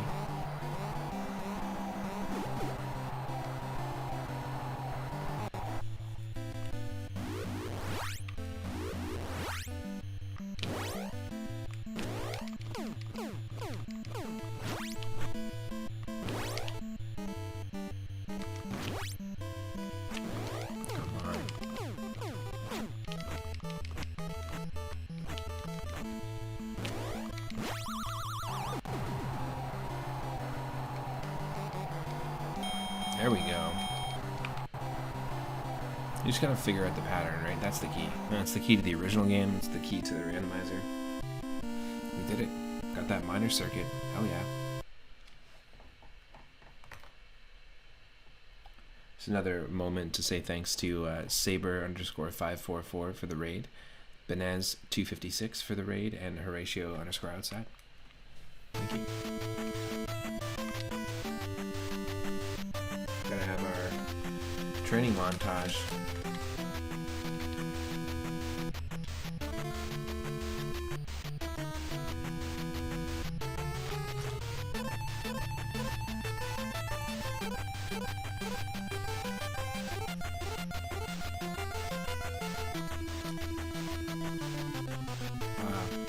The first time you played Wind Waker, you didn't really get a chance to appreciate it because you were renting the game and had to rush through it.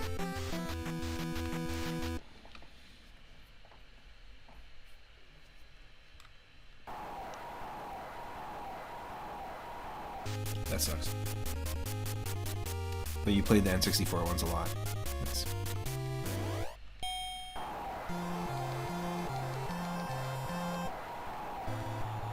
I really enjoyed my time, even though I had to invert my controls a lot with Majora's Mask. Ooh, nice. It's all about the right hand here.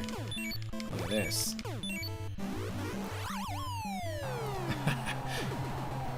Don Flamenco does not like the right hand. Oh, you played the HD one. Yeah, see, that's one thing about the Wii U.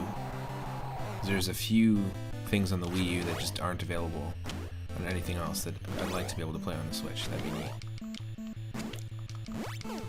Because that was a really cool. I remember seeing the comparisons of the Wind Waker and Wind Waker HD graphics.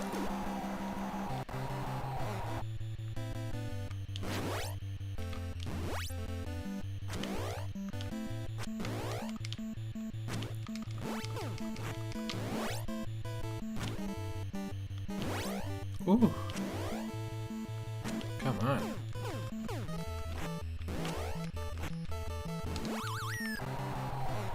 This is bad. We can do this.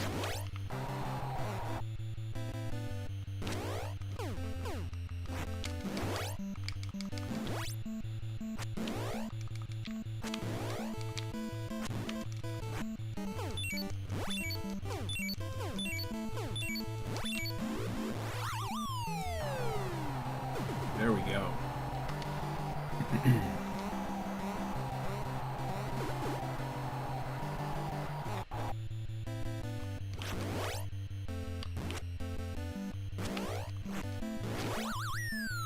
Holy shit.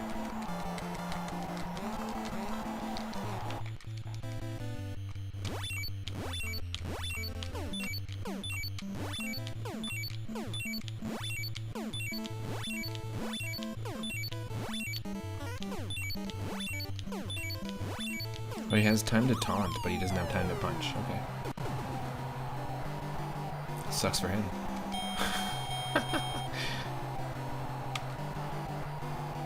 We're like down Flamenco.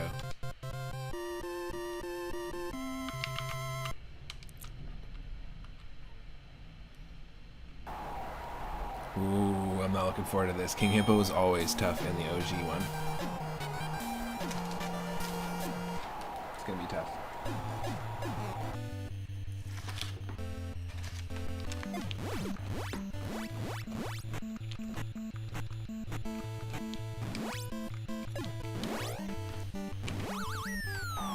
Nope.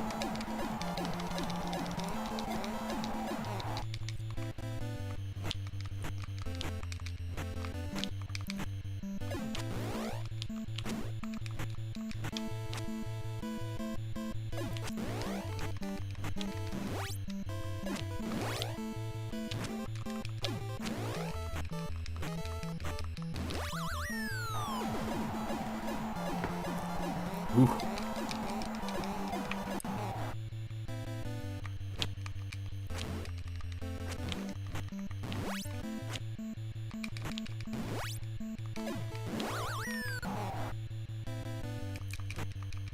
Just want to see if we can learn the opening.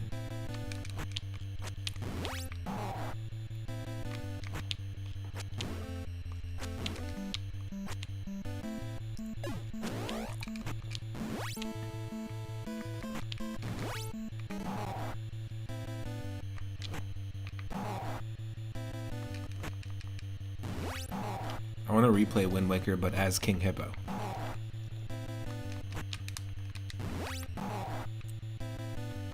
And specifically play the stealth quests, where you have to hide in the barrel.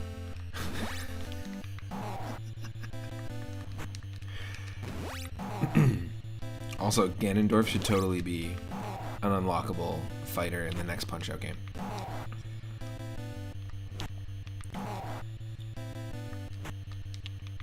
How do we land hits before? Do we just get lucky?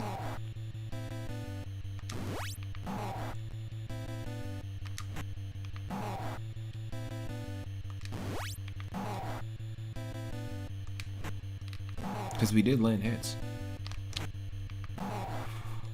Just trying every combination of hit.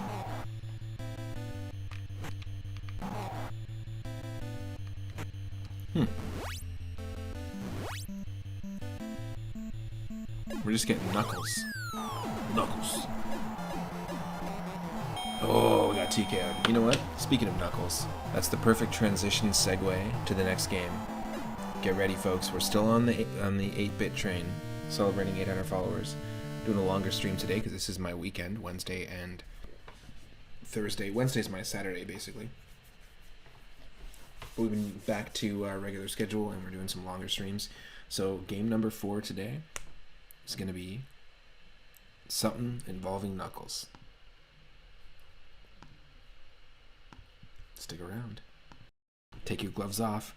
The gloves are coming off. Put those gloves back on, and then hang them up, and then take one of them off, invert one of them, then place them down and take them off because the gloves are off.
We're going to be playing DuckTales 2 on the NES. We were talking about it earlier on stream.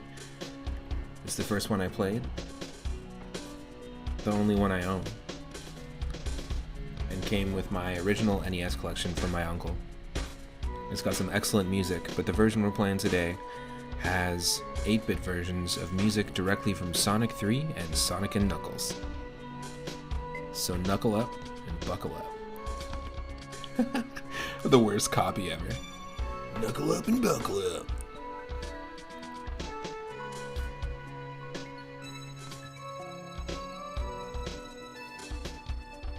Nucktails.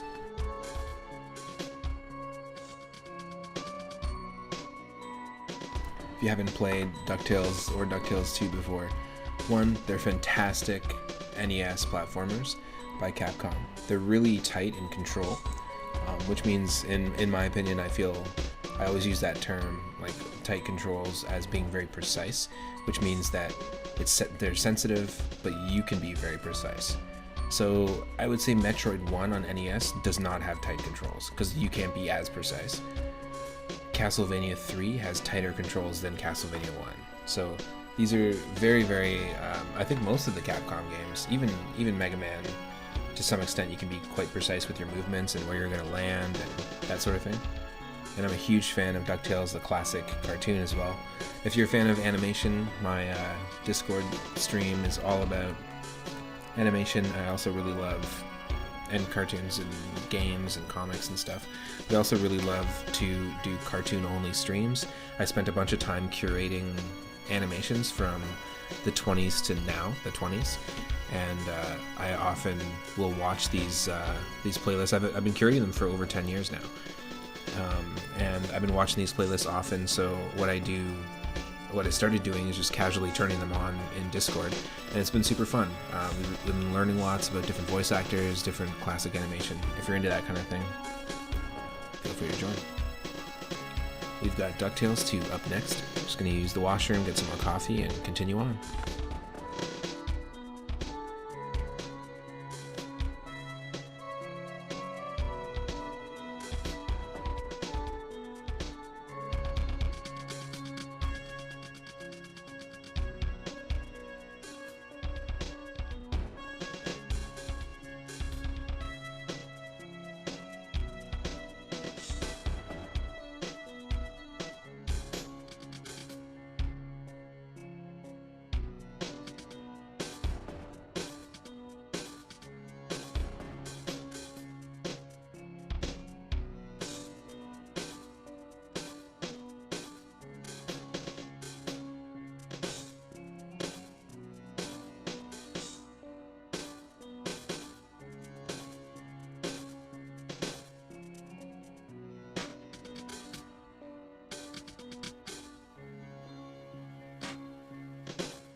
My apologies there.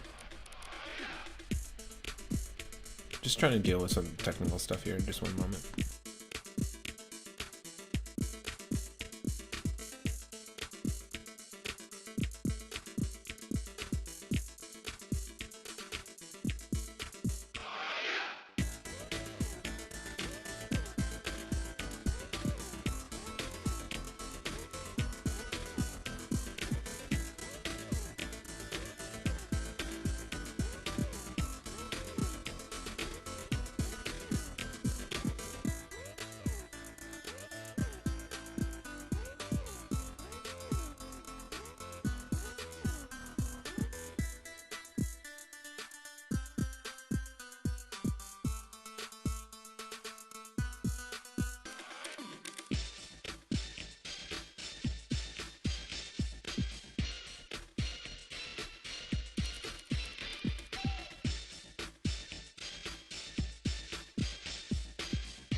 There we go. This is Sonic 3 and Knuckles music on DuckTales 2 on the NES.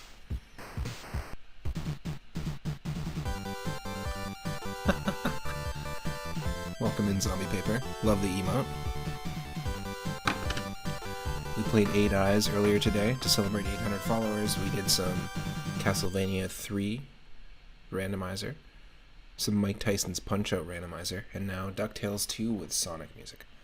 So, all over the place. Happy Wednesday.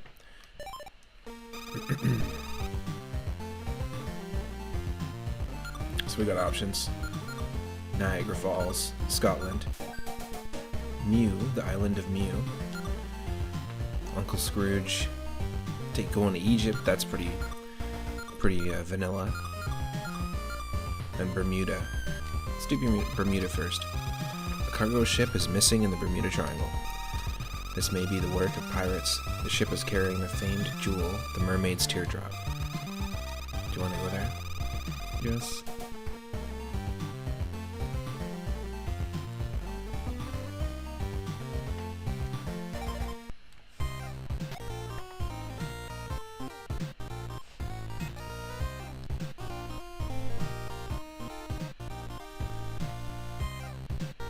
Oh, it works either way, though. That's nice.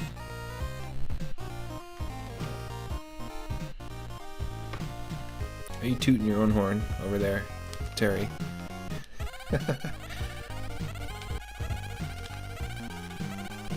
It's loud.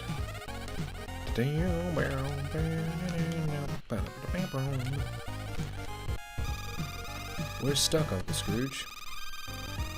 We'll never get by the mast, look at it.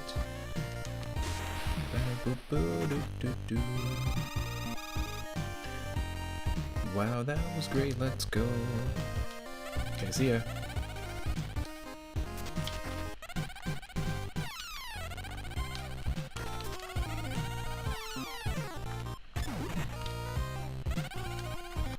Yeah, very fun game and very tight controls, like I said. You can be very precise. We're missing something here, right? No? No secret jewels?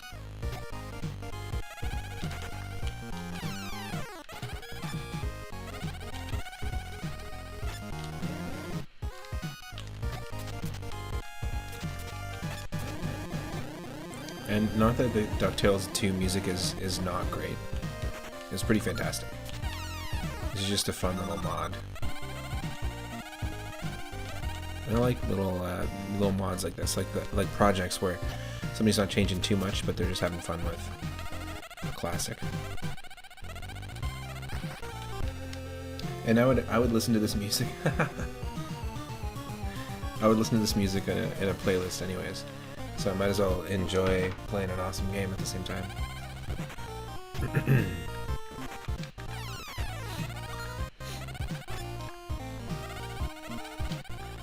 And I think we've played and beat this twice with this soundtrack on stream. It's just a fun one. As I mentioned before, I'm totally open to suggestions on NES games. That if you want to see me play a specific NES game for today's stream, feel free to toss a suggestion in the ring.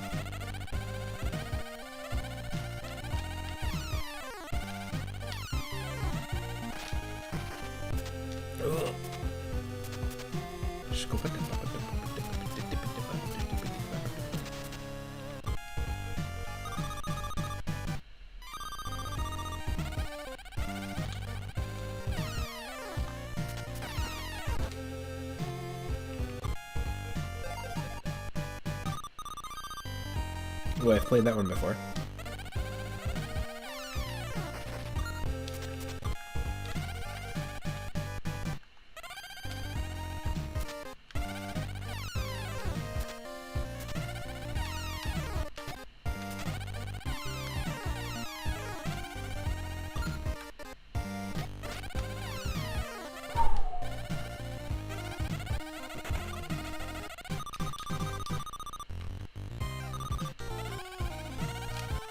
Nope.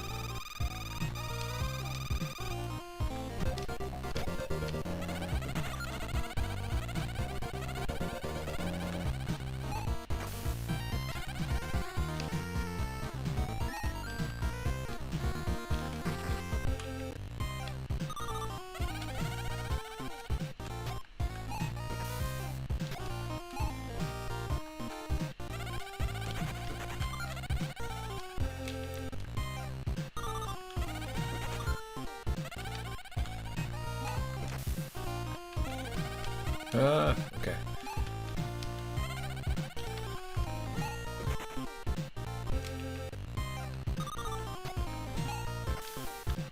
Got too caught up in the treasure.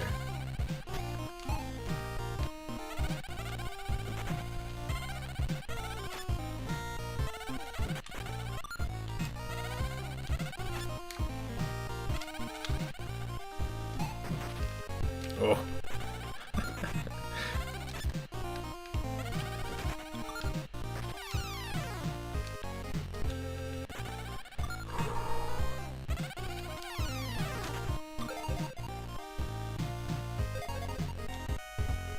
We don't have any items, we just picked that up. That was a healing ice cream.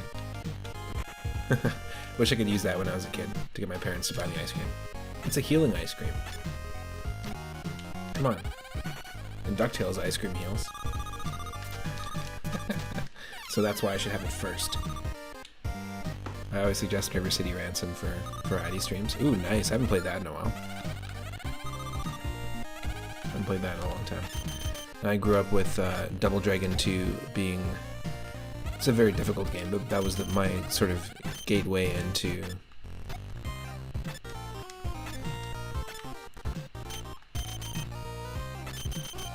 beat-em-ups, and then I ended up playing... Streets of Rage 1 through 3 and Final Fight 1 through 3. In fact, I think there was Final Fight on the NES. Unless that's like a bootleg or something and it wasn't like an official game. But I distinctly remember playing Final Fight on the NES. There's someone you follow who sometimes does River City Ransom speedruns. Yell Strike, nice. Yeah, I'm a big fan of River City Ransom. There's a Game Boy Advance version that actually wasn't that bad. I had that Game Boy Advance port of the game.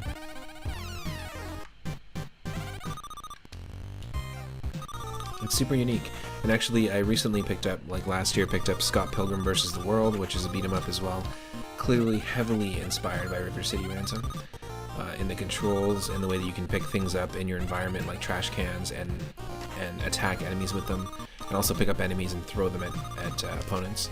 It's a fantastic cartoon. It's a really great film, great soundtrack, and yeah, the game is great. I'd never It was a game that was only available in one of those like subscription service things back in the day, but then it was quickly taken down. But now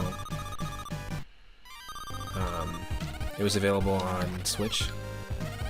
I saw on someone's Discord that it was on sale. It's pretty fun, and it's multiplayer, so if anyone has it on the Switch, it's the entire DLC. It's multiplayer online. First level's Toronto, and it's based off of a neighborhood that I actually used to live in for several years, which is really cool. It's even got the park that was right outside my house as part of the first level, which is pretty fun. Fun way to revisit it. It's got some great music. Ooh, I don't even know how long River City Ransom is, to be perfectly honest. Like, how long would that take you? I think it would all depend on the player. Ooh, that stuff. Is that what we want? To keep going up? Or do we just come from there? I don't even know.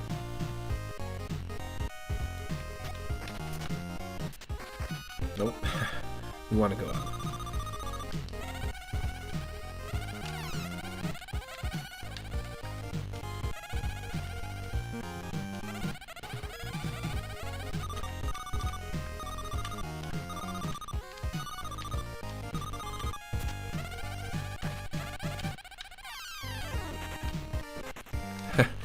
The sound effect was perfectly in time with the music.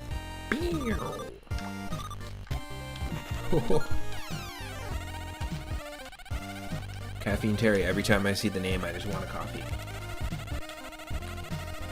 I'm not addicted.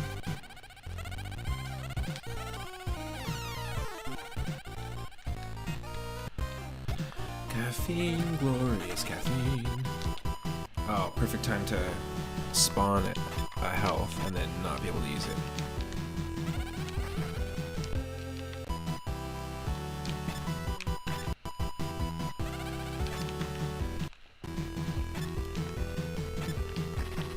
Oh, nope.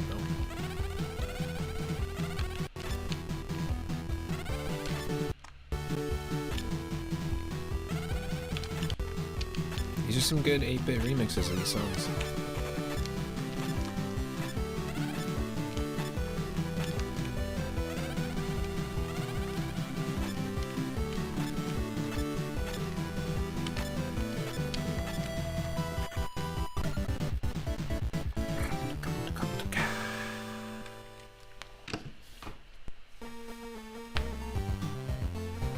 Wish you had coffee, but it's 1 a.m. here. Probably a bad idea.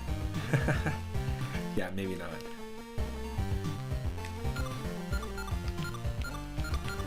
Let's buy a cake. Don't worry, Uncle Scrooge.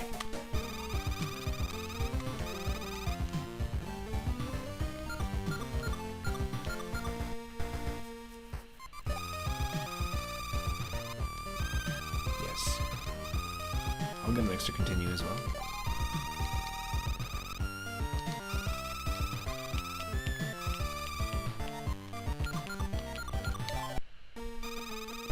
Alright, so we got that.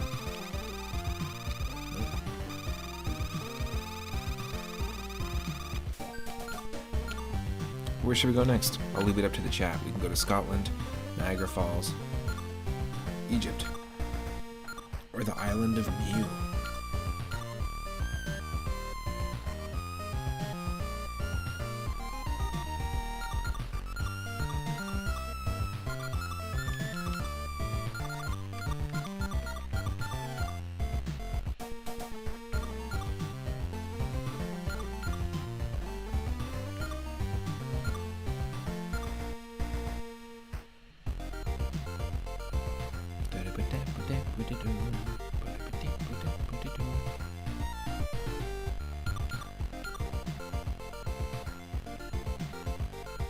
Everyone's different, so we're gonna go to Niagara Falls.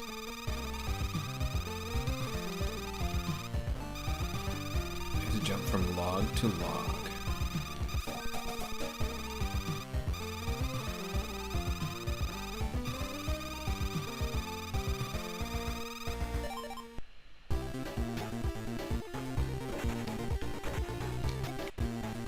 Great music.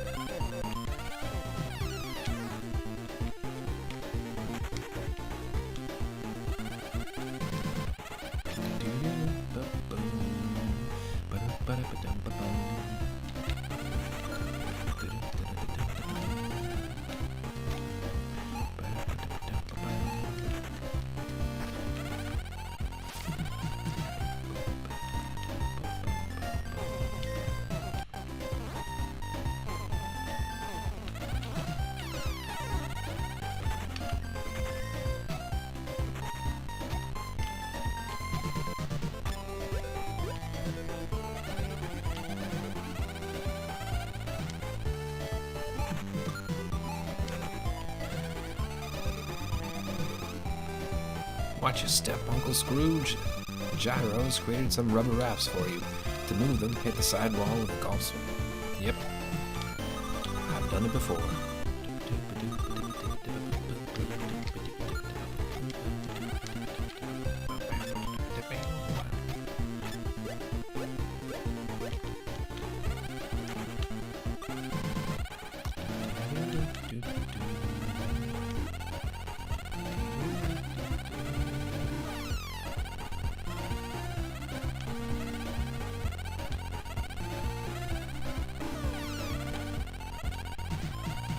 Chance. It's okay. Driver was trapped in a landslide. You've got to help him out.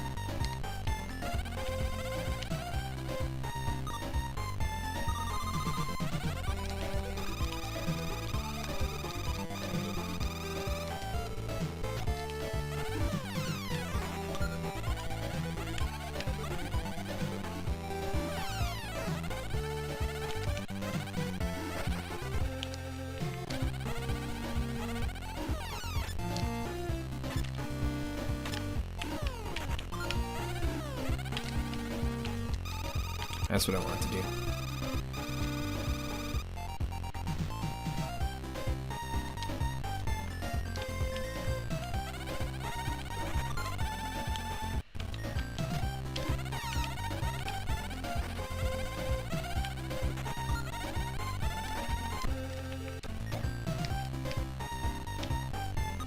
Oh, there's a way to do this.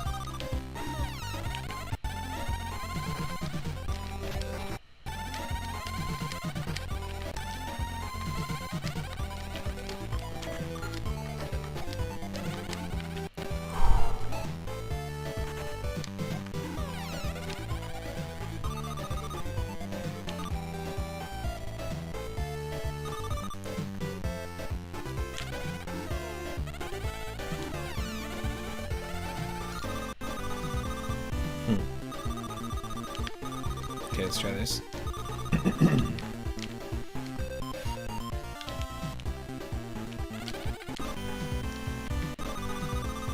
think we can do it, we just gotta fall from the right spot.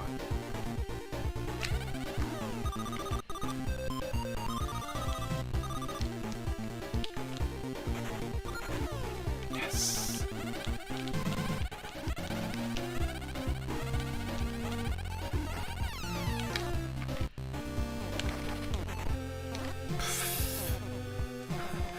Fall from the right spot or fall into the wrong spot?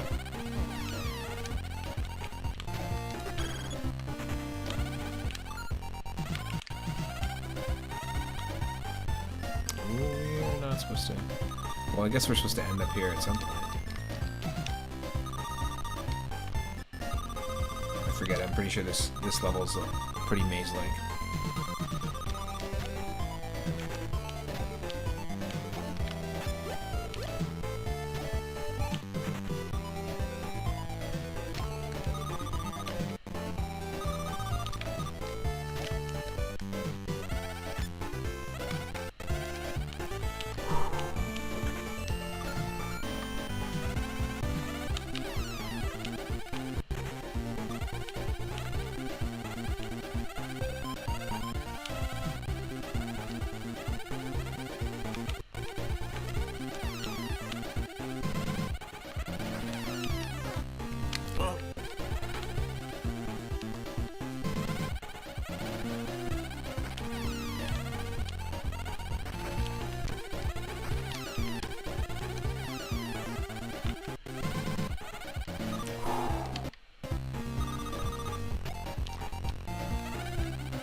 feel like I have tackled this section from a completely different direction before. Like going left to right, but these levels kind of have that going for them, where you can explore them from different directions. Whew. Doing good though.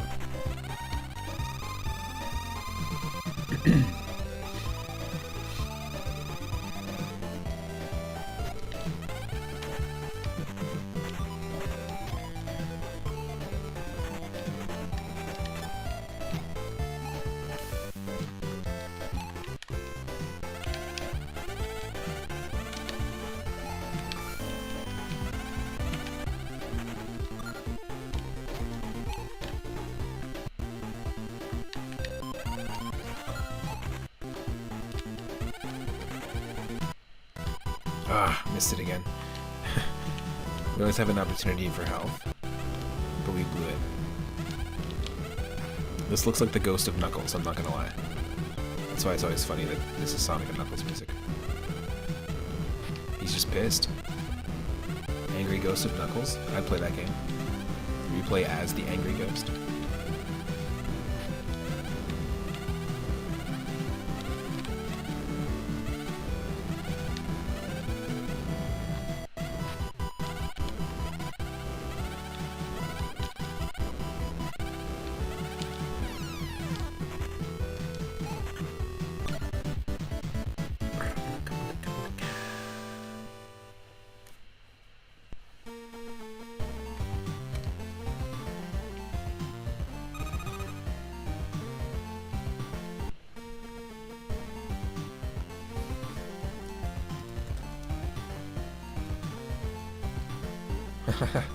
There's my spotlight bar. Yeah, we could do that next.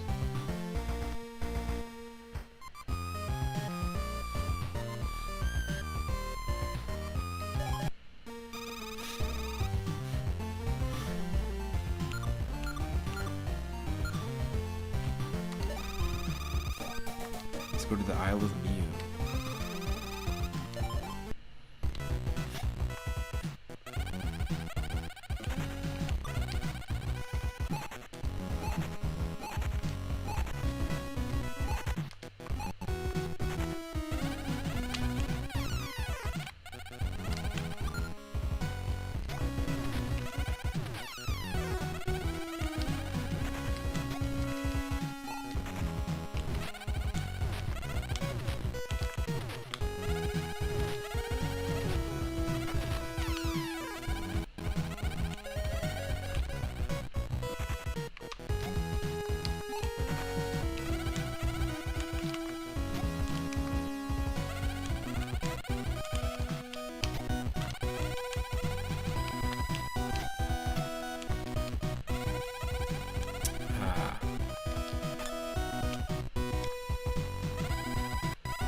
We should have got a power up by now.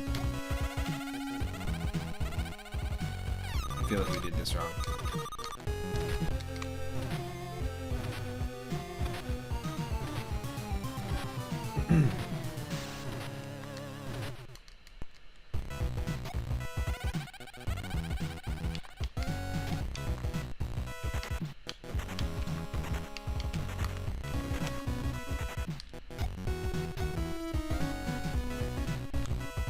Didn't we have like one of our nephews here? I'm gonna screwed it up.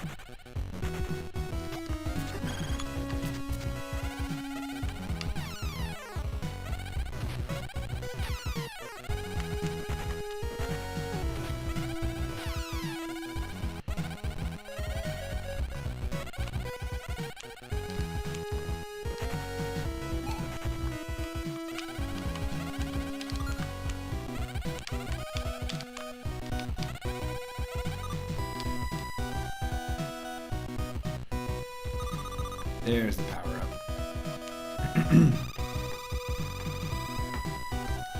Makes sense that gyro would be used to power up.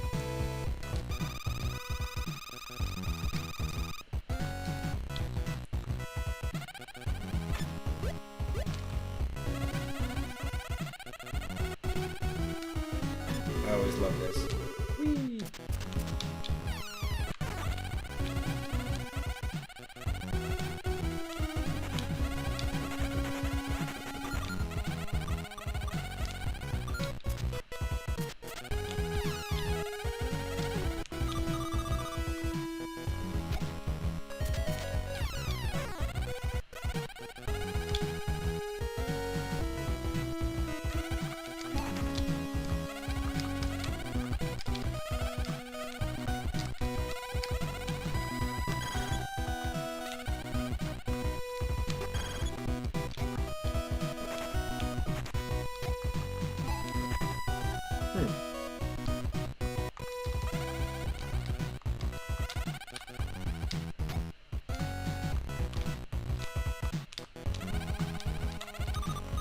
How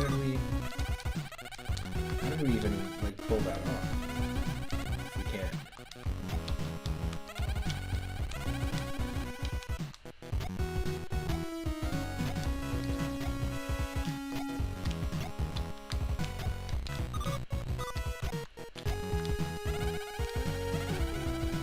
What? Am I losing it? How do we break one of them?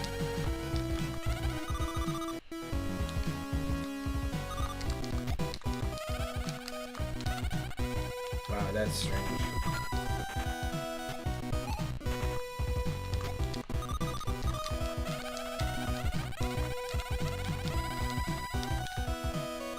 Alright.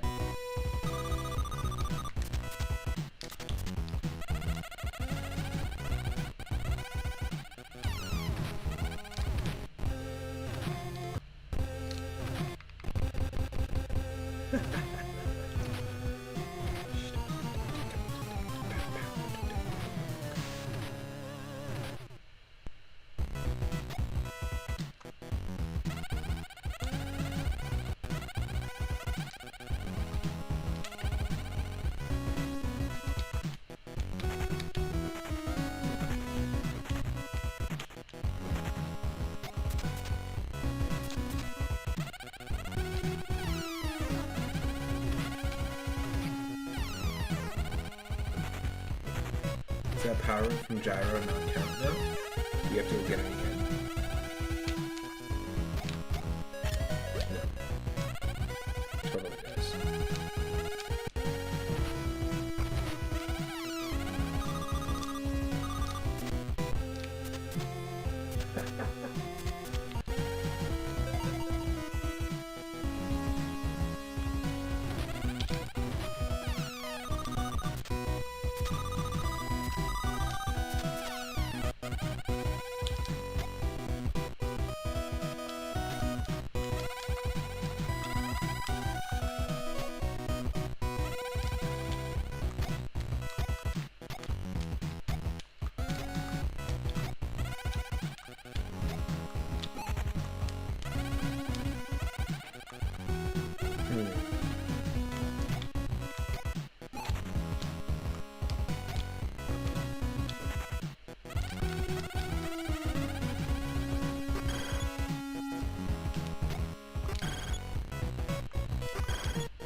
So lost as to how we actually like even broke one of those.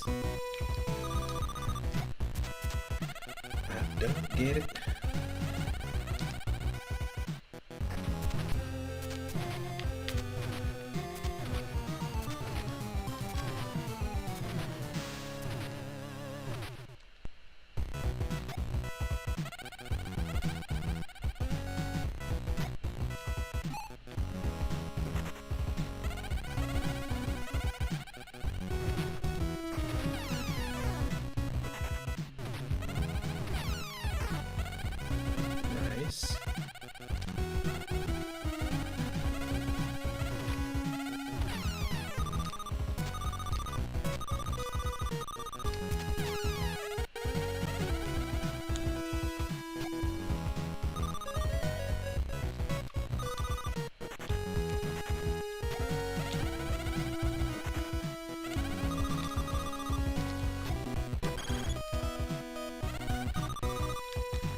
change my level.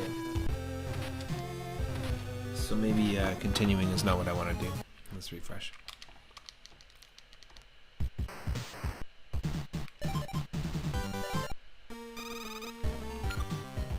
I just want to experience the other levels with the soundtrack and stuff.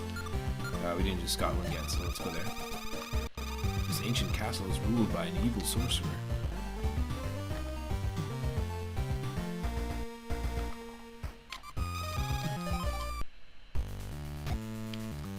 Here we go.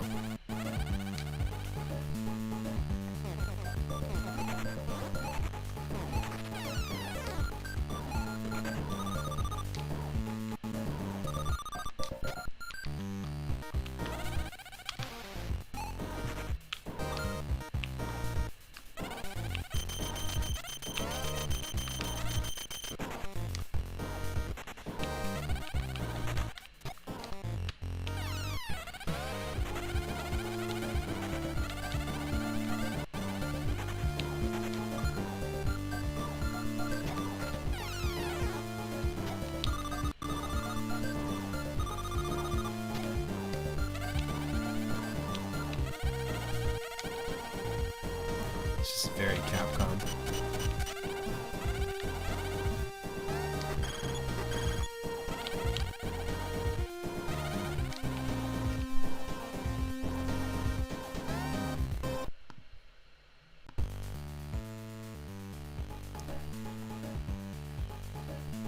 Hopefully it's not too loud.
See, we somehow did it there. We were able to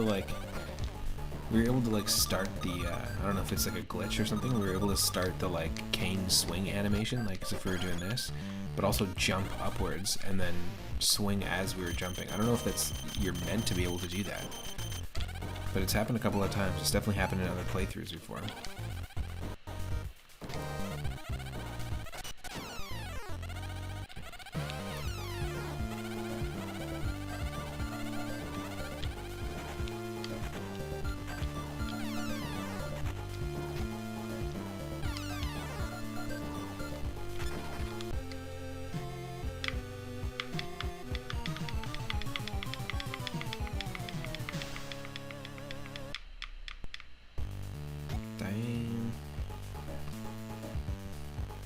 Okay, let's check out Egypt's soundtrack.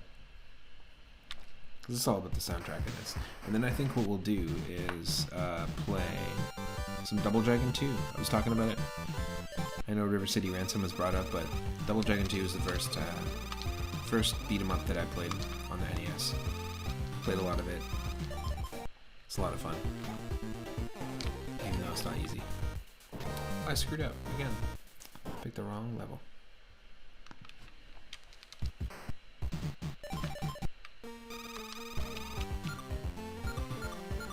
Only one we haven't tried.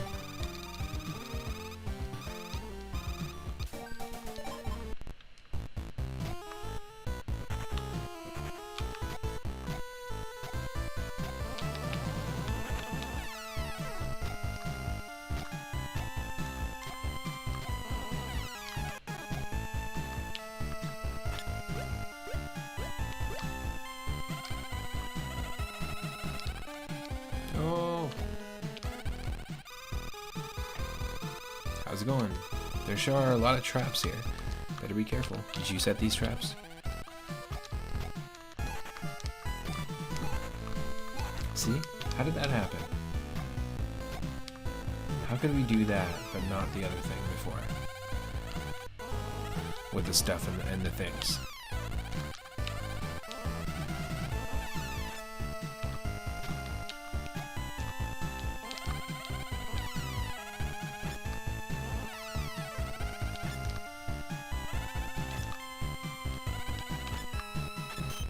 There we go.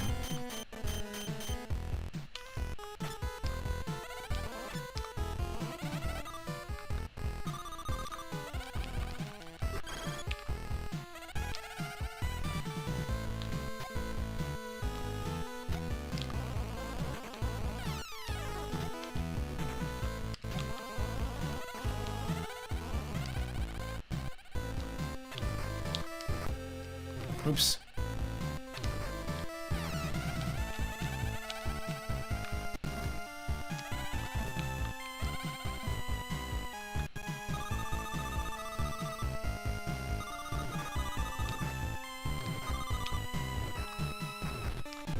Oh, come on.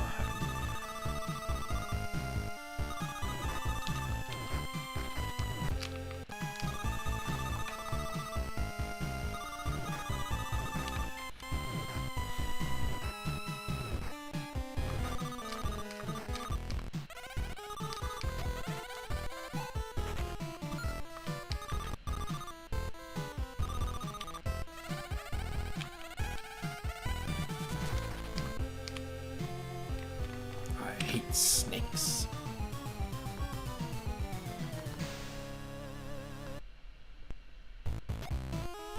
Something happened there with the resolution. Okay, I am going to be right back with Double Dragon 2: The Revenge on the NES. We're going back, I think, to 1988 as well.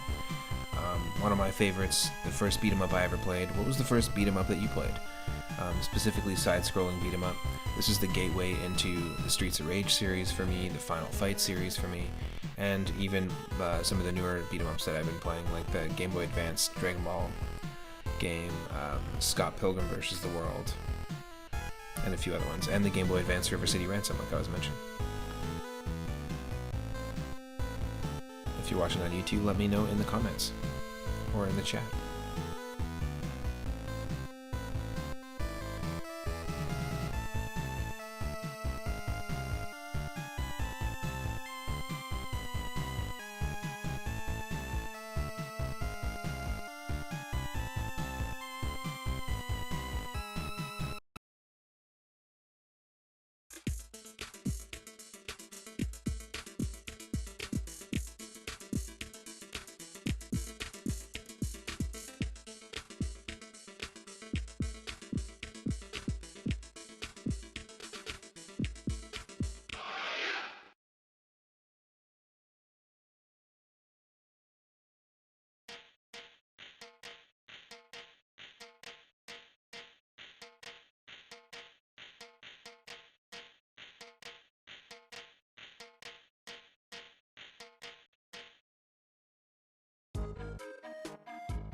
Alright, here we go.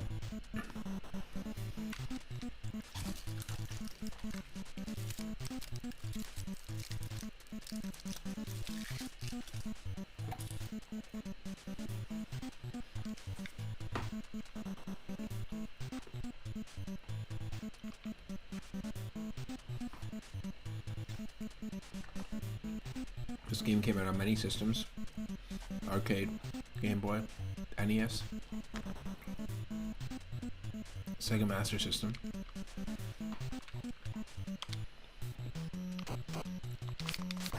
Which is the one I know well.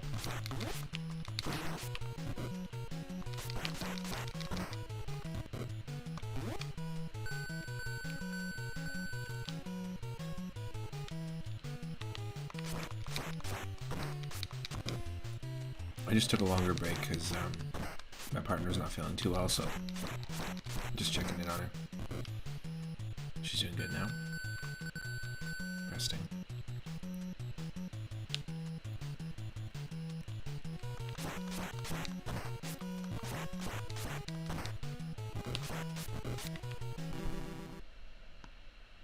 Hopefully it's not too loud.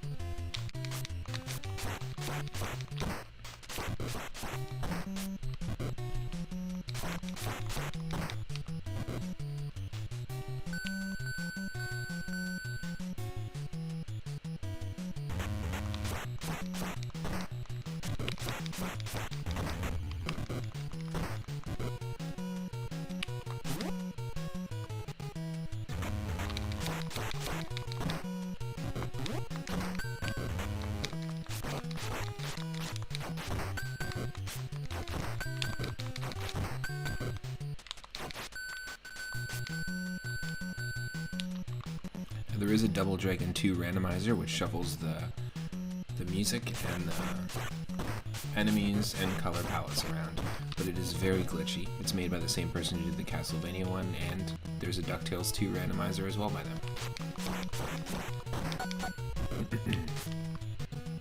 Although that's also really glitchy, so there's a few of them that they're just like experimenting with, and a few of them that work better than others, more refined than others. And you'll notice, obviously, you know, things like Super Mario 64 and Link to the Past randomizer, they just have more tight-knit communities, and they have way more options, and there's less chance for you to soft lock in those because there's more people working on it. Is there a Triple Dragon? No, but that'd be a funny game to make. Not Double Dragon 3. Double Dragon 3 is so difficult. Like, you have to do very, very well and get past a huge gauntlet of enemies before you even earn that extra continue, and Teenage Mutant Ninja Turtles 3 is the same way too.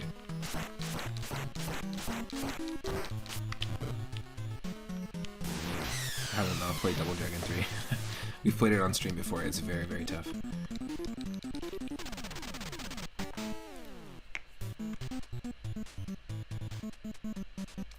Get to the chopper! Get to the chopper!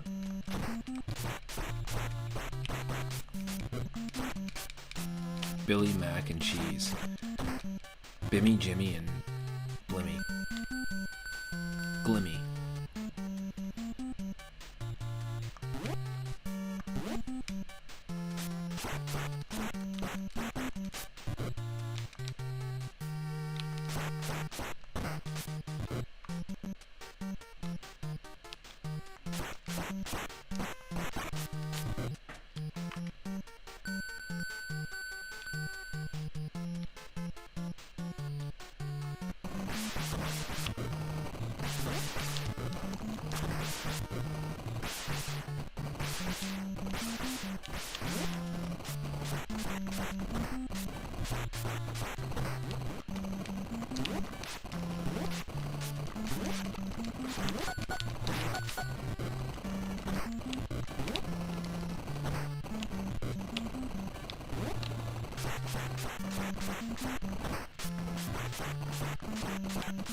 Yeah, I used to run home from school every day and play this, and weirdly, Jeopardy, Blades of Steel,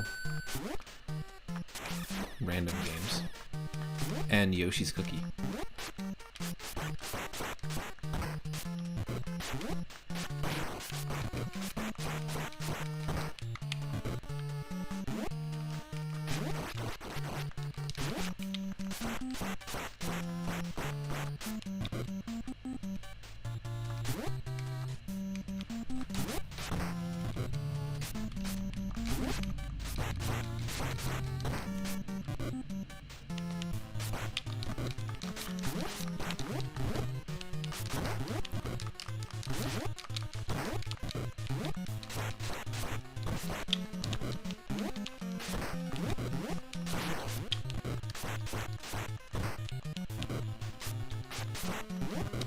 Ooh, you missed 8 eyes. So I ended up, welcome in, Mighty Collector. Hello, hello. I ended up playing 8 eyes for the first like hour and 20 minutes or so of the stream. We got decently far and we progressed each time with the first level. It's very much like Mega Man where you can pick your own levels, and it's very specific actually, the order of levels that you need to tackle. It's a tackle. Tackle? Is it a tackle? And we did the first level and got to the first boss, who looks like Frank Zappa with a giant sword, which I thought was pretty funny. We were not able to beat the boss, but we got better each time. So I'll dive back into it for another stream. Like, that's one of the games we're playing today. I'll be continuing it. The same save file. So we did that, then we did Castlevania 3 Randomizer and ended up running into a situation where we created a double loop on ourselves. So we could not progress. Great. Oh. Then we played Mike Tyson's Punch-Out Randomizer, which was quite fun, but difficult. We only got 3 fights in. No, 4 fights in. We took care of Don Flamenco. We ended up getting the minor circuit completed, which was a challenge. It's a challenge in the original game anyways.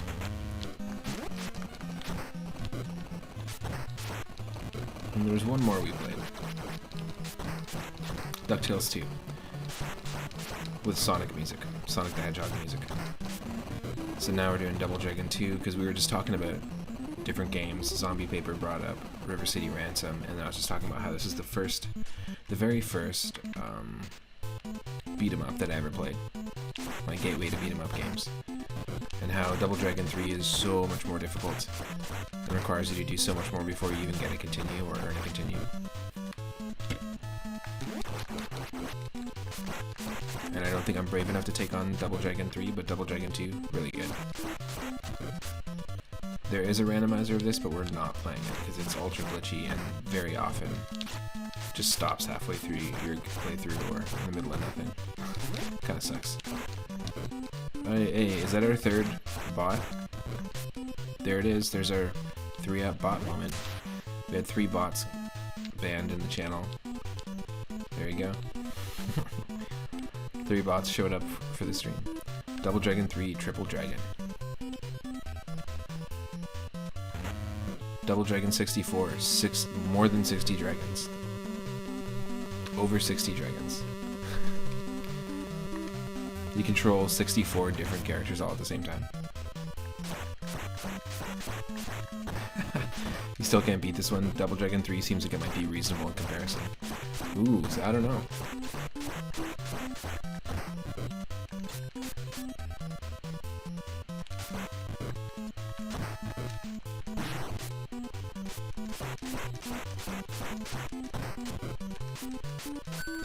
This one's so much easier for me, but maybe it's just because I played it as a kid.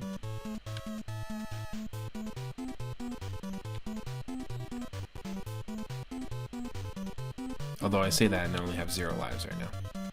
So. Get a life. God. Why don't you get a friggin' life? Maybe like 3 of them.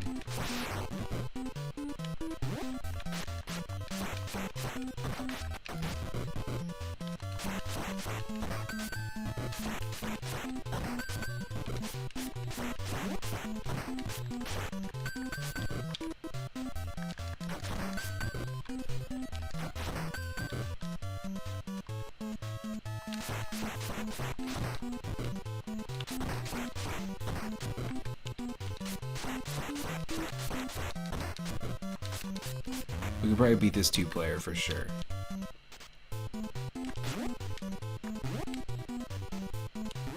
We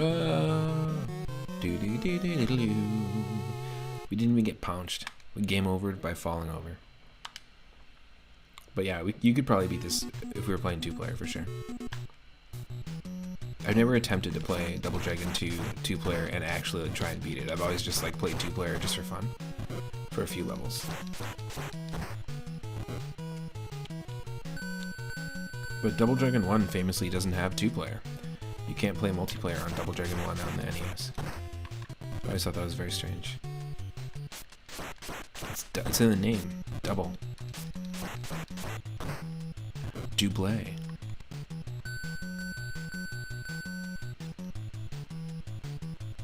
I've always wanted to see a band cover this entire soundtrack live. In fact, as a drummer, I would love to join a band that would cover this live.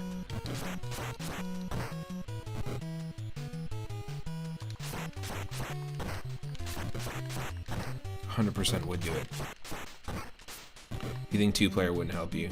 You lose most of your lives to platforming BS. Yeah, Mission 4 really introduces a lot of that. Or I think Mission 5 is the jungle. There's a ton of that in this.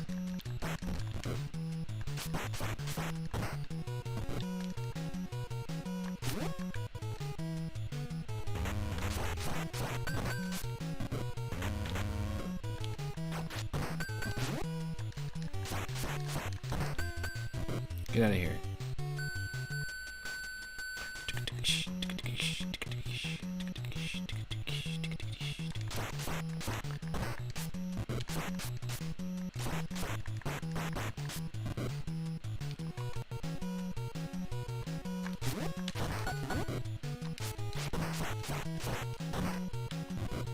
I don't even remember the Double Dragon movie, but I feel like it would be... I feel very cautious about revisiting that movie. I think Robert Patrick is in it.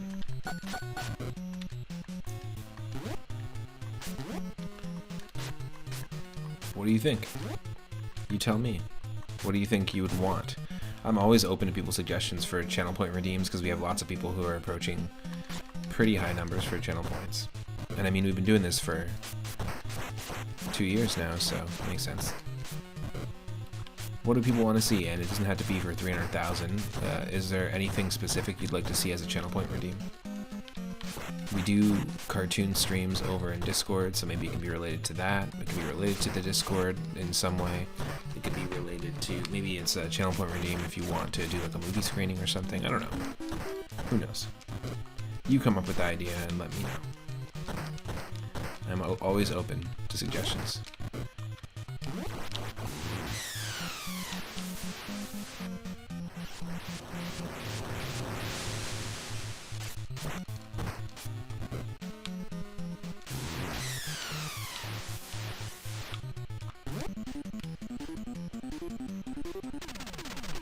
What could the 3-up related thing be?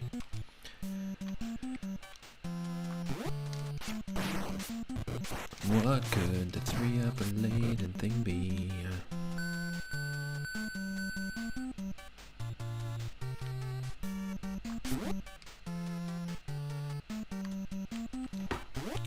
Should we get more nostalgic?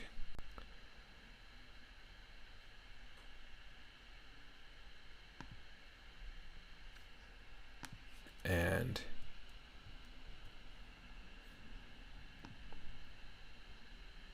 just for fun.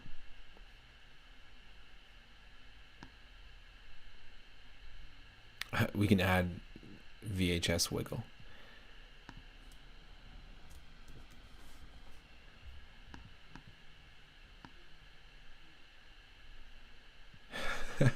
Is that too much? The wiggle is a bit much. That's so funny.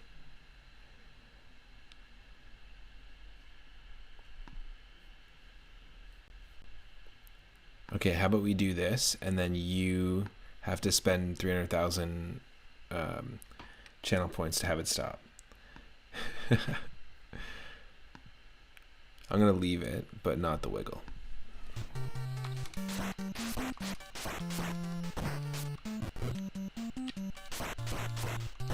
Got the VHS style chroma key effect.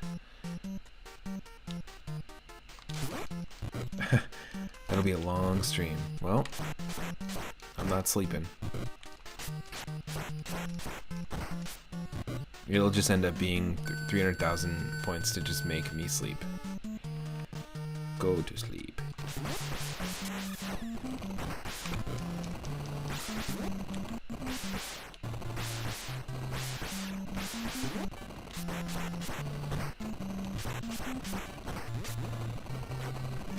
$252K. Flex. Nice. But no, seriously, even for less than that, is there something you'd like to see for 10,000, for 50,000? I'm open. Do we stop and take a comic book break and then read a comic? Like read it live, because I've been reading the Amazing Spider-Man comics, 1963, I think was the first one, or something crazy like that.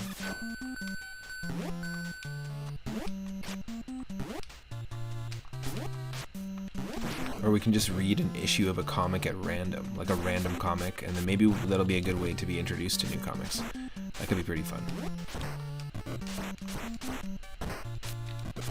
What do you think? 1962. Actually, I believe the first issue was penned on a napkin in 1959 in a bathroom.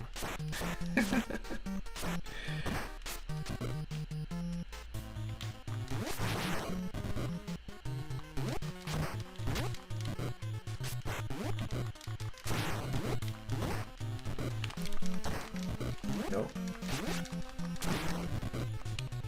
There we go. What was the quickest I beat that boss? Ever. Like, ever.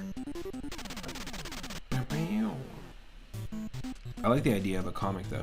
A randomized comic. Break. Could be neat. What does anyone else think about that? Would anyone be interested in that? Would that be something that'd be better suited to, like, a Discord hangout?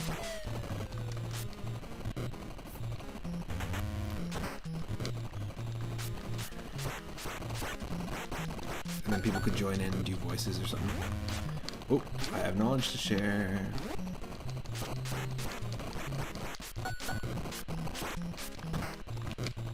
What's the knowledge?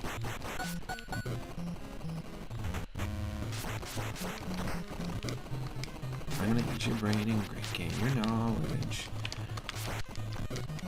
It's a line from Planet Terror, if you remember that one. From Grindhouse. There's a foreshadowing line where there's a kid playing with two action figures, and one, it looks like it's eating the other one's brain, and he says that, I'm gonna eat your brain and gain your knowledge. And they're like, get to school.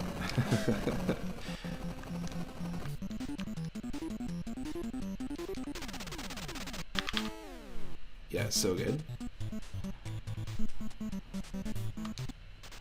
I like Death Proof too. It's just a very different film.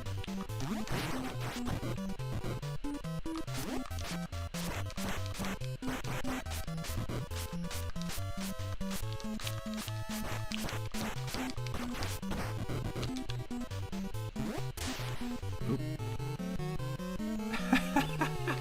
Really? You're right, Mighty Collector. It's all the platforming bullshit.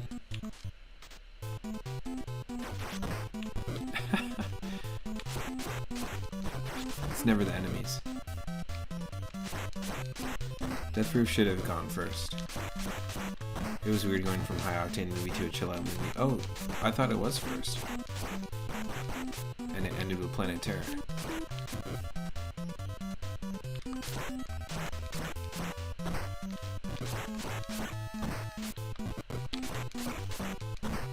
Maybe I'm wrong. I'm remembering it wrong. I remember like really being impatient to see the ending of Death Proof, so that makes sense. Where like I was like, come on, have something happen already, and then when it happened, I was like, okay, yes. It's like watching Lord of the Rings: Return of the King with its like 14 endings. It does like a fade to black 14 times. I remember sitting in the theater and actually getting up, like being faked out, like getting up from my seat 4 times. Like, oh, guess it's over. Oh, nope. Oh, okay, guess it's done. Oh, nope. Oh, that was cool. Well, nope, that's not the ending. And they had Samwise Gamgee and Frodo get married at the end. Then that faded to black, and then the Ice King kidnapped Princess Bubblegum, and that faded to black.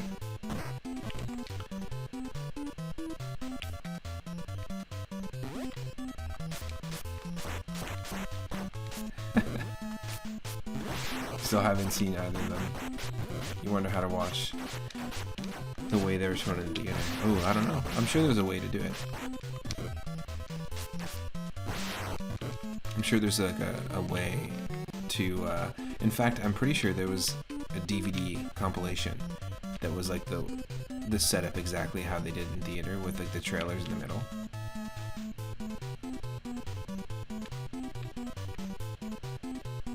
Now, I want a zombie car movie. I don't know about you. Technically, isn't Christine a zombie car movie because it's like a car that's come back to life? Is it an undead car? Like the 80s film. Do you remember that movie? Actually, not a bad movie. Rewatching it, it's actually pretty good too. I haven't read the book or anything. Zombie movie, then car movie is how you saw it. In theaters twice. But yeah, I would totally watch it. That was amazing. That was perfect. We picked it up at just the right time.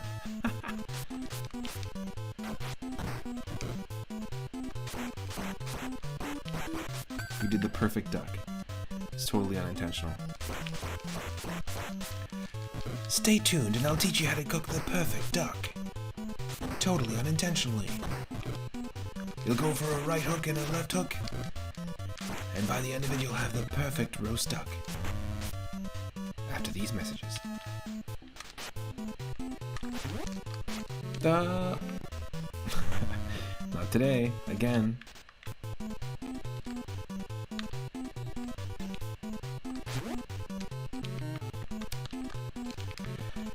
This was always an annoying part as a kid.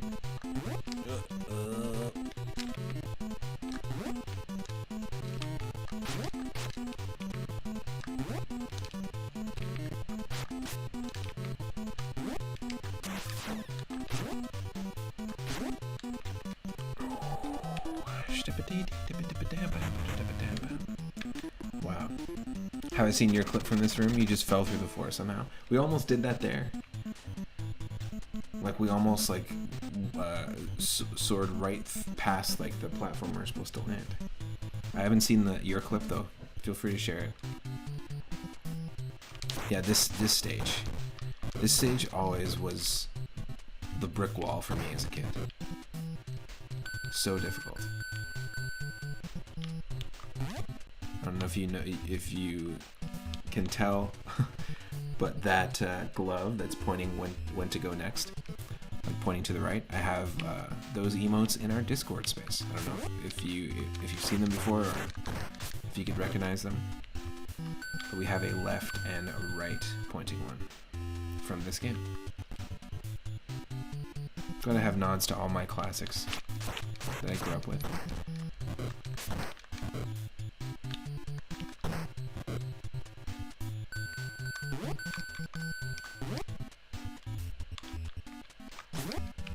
Oh, no.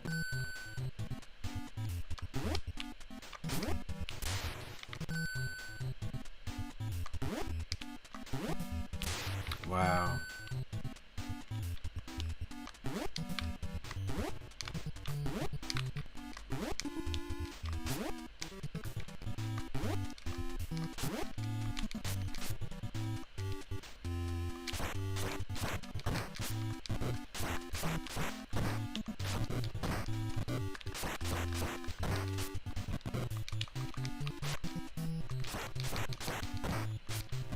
That's just part of your regular day, collector. You just fall through the floor somehow.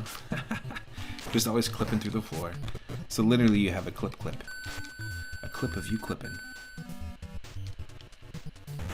clip of you clipping.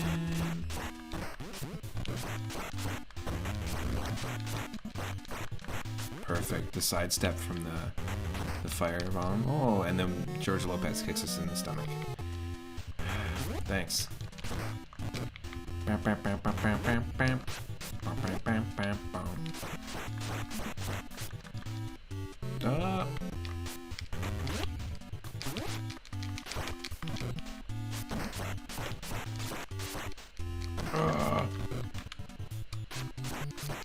This is always so tricky. There's a few sections where the opponent can easily toss you off the screen.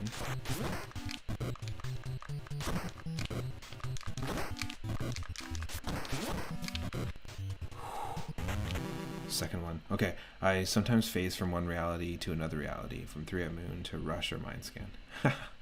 Oh, I see. You fall through the floor of this stream into another.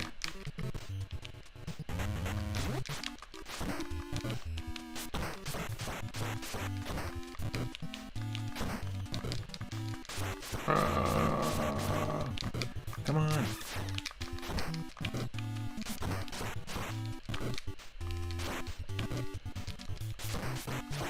Oh no.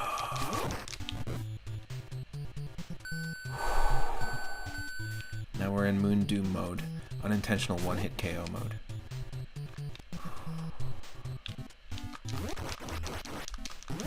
These are tough. Tough cookies.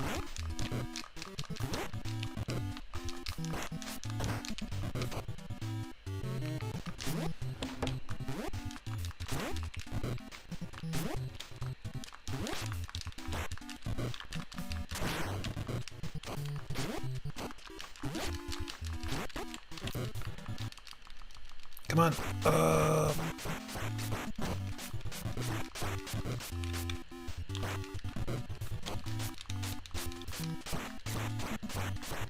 Please. Look at our health. We don't have health. We're dead. We're undead. We're a zombie. Zombie Zimmy. There we go. That's the third double dragon. Bimmy, Jimmy, and Zimmy. Fight me, bro. Actually, I don't know what I'm doing.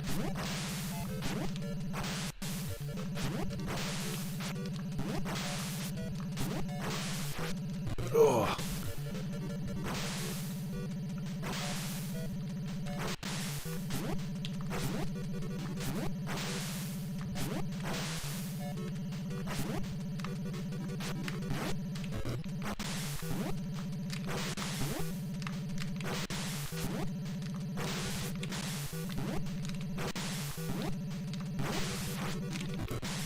Oh. Wow.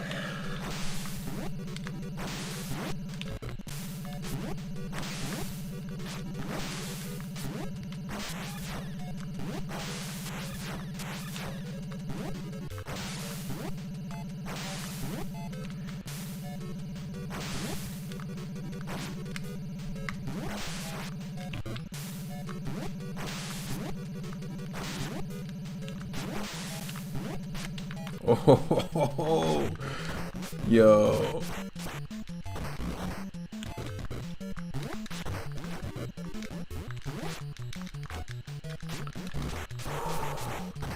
Holy crap. Frankie, can you believe it? This guy always looked like Frankenstein to me. Frankenstein's monster. We got Rainier Wolf Castle over here.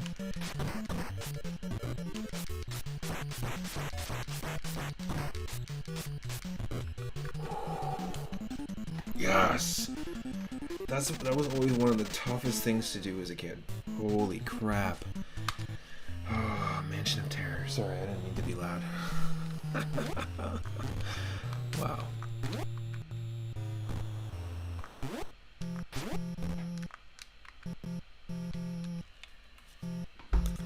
Let's go.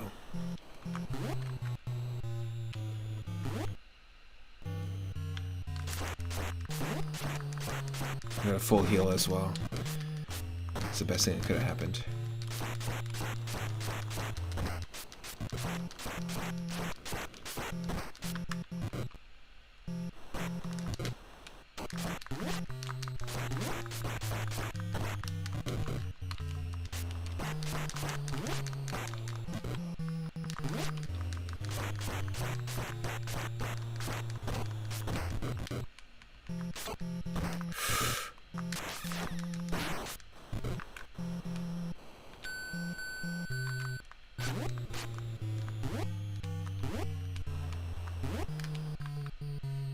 You accidentally closed the tab and missed the Arnold fight. Oh, I got through him real quick.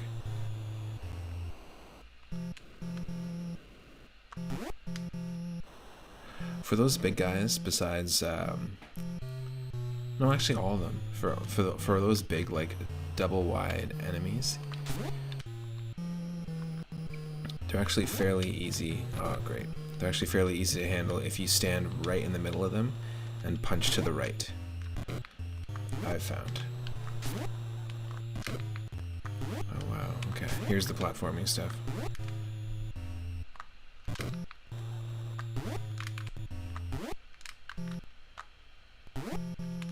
Nope. It's the timing. Great.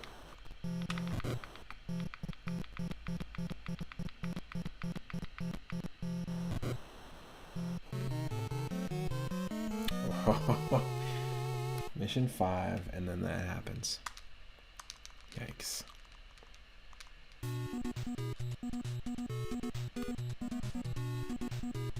There's no continue. There's no password. There's just go from the beginning again with your 3 lives.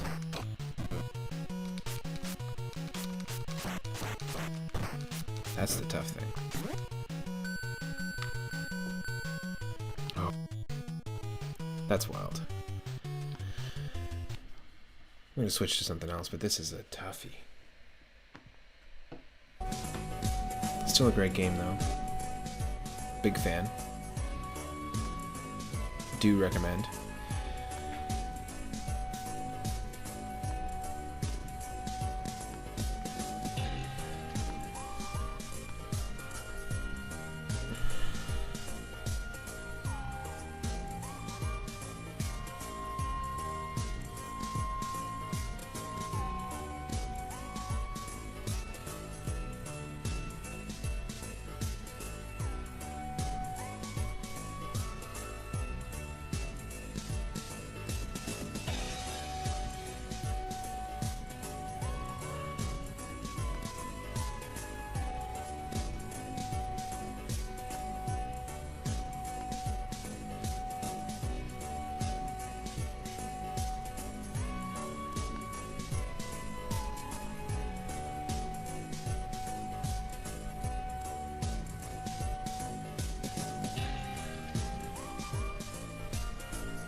because I was talking about how Double Dragon 2 was my gateway beat 'em up game. It was the gateway into all the other beat 'em up games I played. Final Fight 1 through 3 was a series on the Super Nintendo that I always played. Really, really enjoyed them. Final Fight 3 was ported to the NES unofficially, so that's what we're going to play. I knew I had a memory of another NES beat 'em up that I played a lot. And I used to play this one in university. This is Final Fight 3 on the NES, which never officially came out.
And after we mess around with this for a little bit, I'm going to be doing some cartoon streaming in the Discord, and just be hanging out in the Discord if you want to join and aren't already a member.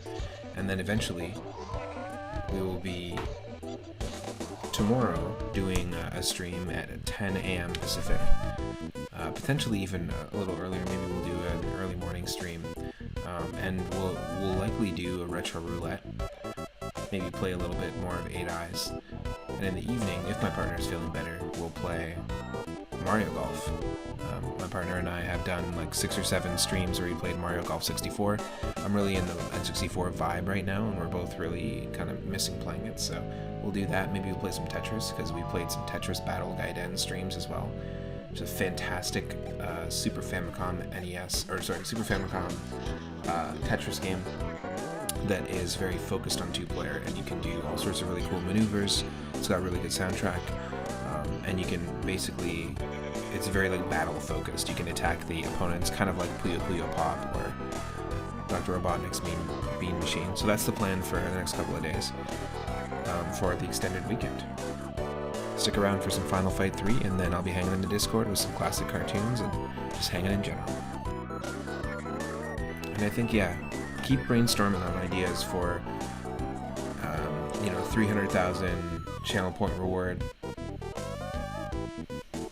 additions, or just new channel point reward additions in general. I might just do a regular comic stream in Discord, but we'll see.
said they've gonna rip Major City apart. They've gonna rip.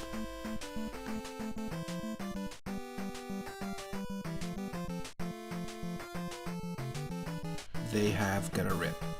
They have going to rip.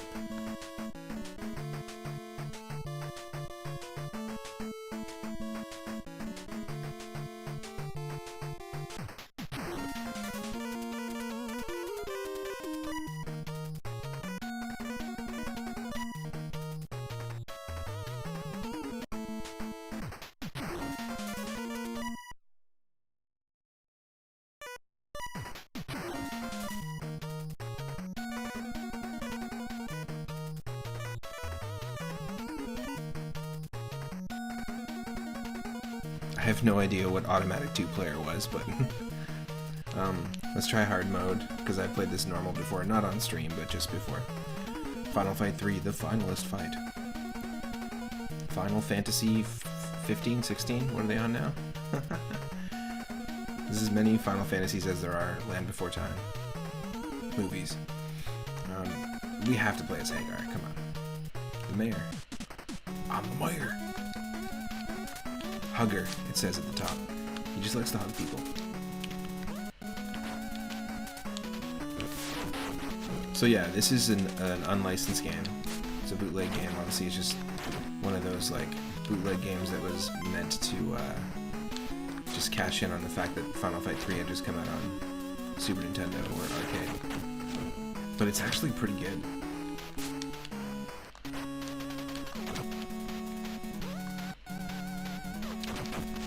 Like, it's pretty precise, and it's the closest to having like a Streets of Rage style game on the NES.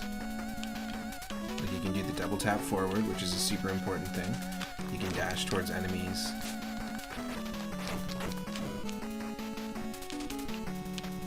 That's ultra important in any beat 'em up for me. That's number one.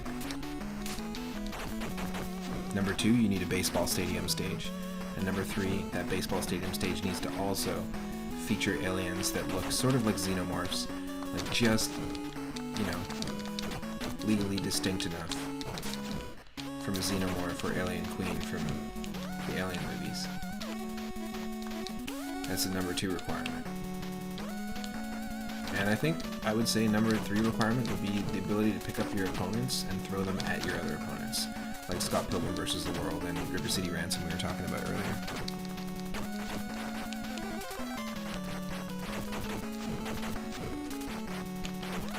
Like, the idea of continuing streaming over in Discord is just because I still want to keep streaming, because it's my Saturday, and even though we've been streaming for what it says 7 hours now, we've taken many breaks, and I just don't want to do like a 14-hour stream on Twitch and upload that to YouTube. I feel like it's super long, but whatever.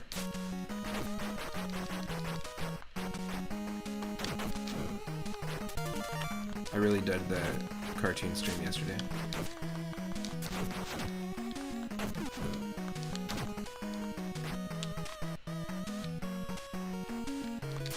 I also want to take advantage because the next couple of weeks are quite busy at work, so I'm going to be doing much shorter streams in the evenings.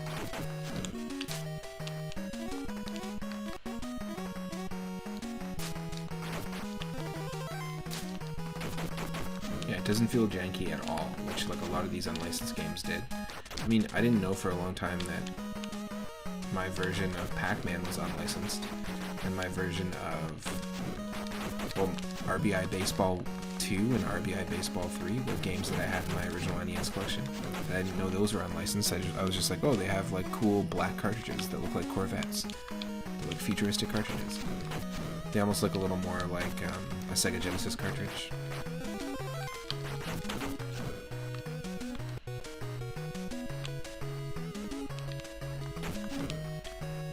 But the music in this isn't terrible either. It's not like awful. It's nothing amazing, but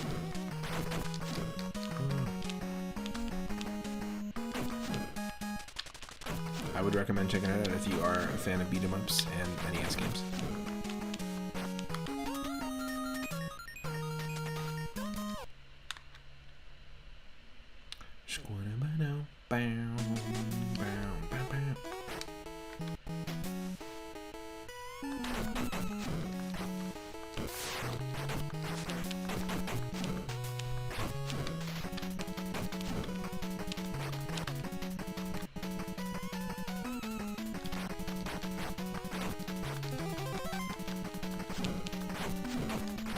So you can pick up an opponent as a move, but I don't really. It feels odd to me, the way that it's implemented in this. But in Scott Pilgrim vs. the World and River City Ransom, it's implemented very well. Especially for River City Ransom having such small sprites, they're like the size of these barrels, like the one I just destroyed. That's basically how big our sprite is in that game.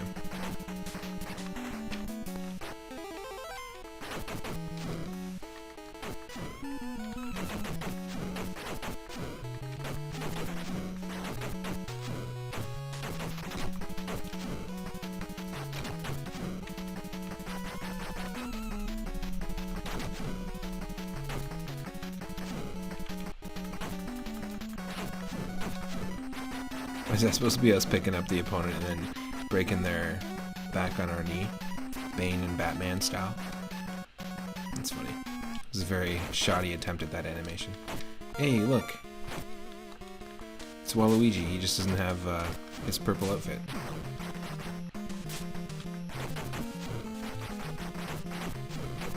Or is it a lost Mario brother?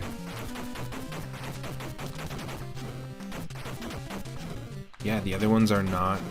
The other ones were not ported over. This is an unofficial. There's a lot of flicker, a lot of sprite flicker. But it is very good for a pirate.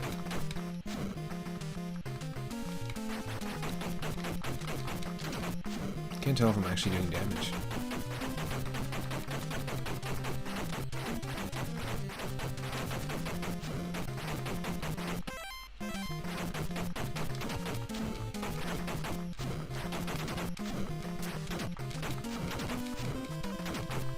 Right? Like, it's just like a white health bar.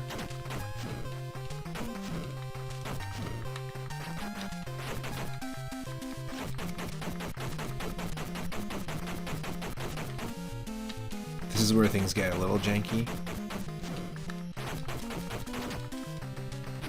And I'm not sure how this would play two-player, but I don't know what this automatic two-player is. I wonder if it means that a CPU would join you. I just want to check it out.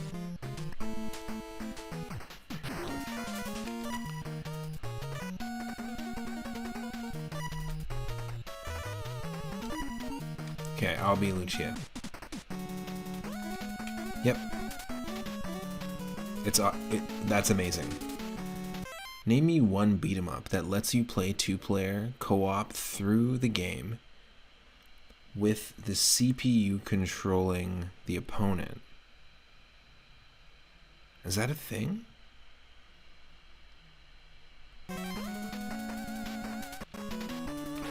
That's amazing.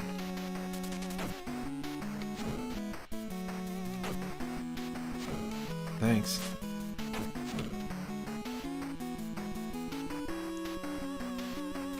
What? That's awesome. I got a computer friend doing all the work for me. Thanks, computer friend.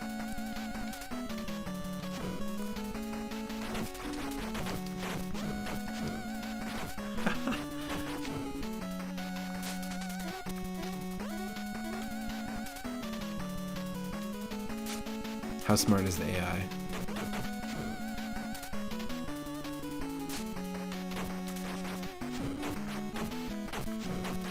It's pretty smart. I bet you think you're pretty smart, eh? Yeah, even her like moves are super smooth. Like the animation looks a little bit janky, but it feels really good to pull off the moves. I'm very shocked. I don't remember it being like this refined, but I definitely remember playing this in university for sure. This version specifically.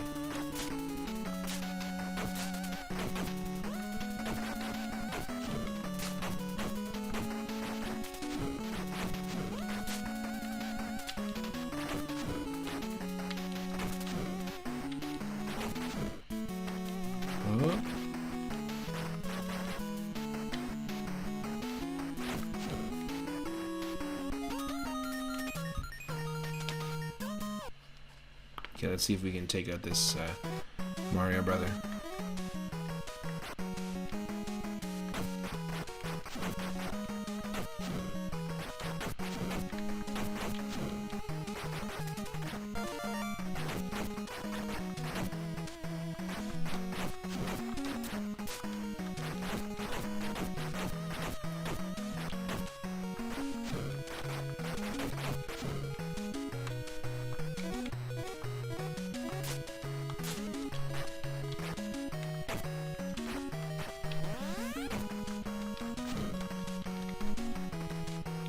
I can't pick up the money.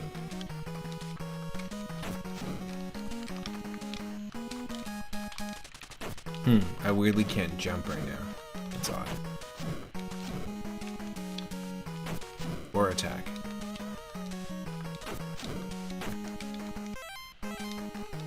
I can't jump or attack. Like that little thing we just heard, that it stopped me from being able to attack. Interesting. Okay. So something happened. An opponent used a move on me or something that stopped me from being able to attack or jump, but now it's back. Very odd. Very odd behavior, but I'm down.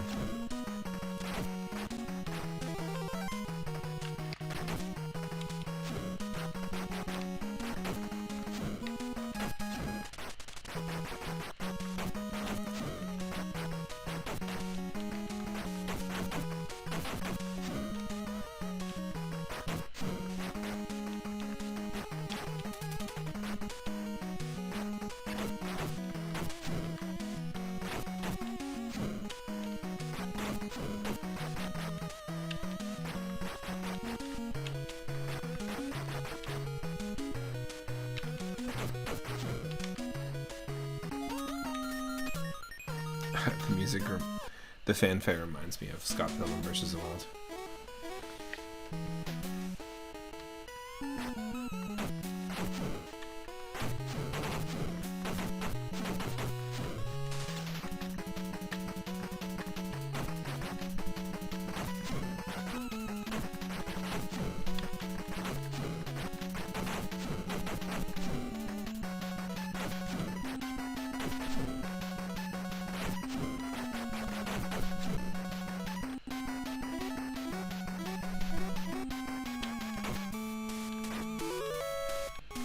One up.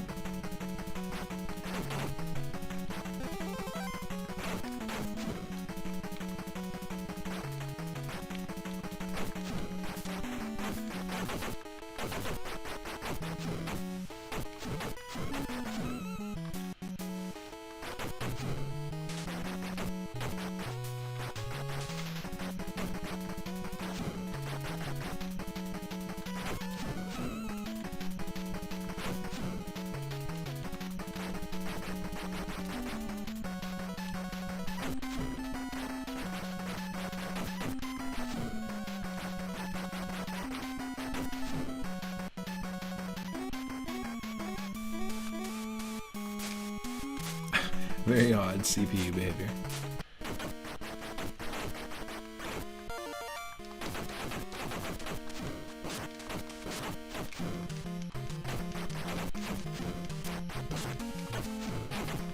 Well, this is nice. We can team up on a boss. We might have a higher chance to win.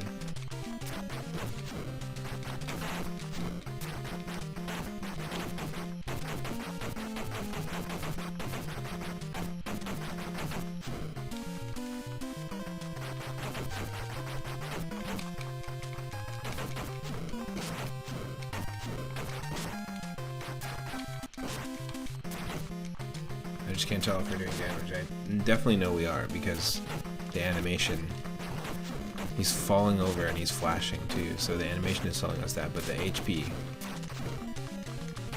is not reflecting that.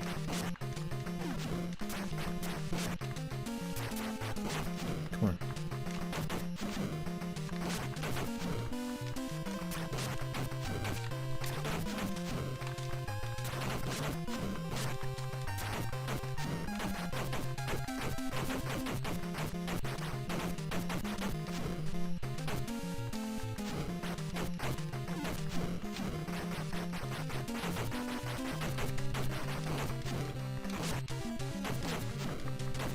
She's all kicks and no tricks. And tons of flips.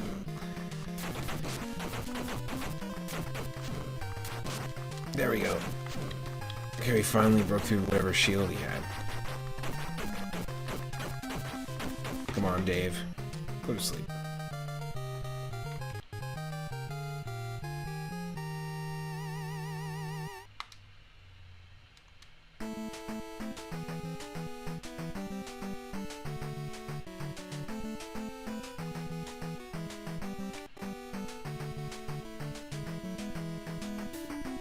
Apparently they staged the Rioi, not the Riot. The R-I-O-Y. My name is Dean. I'm from Metal Slug. I'm Simon Belmont from the Captain N Game Master cartoon. Do you remember me?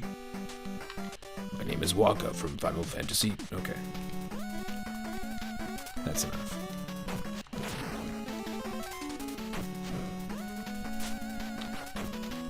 Waka, don't run her. Okay, that's my final one. I'm out.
I mean, the levels don't have much going on for them, but there's not much real estate on the screen, to be perfectly honest.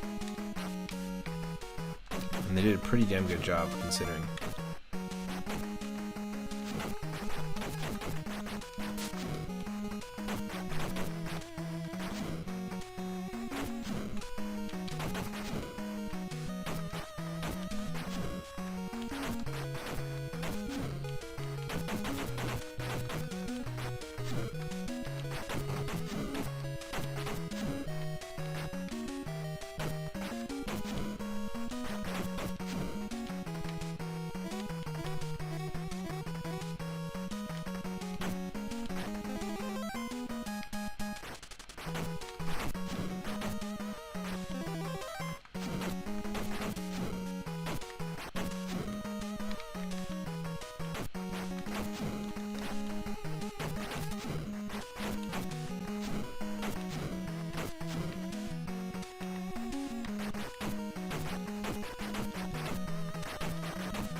Oh wow, how is that happening? Is he getting destroyed by this guy? Come on.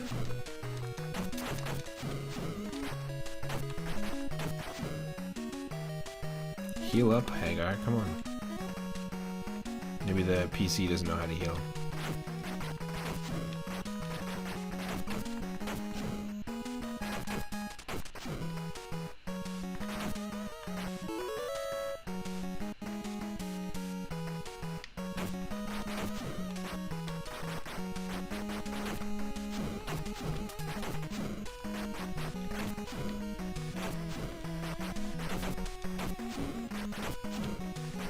I say PC, I meant to say like the computer player.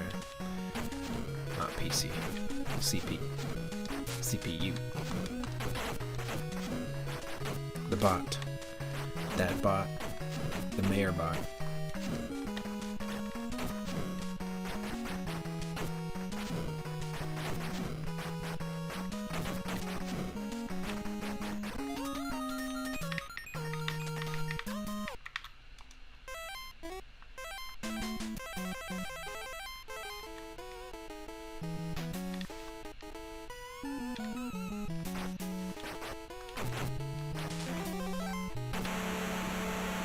Ah, mwah, chef kiss. You gotta love that.